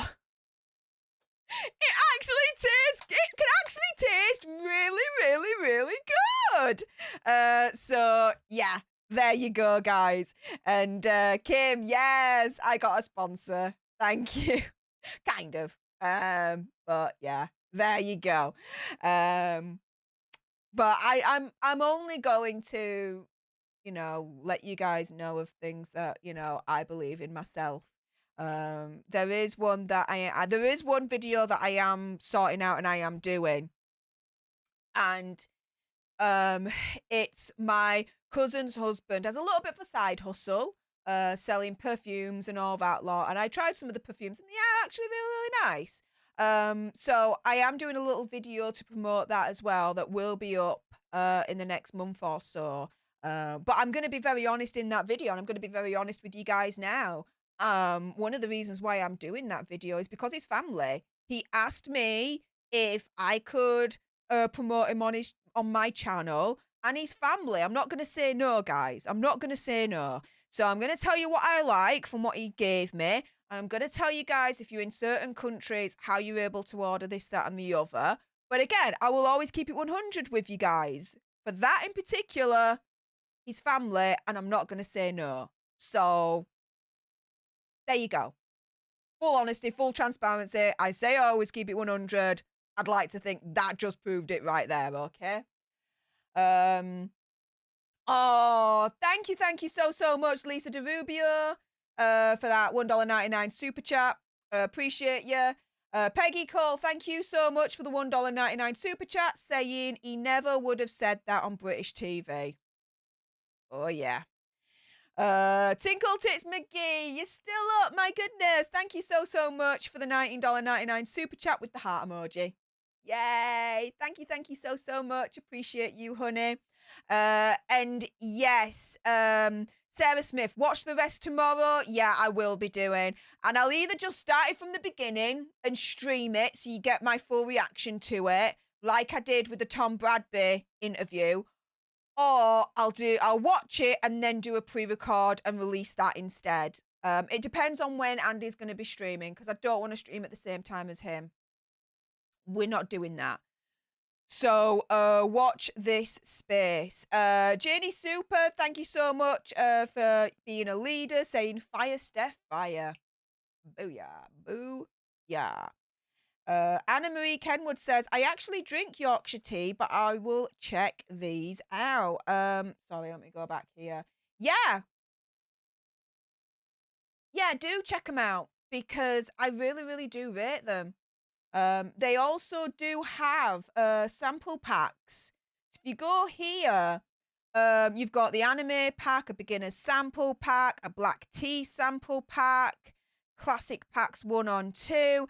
Because the tea man's got a really, really big selection of different flavors. If you don't know what to choose, then yeah, just go with the sample pack and just try those flavors. See what you like, see what you don't like, and then go from there if you're not sure on what to choose. Nicole says, does the tea ship all over? Well, let's put it this way. He shipped to me and I live in UK. Let's have a look. Yeah,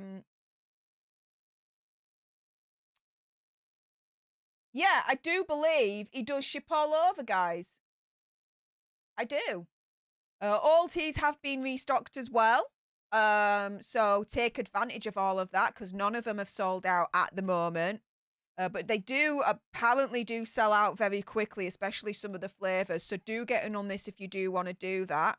Yvonne Irias says, Steph is in tea heaven. Yeah, like, seriously, I am going down a rabbit hole of epic proportions on this tea journey. It's quite fun, actually, and very, very tasty, I would like to say. The strawberry white one is really, really good, but you've got to, that strawberry white one, you've really got to keep it in for a while for you to really be able to taste the flavor. It is one of those where you've really got to coax it out, but it is worth it. It is worth it.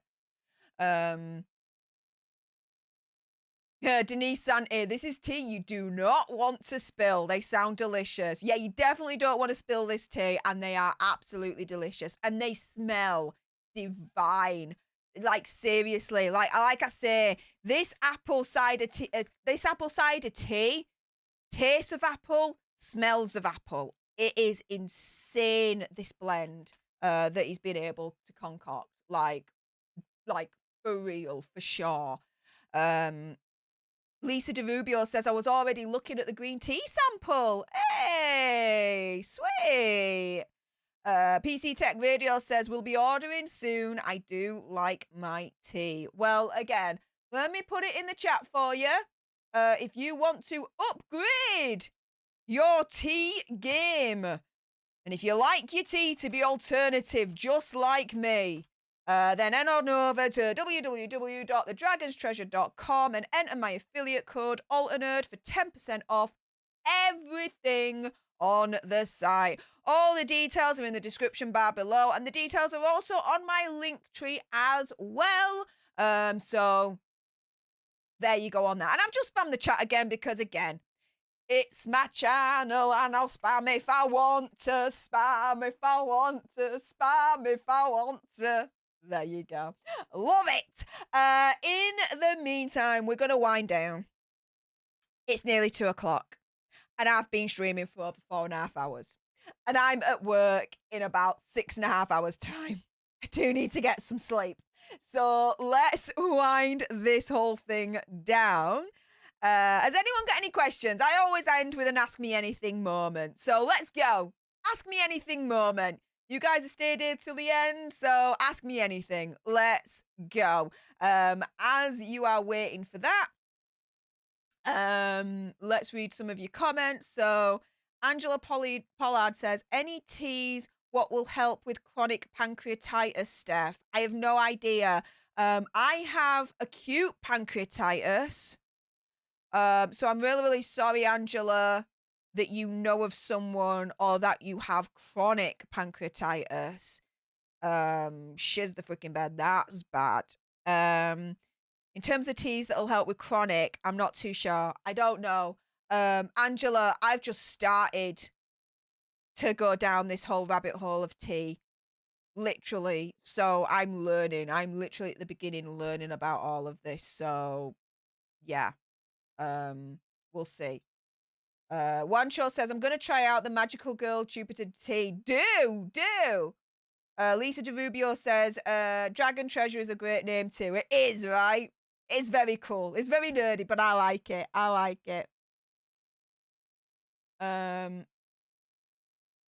Lady Autumn Skies just checking out the member emojis. Hope you're liking it.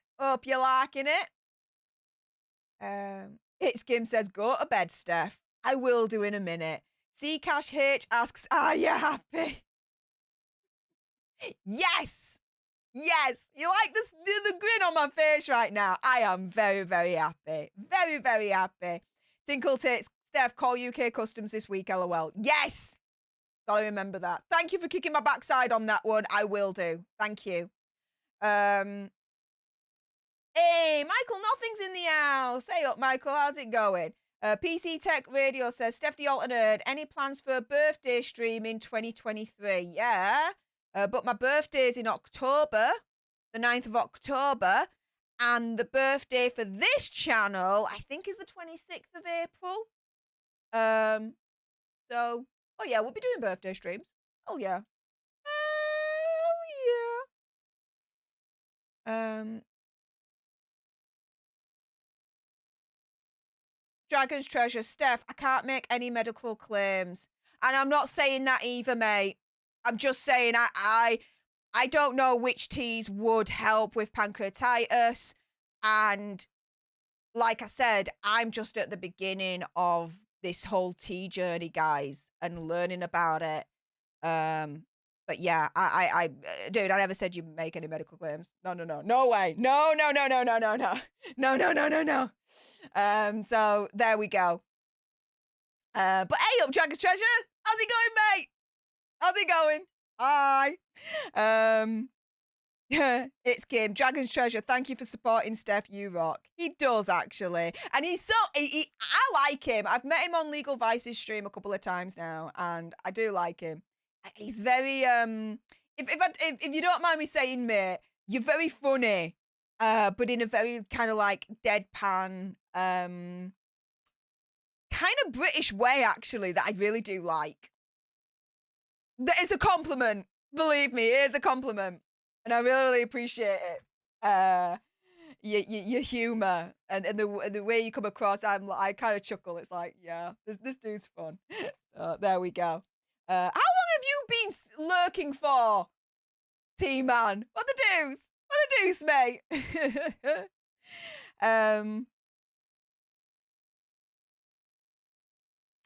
Sarah Smith. Do you think Harry and Meghan will face any legal problems like arrest or more because of these interviews and etc.? No. I don't think they'll face arrest. In regards to legal problems, no. If the royal family were considering legal action, the chances are they won't go for it because that would just amplify the circus of Harry and Meghan by a million. And that actually would do more harm than good for the royal family. And so, no. They're going to get away with this legally. I'm telling you that now. Totally.